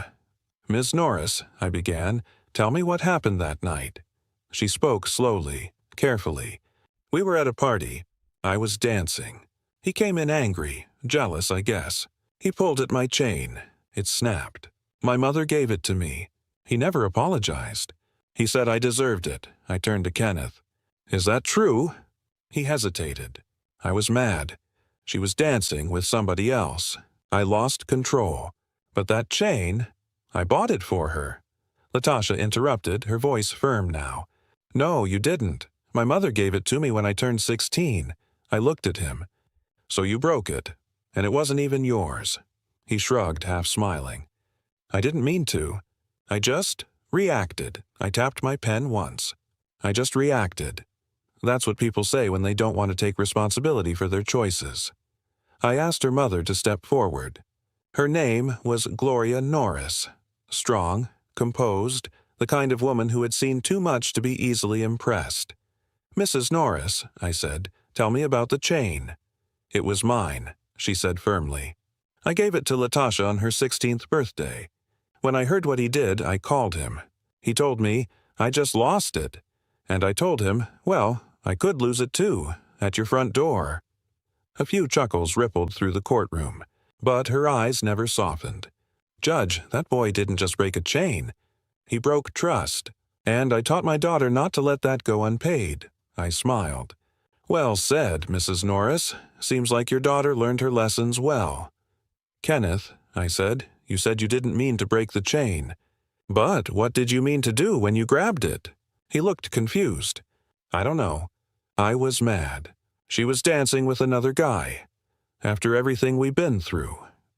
"Everything you've been through?" I repeated. "You're 21. You've been through 2 birthdays and 1 relationship. That's not tragedy. That's youth." The courtroom chuckled softly. "Kenneth," I continued, "anger doesn't make you a man. Control does. You think breaking her jewelry makes you strong. It makes you small." He stood silent for a long moment. Then finally he spoke. "I don't have the money right now. I got a baby. I just bought a Camaro. I'm trying to handle things." I stopped writing and looked up. "You just said you spend $340 a month on your car and $273 on your child. Congratulations. You just told me your priorities. And your child isn't first." He froze. The room went silent again. I leaned in. "When you become a father, you don't just provide for your child. You teach them what kind of person to be. And right now, You're teaching them that temper is stronger than truth." He said nothing. He didn't need to. I closed my notebook and looked at both of them. "Mr. Lambert, you owe Ms. Norris $300, the value of the chain you broke. You will pay for it because when you break something, you buy it. That's not punishment. That's accountability." Then I turned to Latasha. "Miss Norris, you did the right thing coming here. You didn't let anger define you. You let justice speak for you." I struck the gavel. Case closed. After the courtroom cleared, I sat for a moment watching the empty chairs. They were so young, too young to understand that love without respect always ends in pain. I thought about Latasha's mother, strong, proud, unwilling to let her daughter inherit her silence. And I thought about Kenneth, a boy trying to be a man by using anger as proof of love. Some people learn from mistakes. Others keep repeating them until the world teaches them the hard way. If you were Latasha, would you forgive him? Would you believe the words "I didn't mean to"? And if you were Kenneth, would you look back on that night and realize that pride cost you something far greater than $300? It cost you a chance to grow up. Anger doesn't make you strong. Apology does. Responsibility does. Love is not proved by possession. It's proved by restraint. That day, a broken chain taught a young man that truth, like gold, is fragile, but worth more than his ego. Some disputes are about property. Some are about promises. But this one was about pride. A man opened his home to a friend. A friend turned that kindness into conflict. And when the rent stopped coming, the excuses started arriving. I still remember the sigh that escaped her lips when she entered the courtroom. Her name was Joy Goldstein, and she looked like someone who'd rehearsed her pain until it sounded like truth. Across from her sat John Tyler, arms crossed, jaw set, the look of a man tired of being taken advantage of. "John Tyler versus Joy Goldstein," I announced. "Plaintiff is suing for unpaid rent and property damage." What came next was not just about money. It was about what happens when kindness meets entitlement. John Tyler, 45 years old. An office worker, quiet, steady, someone who kept his receipts, his promises, and his patience. He had a spare room in his apartment. He rented it to Joy Goldstein, a younger woman he'd met through a mutual friend. Joy Goldstein, 32. Freelance writer, emotional, intelligent, but chaotic. She called herself an artist of freedom.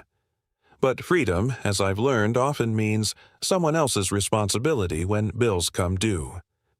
For the first few months, everything was fine. Then, as with many cases like this, the story turned from gratitude to grievance. It started with late payments, then unpaid payments, then accusations. John said Joy stopped paying rent for 3 months, $800 total. Joy said John had created a hostile living environment, and that she refused to fund her own misery. I looked at her file. No police reports, no written complaints, only emotional statements, pages of them. "Ms. Goldstein," I said, "you can't get paid for being unhappy. You move out. You don't file a lawsuit." She smirked. "Your Honor, it wasn't just unhappiness. It was emotional distress." "And did he tie you to the radiator and force you to stay?" She blinked. "No. Then what you call distress, the law calls a bad roommate situation." The courtroom laughed softly. John explained, "She stopped paying. I let it slide for 1 month, then 2. By the 3rd, I said, 'Joy, you have to leave.' She refused. Said I owed her money for emotional damages. I told her the only thing I owed her was the chance to pack her bags." Joy shook her head. "He promised to pay me for some editing work I did." "He never did." I turned to John. "Did she ever do editing work for you?" "Yes, back in '96, I paid her in cash. She signed a note saying we were square." "Do you have that note?" He slid a paper across the desk. Joy's handwriting, clear and dated. All debts settled as of August 1997. Joy G. I looked up at her. "Was this your signature?" "Yes, but..." "No, but you signed it. You said all debts settled. That means all. Her confidence began to falter. Your Honor, that was before he started insulting me, telling me to get out, calling me names. Did you record any of this? No. Any witnesses? No. Then what you have, I said, is not a case. It's a diary entry. She crossed her arms. I just think people should be held accountable for how they treat others. I smiled slightly. They should, but accountability starts with paying your rent. She glared, eyes moist but defiant. You don't understand what it's like being alone, trying to survive. I leaned forward. I understand perfectly. I just don't confuse survival with self-pity. Sometimes the truth doesn't need evidence. It reveals itself in tone, in timing, in the quiet arrogance of the guilty. John sat still, saying nothing more than he needed to. Joy kept talking, each word digging her deeper. At one point she said, Your Honor, I stayed because I didn't have anywhere else to go. He knew that. And I said, Miss Goldstein, when someone opens their home to you, you don't repay them with excuses. You repay them with gratitude or rent. She looked down. For the first time, she had no comeback. She tried one last move. Your Honor, I'm countersuing for $5,000. Emotional pain and suffering. Based on what? I asked. For everything I had to endure living there. I couldn't help but sigh. Adults don't get compensated for being uncomfortable. If that were the law, half the world would be millionaires. The courtroom laughed again. But I didn't.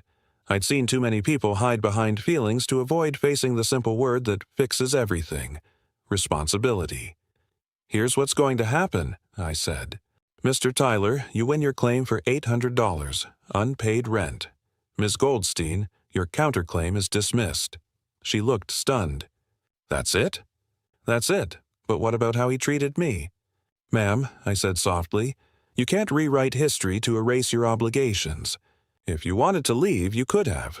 If you wanted peace, you had to earn it. Then I struck the gavel. Case closed. When the courtroom emptied, I sat for a while. The sound of her voice still lingered, a mix of anger, sadness, and fear. People like Joy aren't bad. They're just lost, caught between wanting freedom and avoiding the price that comes with it. And people like John, the quiet, patient ones, they remind me that kindness needs boundaries. Otherwise, it becomes an invitation for chaos. If you were John, would you have given her another chance? Would you have let the rent slide one more month? And if you were Joy, would you have stayed in a place that made you miserable? Or would you have chosen the harder road, responsibility? Life often gives us two choices, to face our problems or to explain them away. The law doesn't reward excuses. It rewards effort. That day, I didn't just order $800 to be repaid. I reminded two people, and maybe everyone watching, that peace isn't something you demand. It's something you create by doing what's right. Some cases are about money. Some are about broken promises. But every now and then, a case walks into my courtroom carrying something far heavier. Revenge disguised as justice. That morning, I remember the tension before a single word was spoken. A young woman sat at the plaintiff's table, her face hard but trembling. Across from her sat a man, older, calm, his hands folded in front of him. Their eyes met once, and it was enough to tell me that this was not just about property or money. It was about a wound that neither one had managed to let heal. Rebecca Duran versus Jesus O'Quinn, I read aloud.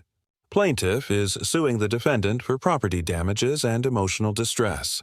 She lifted her chin as if trying to look brave. He looked down as if already tired of fighting. Rebecca Duran, 27 years old.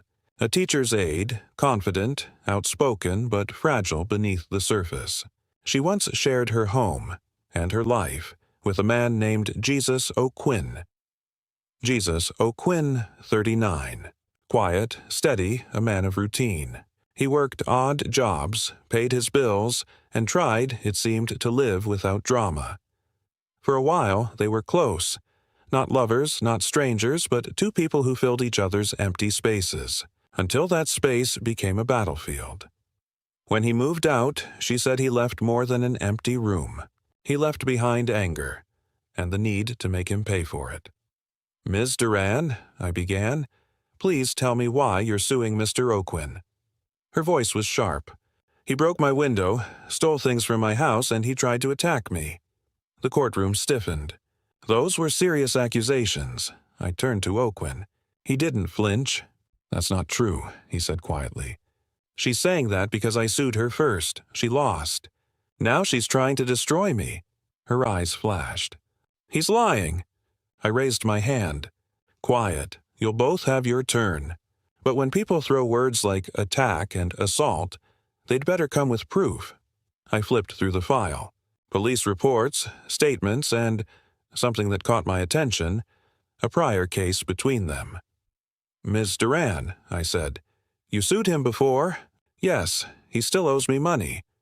That's not true, O'Quinn cut in. I won that case, Judge. She's making things up again. I checked the record. He was right.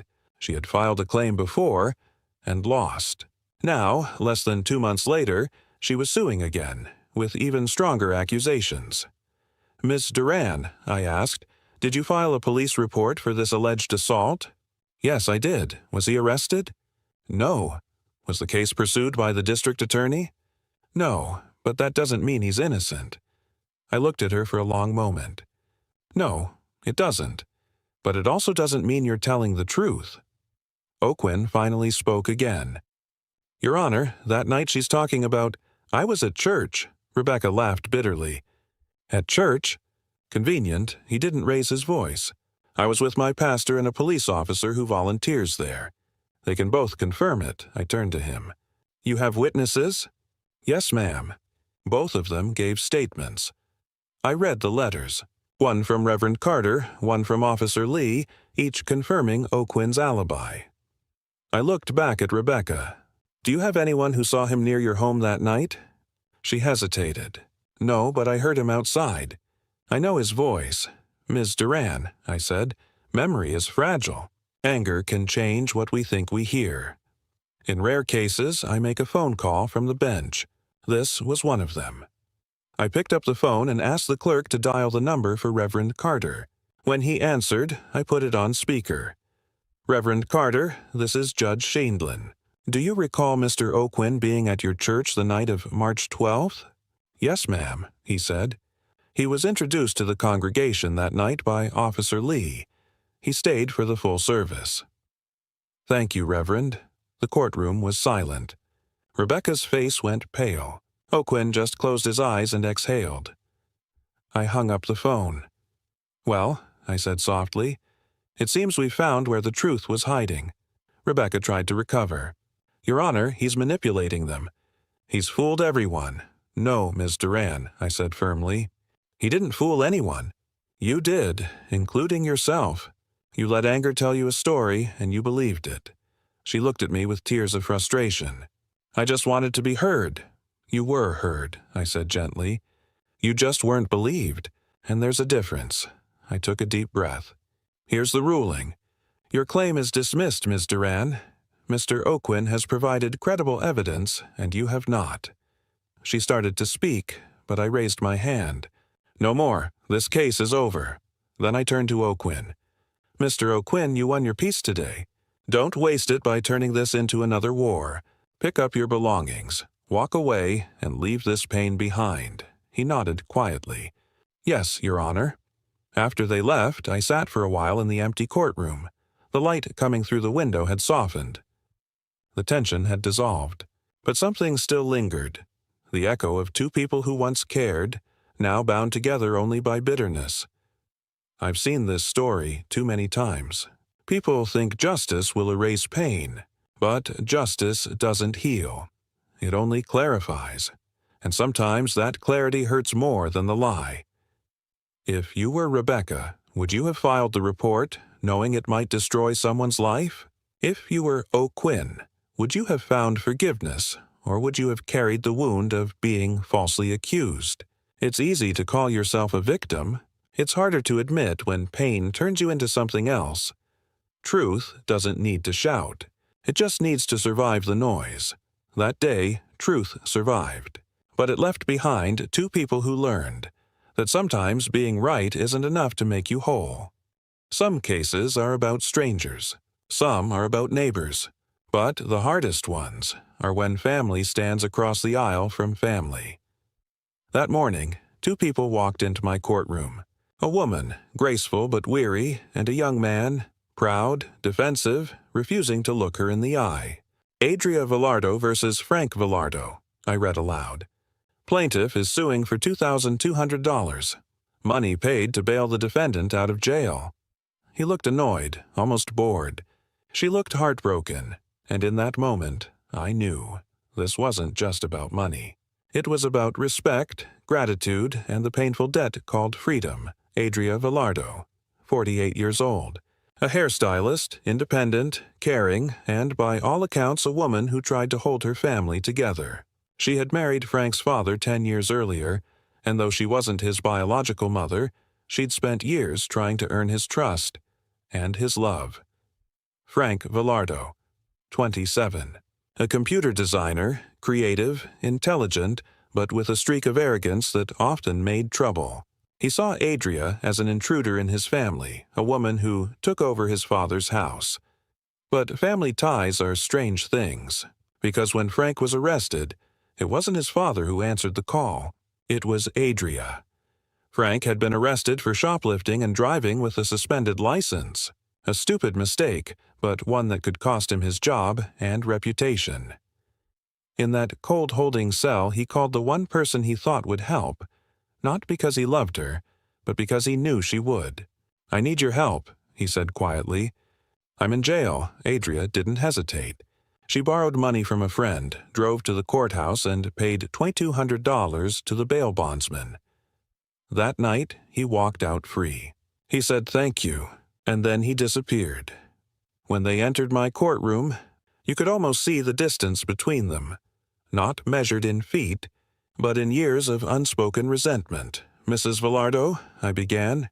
"Tell me why you're suing Mr. Villardo." She kept her voice steady. "He's my husband's son. He was in jail. I paid $2,200 to get him out. He promised to pay me back when he got his paycheck. It's been a year." I turned to him. "Mr. Villardo, is that true?" He leaned back, arms crossed. "I didn't ask her to pay. She did it on her own. If she wanted to help, that's on her." I tilted my head slightly. "So you didn't want to get out of jail?" He paused. "I mean, I did, but I would have gotten out anyway. My stepmother rushed into it. Did you tell her not to?" "No. Did you tell her you'd pay her back?" I said maybe, but I didn't mean I owed her. And that was it. The sentence that told me everything I needed to know. "Mr. Villardo," I said calmly, "do you understand how bail works?" He shrugged. "I guess so. She pays, I get out." "Right, she pays. You get out. You enjoy freedom while she carries the debt. That doesn't sound right, does it?" He smirked. "She didn't have to. Neither did your mother when she fed you as a child, but I assume you still ate the food." He stopped smiling. "Sir, the law doesn't punish kindness. It enforces fairness. And fairness says you repay the person who paid for your freedom." I asked Adria a question. "Why did you help him?" She looked at him with sad eyes. "Because he's family. Because his father loves him. And because no one else answered the phone." Her voice broke slightly. "I didn't do it for gratitude. I did it so he wouldn't rot in a cell." He looked away. I caught a glimpse of something on his face. Not guilt exactly, but discomfort. A flicker of shame fighting with pride. "Did you ever thank her?" I asked. He muttered, "Yeah." "Did you mean it?" He didn't answer. "Mr. Villardo," I said, "you said if she hadn't paid, someone else would have." "Who exactly?" He hesitated. "My mom, or my girlfriend." "Did either of them show up that day?" "No." "So, in reality, she was the only person willing to help you." He nodded, reluctantly. "And you think that makes her foolish?"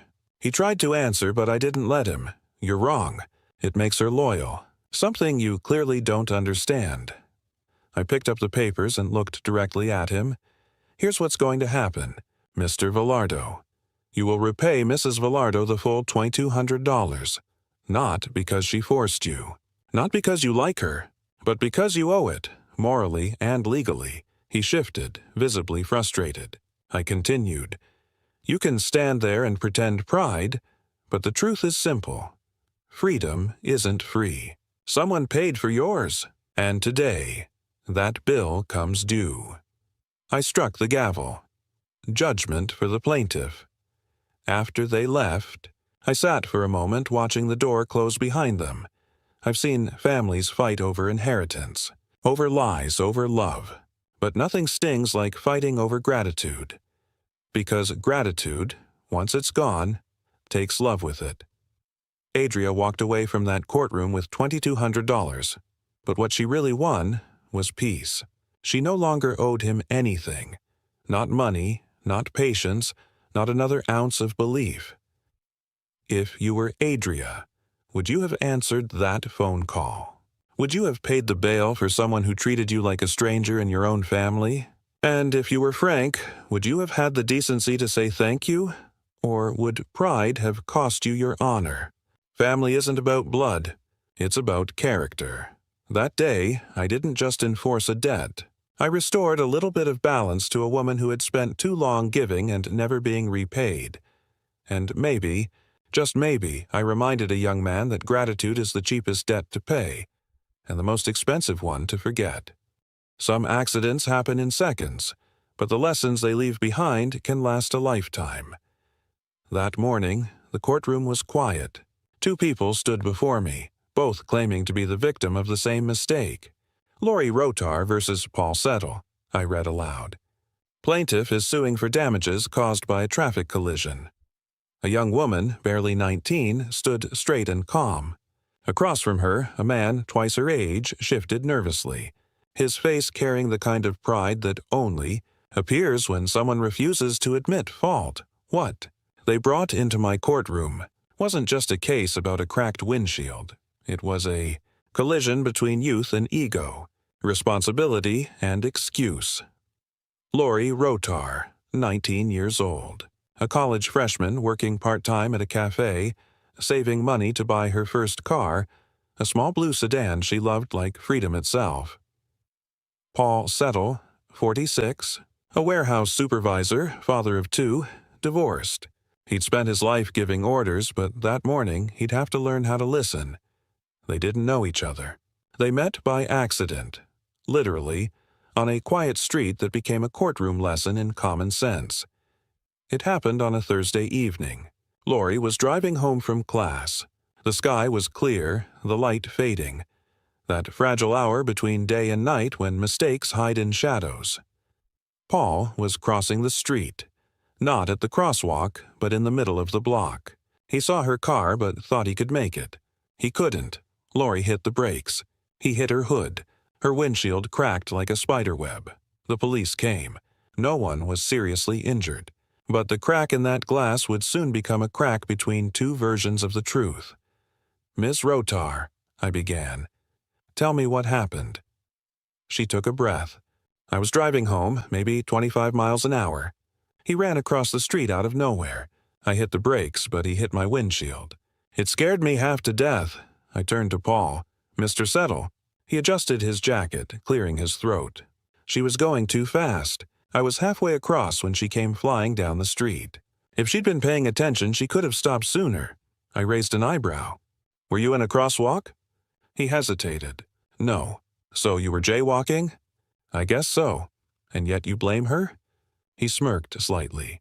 "I'm just saying, she could have been more careful." That's when I knew. This wasn't about an accident anymore. It was about accountability. "Mr. Settle," I said, "you're 46 years old. You've been walking for 45 of them. You know where crosswalks are, don't you?" "Yes, ma'am." "And you know you're supposed to use them?" "Yes. So why didn't you?" He shrugged. "I was in a hurry. I dropped my wallet across the street. So your wallet was worth risking your life. And hers." He didn't answer. The silence said enough. I turned to Lori. "Ms. Rotar, how fast were you going?" "About 25, maybe 30. "And the speed limit?" 25. So maybe you were a little over." She nodded. "Yes, I probably could have slowed down sooner." I appreciated her honesty. In that small confession, I saw more maturity than in all of Paul's excuses combined. I leaned back and looked at both of them. "Here's the truth," I said.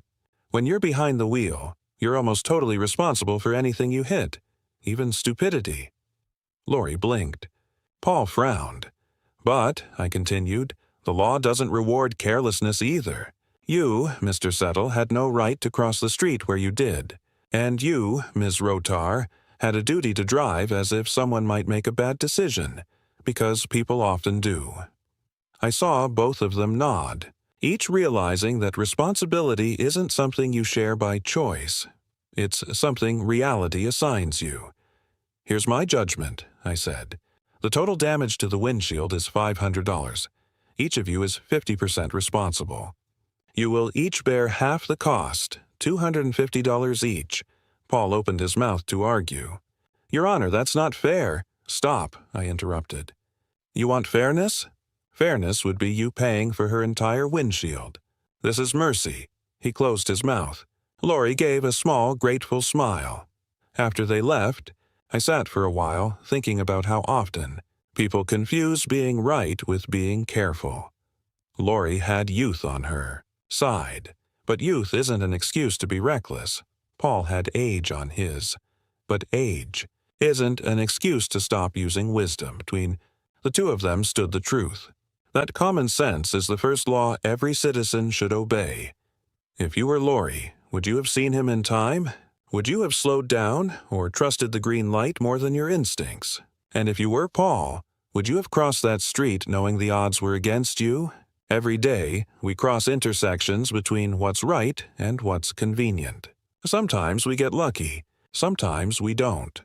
The law can fix glass, but it can't fix pride. That day, two people learned that wisdom isn't about who was right. It's about who could have been smarter. And as the courtroom emptied, I found myself whispering the same thing I say too often. Common sense. It's free. So why do so many people refuse to use it? Some cases start with betrayal. Some begin with lies. But this one began with trust and ended with a scar on a child's arm. That morning, I remember the courtroom being unusually tense. A mother sat on one side, her hands wrapped tightly around a folder of medical papers. Beside her, a boy no older than 9, sitting quietly, his small arm covered by a sleeve that reached too far. Across from them sat an older man, polite, quiet, but carrying the weary arrogance of someone who believed accidents just happen. Teresa Benson versus Edward Borkes, I read aloud. Plaintiff is suing for $158 for medical bills after her son was bitten by the defendant's dog. Sometimes a case is about money, but sometimes it's about the lesson that money can never pay for. Teresa Benson, 32, a mother of 2, recently divorced, raising her kids mostly on her own. She worked nights as a hospital clerk, and on weekends her children would visit their father, Aaron, her son, 9 years old. Quiet, polite, the kind of child who still believes adults will always protect him. Edward Borkes, 69, a retired handyman, and the father of Teresa's ex-husband's new girlfriend. He lived just a few blocks away. He owned a house, a yard, and a dog named Rex. When Teresa's ex-husband took Aaron over to visit, she assumed he'd be safe, because that's what adults do, right? They keep children safe, until one day, one didn't. It was a Sunday afternoon. Aaron went to visit his dad. While there, he was sent to return a tool to Mr. Borkes's house. The boy stepped through the open gate, called out a greeting, and then it happened. A blur of brown fur. A bark, a scream. Rex lunged and bit Aaron on the arm. The skin broke. The boy cried and ran. His shirt was torn, his arm bleeding. Edward came out, panicked. He washed the wound, poured peroxide, and told him, "It's just a scratch. Don't tell your mother." But mothers always know. When Teresa saw the bite mark that night, her face turned pale. She took him straight to the hospital. The bill came to $149. The fear, much more. When she told me what happened, her voice trembled. "He's only 9. He trusted that man, and instead of calling me, he told my son to hide it. I looked at Edward. "Mr. Borges, is that true?" He sighed. I told him not to worry. "The dog's vaccinated. It wasn't serious. Did you tell the mother?" "No, I didn't think it was necessary." "Necessary?" I repeated. "A child was bleeding on your porch and you decided you'd be his doctor, his lawyer, and his parent, all at once." He said quietly, "It wasn't that bad." I turned to Aaron. He was nervous but brave. "Aaron, what happened when the dog bit you?" His small voice filled the courtroom. I tried to pet him. He jumped and bit me. It hurt. I cried. "And what did Mr. Borges say?" "He said not to tell Mom. He said it would make her mad." That silence that followed was heavier than any gavel I could strike. I looked at Edward again. "Mr. Borges, you're a grown man. You've lived long enough to know better. You don't decide for another parent what's serious and what's not. You had a duty to tell her immediately." He shook his head. "It was an accident. Of course it was. But responsibility doesn't end where accidents begin." He tried to argue, "She's on welfare. The state pays for her bills anyway." I felt the room freeze. That sentence carried all the arrogance that often walks hand in hand with indifference. "Mr. Borges," I said firmly, "it doesn't matter if she's rich or poor. What matters is your dog bit her child. And that makes you responsible." Sometimes children say things that adults should have said first. Before leaving the stand, Aaron looked up and said softly, "I still like dogs, but I don't want to go to his house anymore." His mother squeezed his shoulder. Edward lowered his eyes, and for the first time, I saw a hint of guilt replace the pride on his face. "Mr. Borges," I said, "this isn't about punishing you. It's about reminding you what trust means. That child trusted you to keep him safe. You failed that trust." He nodded slightly. "I didn't mean for him to get hurt." "I know," I said softly. "But accidents don't erase responsibility. They define it. The total claim is $158, I said. "That includes medical expenses, supplies, and compensation for fear and trauma." He nodded slowly. "I'll pay. And next time," I added, "you don't treat a child's pain with peroxide. You treat it with honesty." I struck the gavel. Judgment for the plaintiff. After they left, I sat in silence for a while. The courtroom was empty, but the image of that boy stayed with me. His small hands clutching his mother's sleeve, trusting the world to be kind again. I thought about how often adults forget that every careless act teaches a child something permanent. Some lessons are gentle, others leave scars. Children remember who protected them, and who didn't. That day, justice didn't heal the wound, but it told the boy he mattered. And sometimes, that's enough. If you were Teresa, would you forgive the man who told your son to hide his pain? If you were Edward, would you still think it wasn't that bad, after seeing that fear in a mother's eyes? We live in a world where people say accidents happen, but responsibility, real responsibility, means owning the pain you cause, even when you didn't mean to. You can't measure fear in dollars, but you can honor it with justice. That day, justice didn't roar. It whispered, quietly but firmly, that being human means being accountable. There are cases that come with noise, arguments, accusations, excuses, and there are others that come with silence, the kind that follows a storm. That morning, when I opened the file, I already sensed what kind of case this was going to be. Leilani Combs versus Natalia Kachura, I read aloud. Plaintiff is suing for physical assault and emotional trauma. The plaintiff, a young woman, sat nervously, her son beside her, barely 3 years old, clutching a small stuffed bear.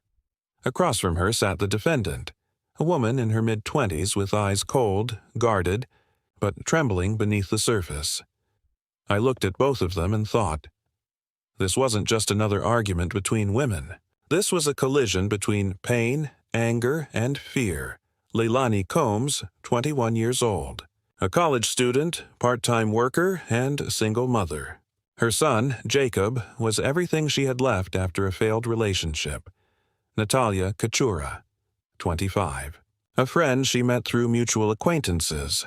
They weren't close, but they shared long talks, cigarettes, and the kind of fragile connection that loneliness often mistakes for friendship.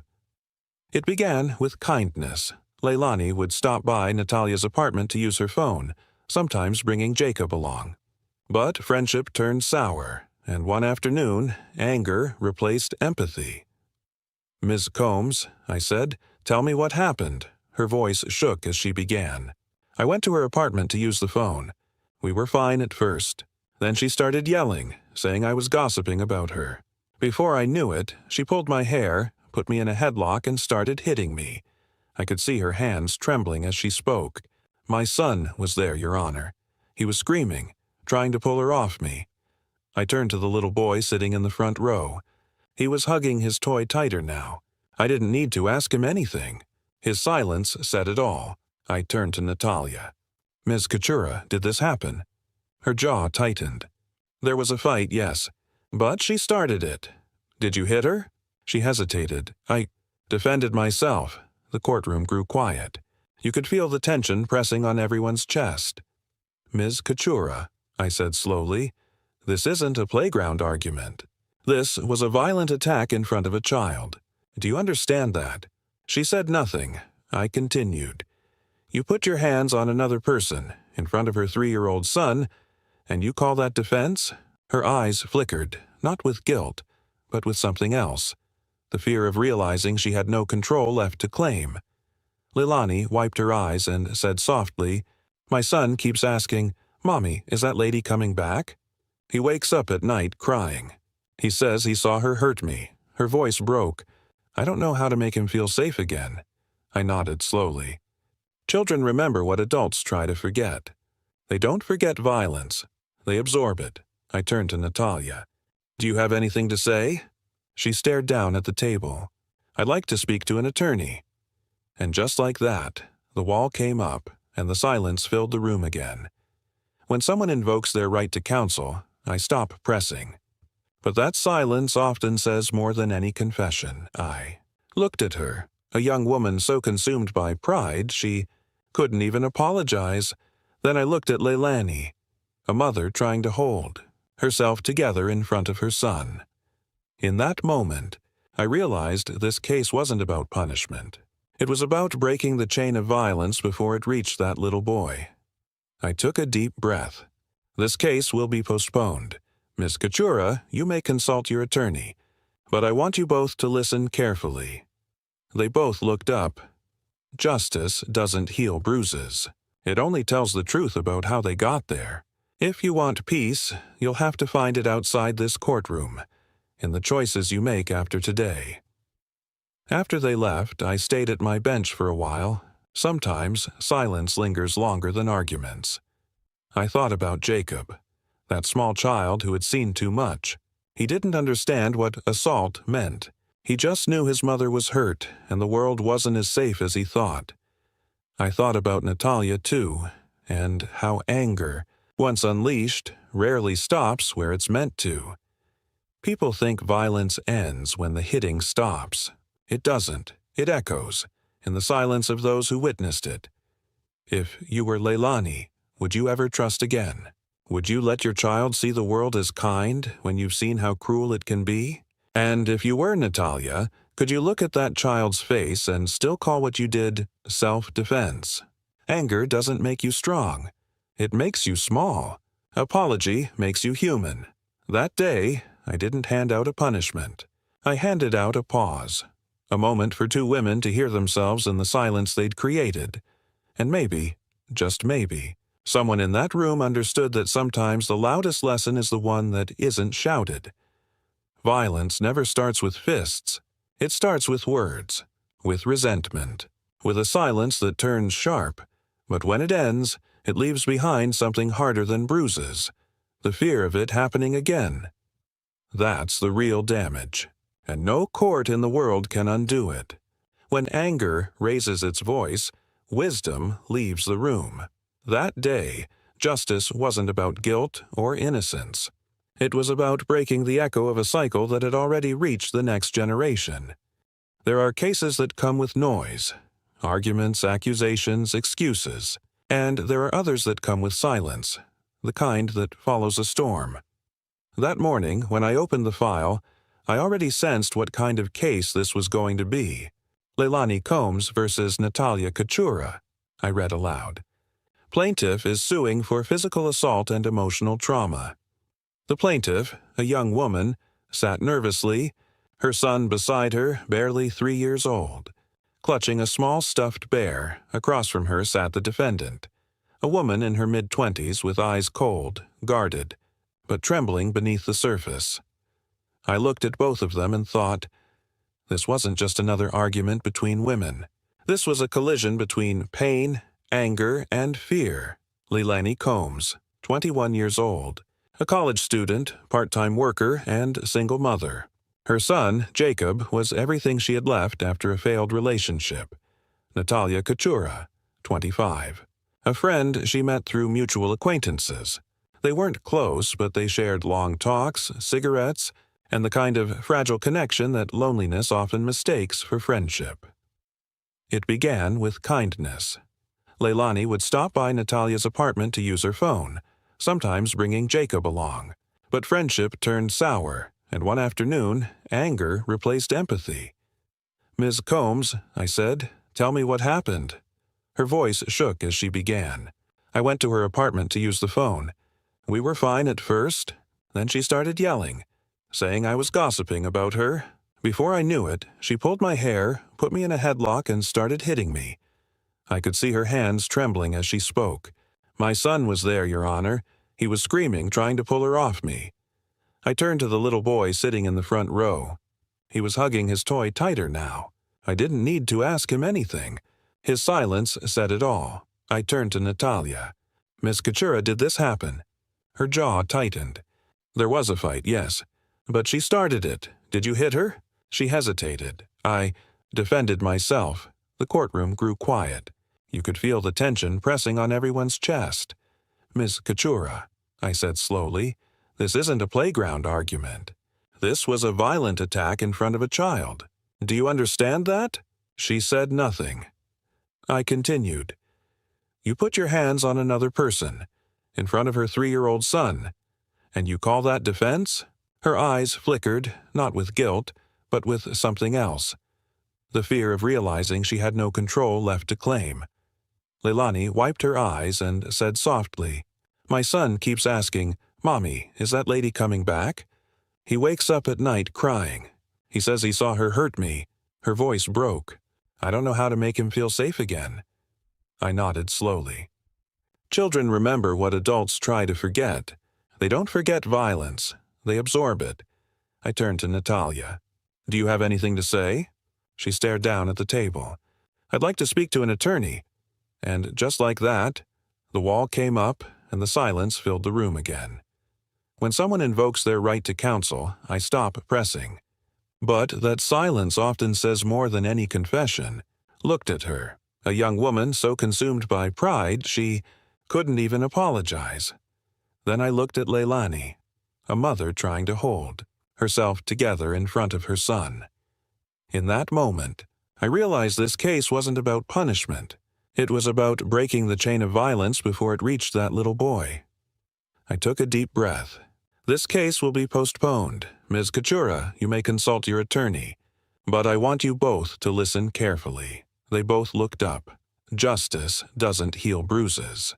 It only tells the truth about how they got there. If you want peace, you'll have to find it outside this courtroom, in the choices you make after today. After they left, I stayed at my bench for a while. Sometimes silence lingers longer than arguments. I thought about Jacob, that small child who had seen too much. He didn't understand what assault meant. He just knew his mother was hurt and the world wasn't as safe as he thought. I thought about Natalia, too, and how anger, once unleashed, rarely stops where it's meant to. People think violence ends when the hitting stops. It doesn't. It echoes in the silence of those who witnessed it. If you were Leilani, would you ever trust again? Would you let your child see the world as kind when you've seen how cruel it can be? And if you were Natalia, could you look at that child's face and still call what you did self-defense? Anger doesn't make you strong. It makes you small. Apology makes you human. That day, I didn't hand out a punishment. I handed out a pause, a moment for two women to hear themselves in the silence they'd created. And maybe, just maybe, someone in that room understood that sometimes the loudest lesson is the one that isn't shouted. Violence never starts with fists. It starts with words, with resentment, with a silence that turns sharp, but when it ends, it leaves behind something harder than bruises, the fear of it happening again. That's the real damage, and no court in the world can undo it. When anger raises its voice, wisdom leaves the room. That day, justice wasn't about guilt or innocence. It was about breaking the echo of a cycle that had already reached the next generation. Some cases begin with betrayal. Some begin with lies. But this one began with friendship. That morning, when the bailiff called the case, two young people walked into my courtroom.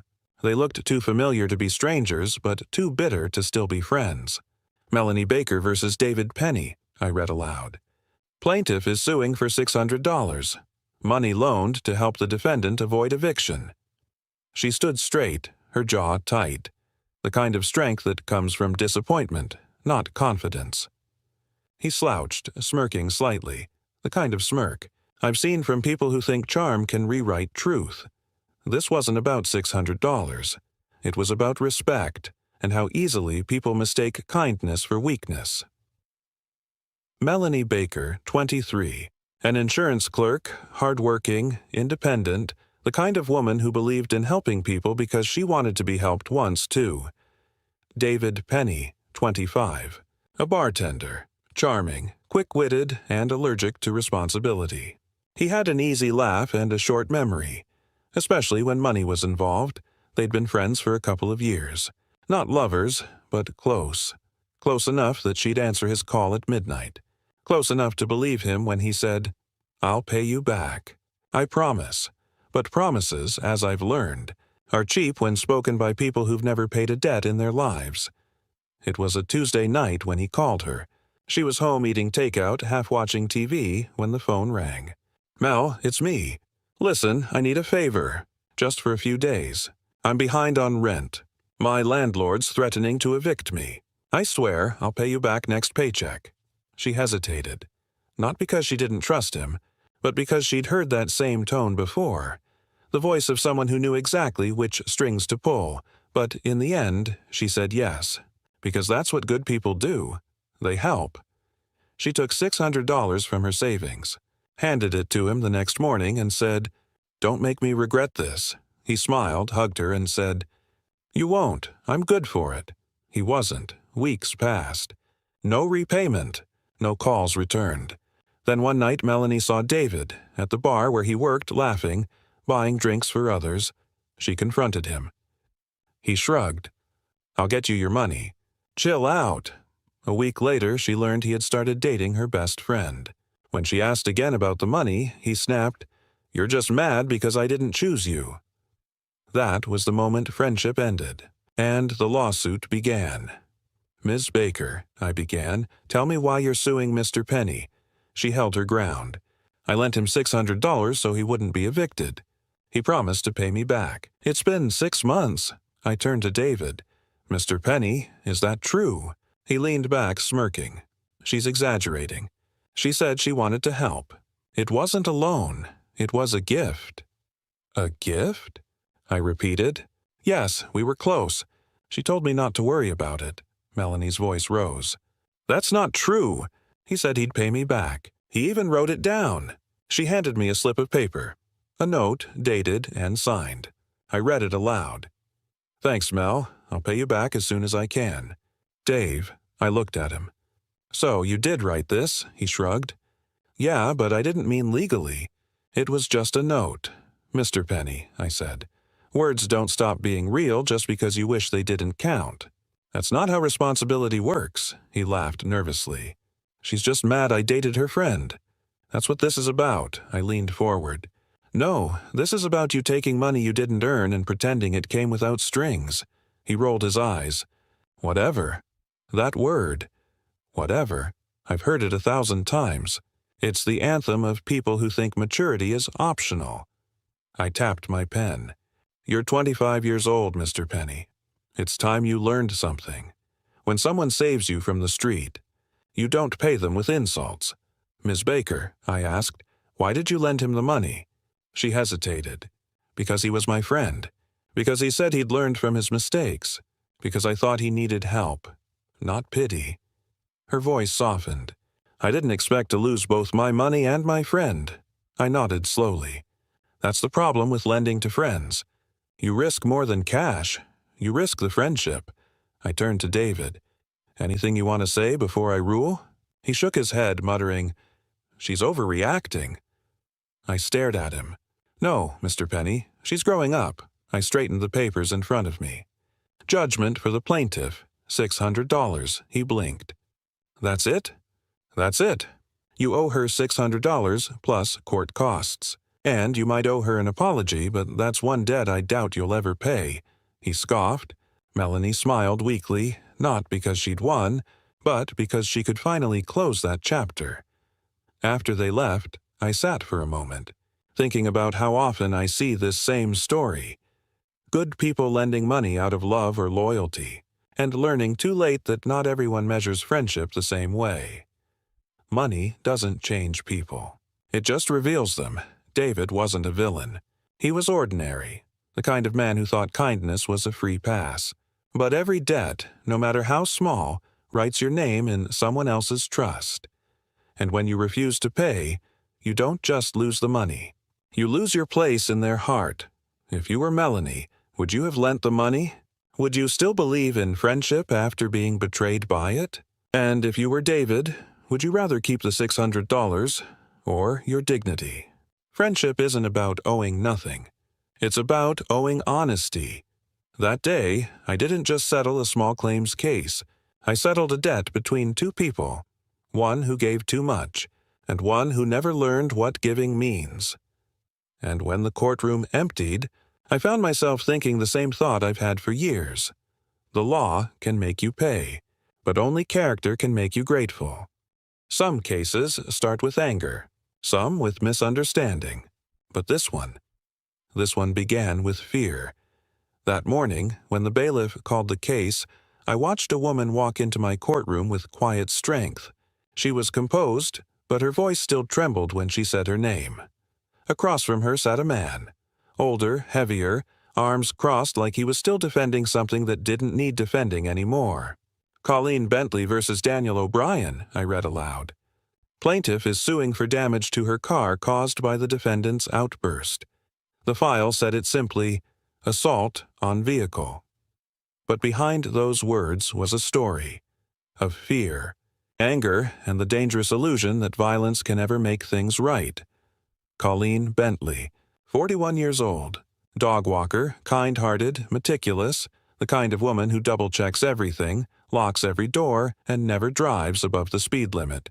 Daniel O'Brien, 46, engineer, husband, father of two. A man who loved his kids so much he forgot that love doesn't excuse losing control. They were neighbors, not friends, not enemies, until one afternoon turned their quiet street into a battlefield of emotions. It happened on a weekday afternoon. Colleen was driving her small sedan up the shared driveway to deliver a dog back home. The O'Brien kids were outside playing near the yard. Colleen slowed her car. She always did. She waved, smiled, but before she could even park, she heard shouting. Daniel's wife ran out yelling, "You almost hit my kids." Colleen froze. "I wasn't close," she said. "I was driving 5 miles an hour, but the shouting didn't stop." She parked, got out, and before she could speak, Daniel himself came running. Face red, fists clenched. He slammed his hand onto the hood of her car. Twice. The second hit left a dent. "You could have killed them," he shouted. "I was careful," she cried back, but anger doesn't listen. It only echoes itself. When I read the police report, I already knew how this story would go. "Ms. Bentley," I asked, "what damage was done?" She showed me the photos. A handprint-shaped dent on the front hood. Estimated repair, $500. Did you say anything to provoke him? No, Your Honor, I was terrified. He was screaming, red in the face. I thought he might hit me next. I turned to Daniel. Mr. O'Brien, is that true? He hesitated. I hit the car, yes, but I was scared. My kids were playing right there. She came too fast. How fast? Maybe 20, 25 miles an hour. Colleen gasped. That's not true. There's a stop sign at the corner. I slowed down. I looked at Daniel. 25 miles an hour isn't speeding in most places. It's slower than my patient's right now. He tried to smile. It didn't work. Mr. O'Brien, I said firmly, I understand fear.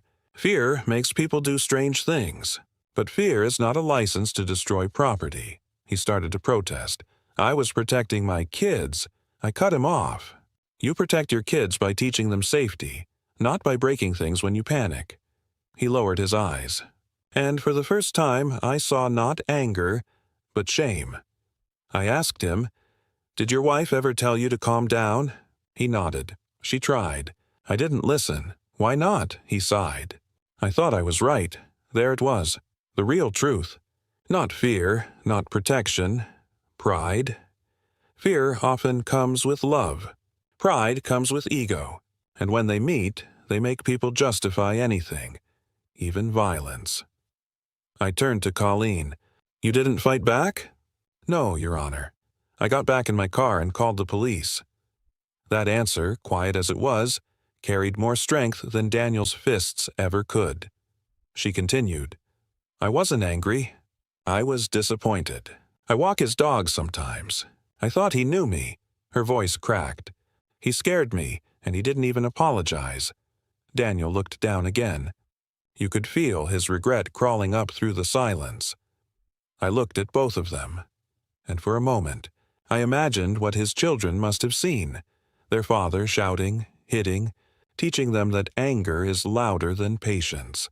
Then I said quietly, Mr. O'Brien, your fear might have been genuine, but your reaction was not justified. Your children were never in danger from Ms. Bentley, but they were in danger of learning from you. He swallowed hard. Judgment for the plaintiff. $500. Then I added, and Mr. O'Brien, pay her the money. But, more importantly, apologize. Not because I said so, but because your kids need to see what accountability looks like. He turned to Colleen and whispered, I'm sorry. She nodded once, and for the first time, the courtroom felt lighter. After they left, I sat for a while, thinking about how easily fear turns into fury. Fear is supposed to protect us, but when it goes unchecked, it becomes the very danger it meant to prevent. Daniel wasn't a bad man. He was just a man who'd let his emotions drive faster than his judgment. And Colleen, she reminded me that courage doesn't always shout. Sometimes it simply stands still and refuses to break. If you were Daniel, would you have done the same? Would you have let fear take the wheel? And if you were Colleen, would you have found forgiveness for the man who turned his panic into pain? Anger feels righteous until you see what it breaks. That day, I didn't just see a dent in a car. I saw a dent in a man's pride, and maybe, just maybe, the start of his redemption. Sometimes justice isn't about punishment. It's about reflection, and the quiet hope that people will do better once they've seen themselves clearly. Some cases are about betrayal. Some are about money. But this one started with grass. It sounds ridiculous, doesn't it? 2 grown men, neighbors, standing in front of me arguing about blades of grass. But it wasn't really about grass. It was about respect, pride, and how quickly small annoyances can grow into something poisonous. David Scully versus Timothy Metcalf, I read aloud. Plaintiff is suing for assault following a dispute between neighbors. Both men stood tall, arms crossed, jaws tight, as if we were about to start round 2 of whatever battle had begun on their lawns. I looked at them and thought, here we go again. Another case where ego mows faster than reason. David Scully, 45 years old. Truck driver, hard-working, direct. The kind of man who says what he means and expects others to do the same.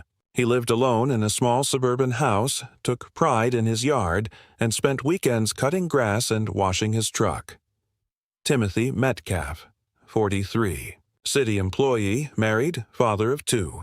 He prided himself on order, his driveway clean, his bushes trimmed, his world neat. Until one day, someone's grass clippings blew into that world and neatness turned into chaos. It started like this. David mowed his lawn on a windy afternoon. Some grass blew onto Timothy's driveway. That's it. That's all it took. Timothy came storming out. "Hey, you're blowing grass all over my property." David turned off the mower. "Relax, Tim. It's just a few clippings. I'll clean it up later." But pride doesn't wait for later. Timothy's wife came out, grabbed a broom, and started sweeping angrily while muttering under her breath. David chuckled, and that right there was the spark. "What's funny?" Timothy snapped. "Nothing," David said. "She just looks like she's mad at the grass." And just like that, reason left and temper took over. Timothy marched across the yard. David told him to back off. Voices rose, words sharpened, and in an instant, fists replaced words. David said, "He hit me in the head with his phone. I stumbled back. My ear was bleeding." Timothy said, "He mocked my wife. He cursed at her. I lost my temper. I didn't hit him with the phone. I just pushed him. When I read the police report, it confirmed what usually follows pride. 2 statements, 1 truth somewhere in between, and a neighborhood too small for both." "Mr. Scully," I said, "why did you laugh?" He shrugged. "It was just stupid. It's grass." She was sweeping like it was gold dust. I turned to Timothy. "And you thought that was worth hitting someone over?" He clenched his jaw. "He disrespected my wife. I was defending her. By hitting your neighbor with a phone." He hesitated. "I didn't mean to hit him that hard." I sighed. "Mr. Metcalf, you're not supposed to hit anyone at all." He looked down. For a second, his pride wilted like the grass he'd been mad about. David's neighbor, an elderly man, had seen part of the fight. He testified that Timothy had indeed swung his phone like a weapon. David stumbled back and shouted, "What's wrong with you?" Timothy's wife said through tears, "He mocked me. He laughed at me in front of everyone." I nodded. "Yes, and you both could have just walked inside. But you didn't, because anger loves an audience." I leaned forward. "Mr. Metcalf, do you like your home?" "Yes." "You take pride in it?" "Yes." "Then why ruin it with a reputation for being the neighbor who can't control himself?" He stayed silent. I turned to David. "And you? Was that laugh worth it?" He paused. "No, Your Honor." "So here we are," I said. 2 grown men, 2 bruised egos, and 1 very unnecessary police report, because neither of you could walk away from some grass. I looked between them. "Mr. Metcalf, you hit him. You admit it. You say it wasn't hard, but the law doesn't measure pain by how soft the blow was. It measures it by the choice you made to throw it." He nodded, finally. "I'm sorry," I turned to David. "Good, because you're paying for it. Judgment for the plaintiff, $500. Then I added, "And gentlemen, let this be the last time you fight about something that can be swept away with a broom." After they left, I sat in the quiet courtroom, thinking about how many broken friendships, broken families, broken lives, all started with something this small. A laugh, a word, a misunderstanding. Pride is like dry grass. It doesn't take much to set it on fire. David got his $500 that day. Timothy got his lesson. And somewhere between their driveways the wind kept blowing, as if reminding them how foolish it all was. If you were David, would you have laughed? Would you have swallowed your pride and apologized instead? And if you were Timothy, would you have taken a deep breath? Or would you have swung that phone again? The measure of a man isn't how fast he reacts, but how well he restrains himself. That day, justice wasn't about who was right or wrong. It was about reminding both men that control is stronger than confrontation. Grass grows back. Pride doesn't, and if we let our tempers guide us, we'll end up mowing down everything that matters. Some cases are about money. Some are about pride. But this one was about a promise. When I walked into the courtroom that morning, I could feel the tension before anyone spoke. Two people once in love now stood on opposite sides of the law. The distance between them measured not by the width of the room, but by the silence of everything they used to say. Lavelle Brewer Jr. versus Felicia Wilson. I read aloud. Plaintiff is suing for the return of an engagement ring, valued at $2,599. A hush fell over the room. It wasn't just a legal case. It was heartbreak under oath. Lavelle Brewer Jr., 31.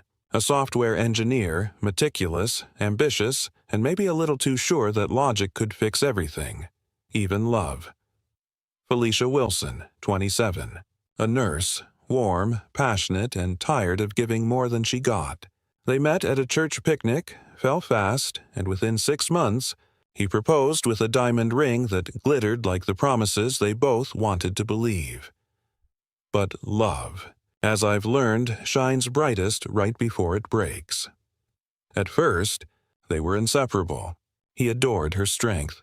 She admired his stability. They talked about buying a home, raising kids, building a life.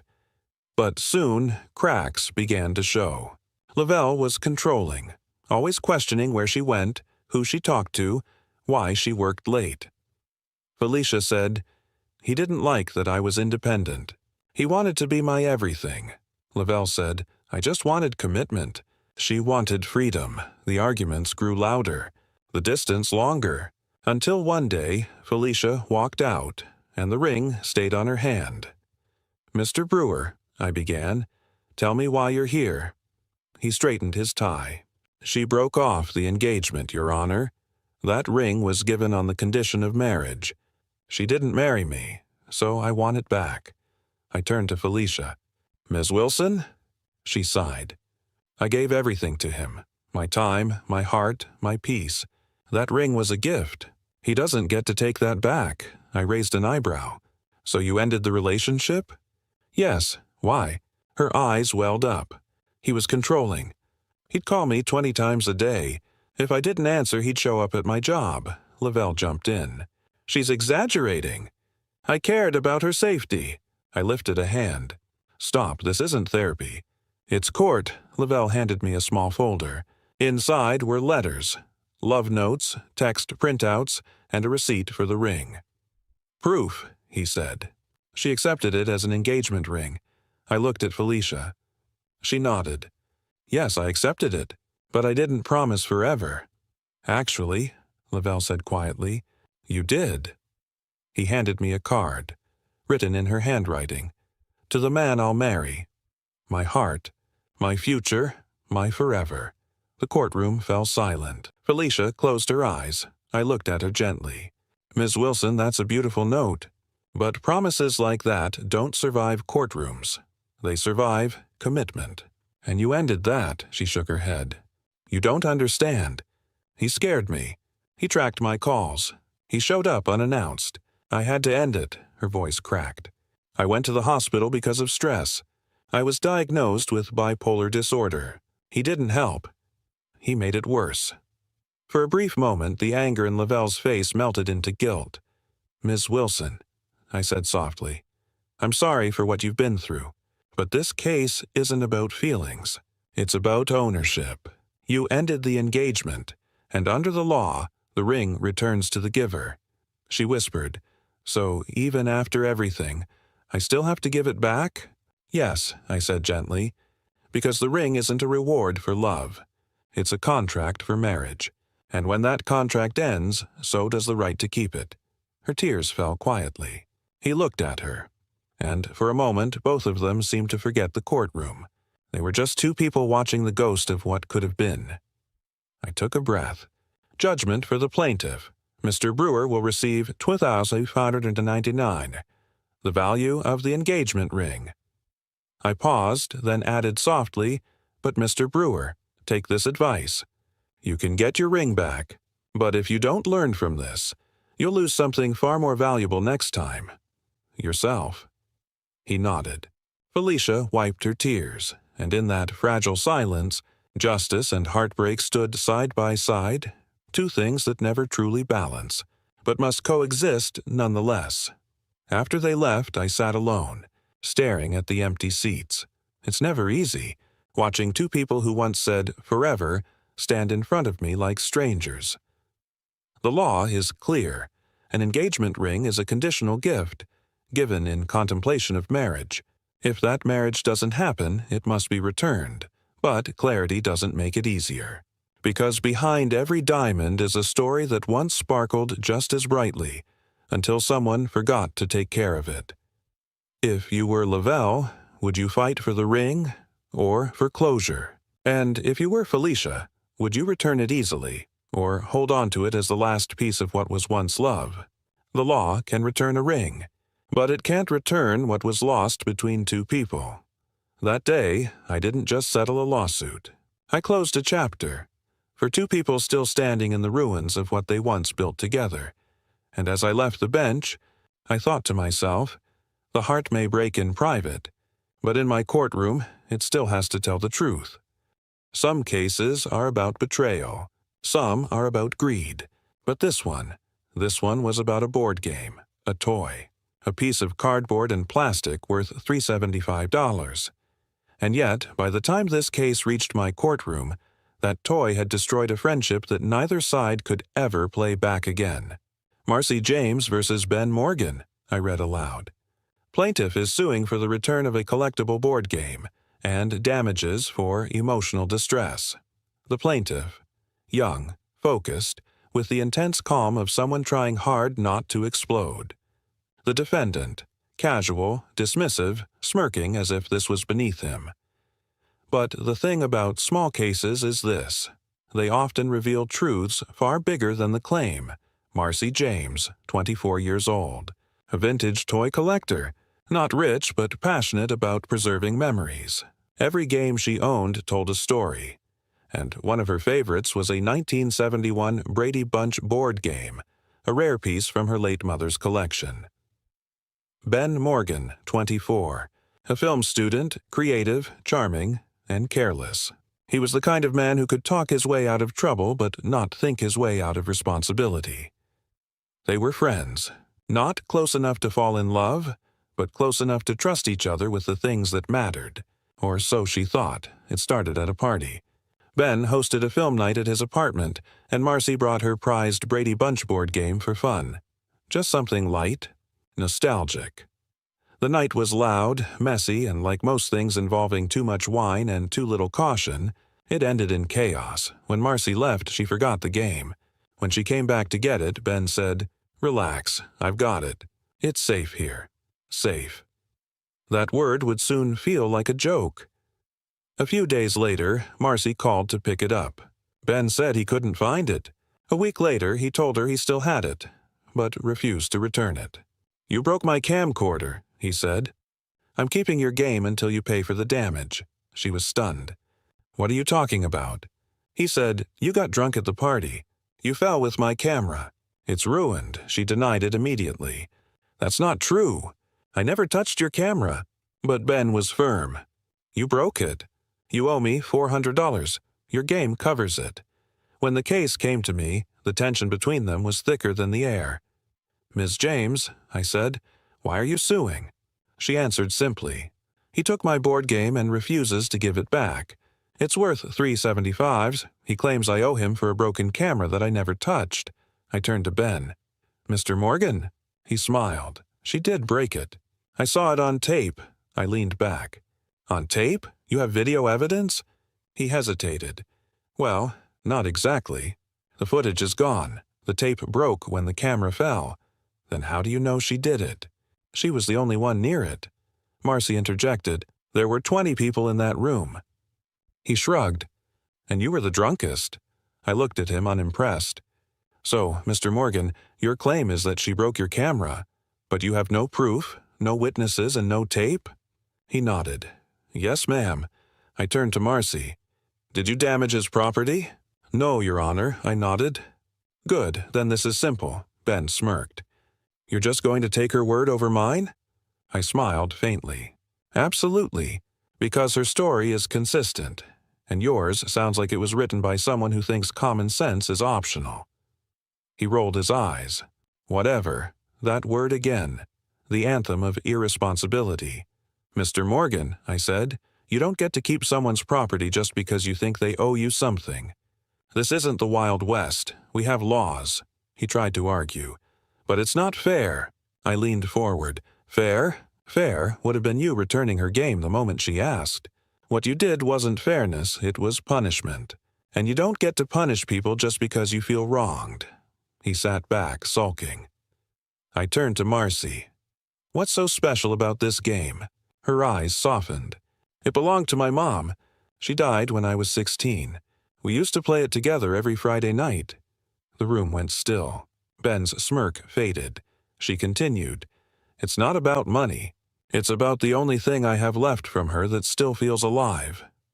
For the first time, Ben looked ashamed. I took a deep breath. Here's my judgment. Mr. Morgan, you will return the Brady Bunch board game to Ms. James immediately. If it's damaged or missing, you will pay her the appraised value, $375. He opened his mouth. I stopped him. And before you say anything, remember this. Being right is not the same as being righteous. You owe her respect, not revenge. Marcy nodded quietly, and for the first time that day, her expression softened. Justice doesn't always heal, but it helps you breathe again. After they left, I sat for a moment, staring at the photo of the board game in the file. A silly little thing, colorful, old, almost childish, and yet, that game had done something extraordinary. It revealed who was mature, and who was just pretending to be. People often say, it's just stuff. But it's never just stuff. It's what those things represent. Trust, care, memory.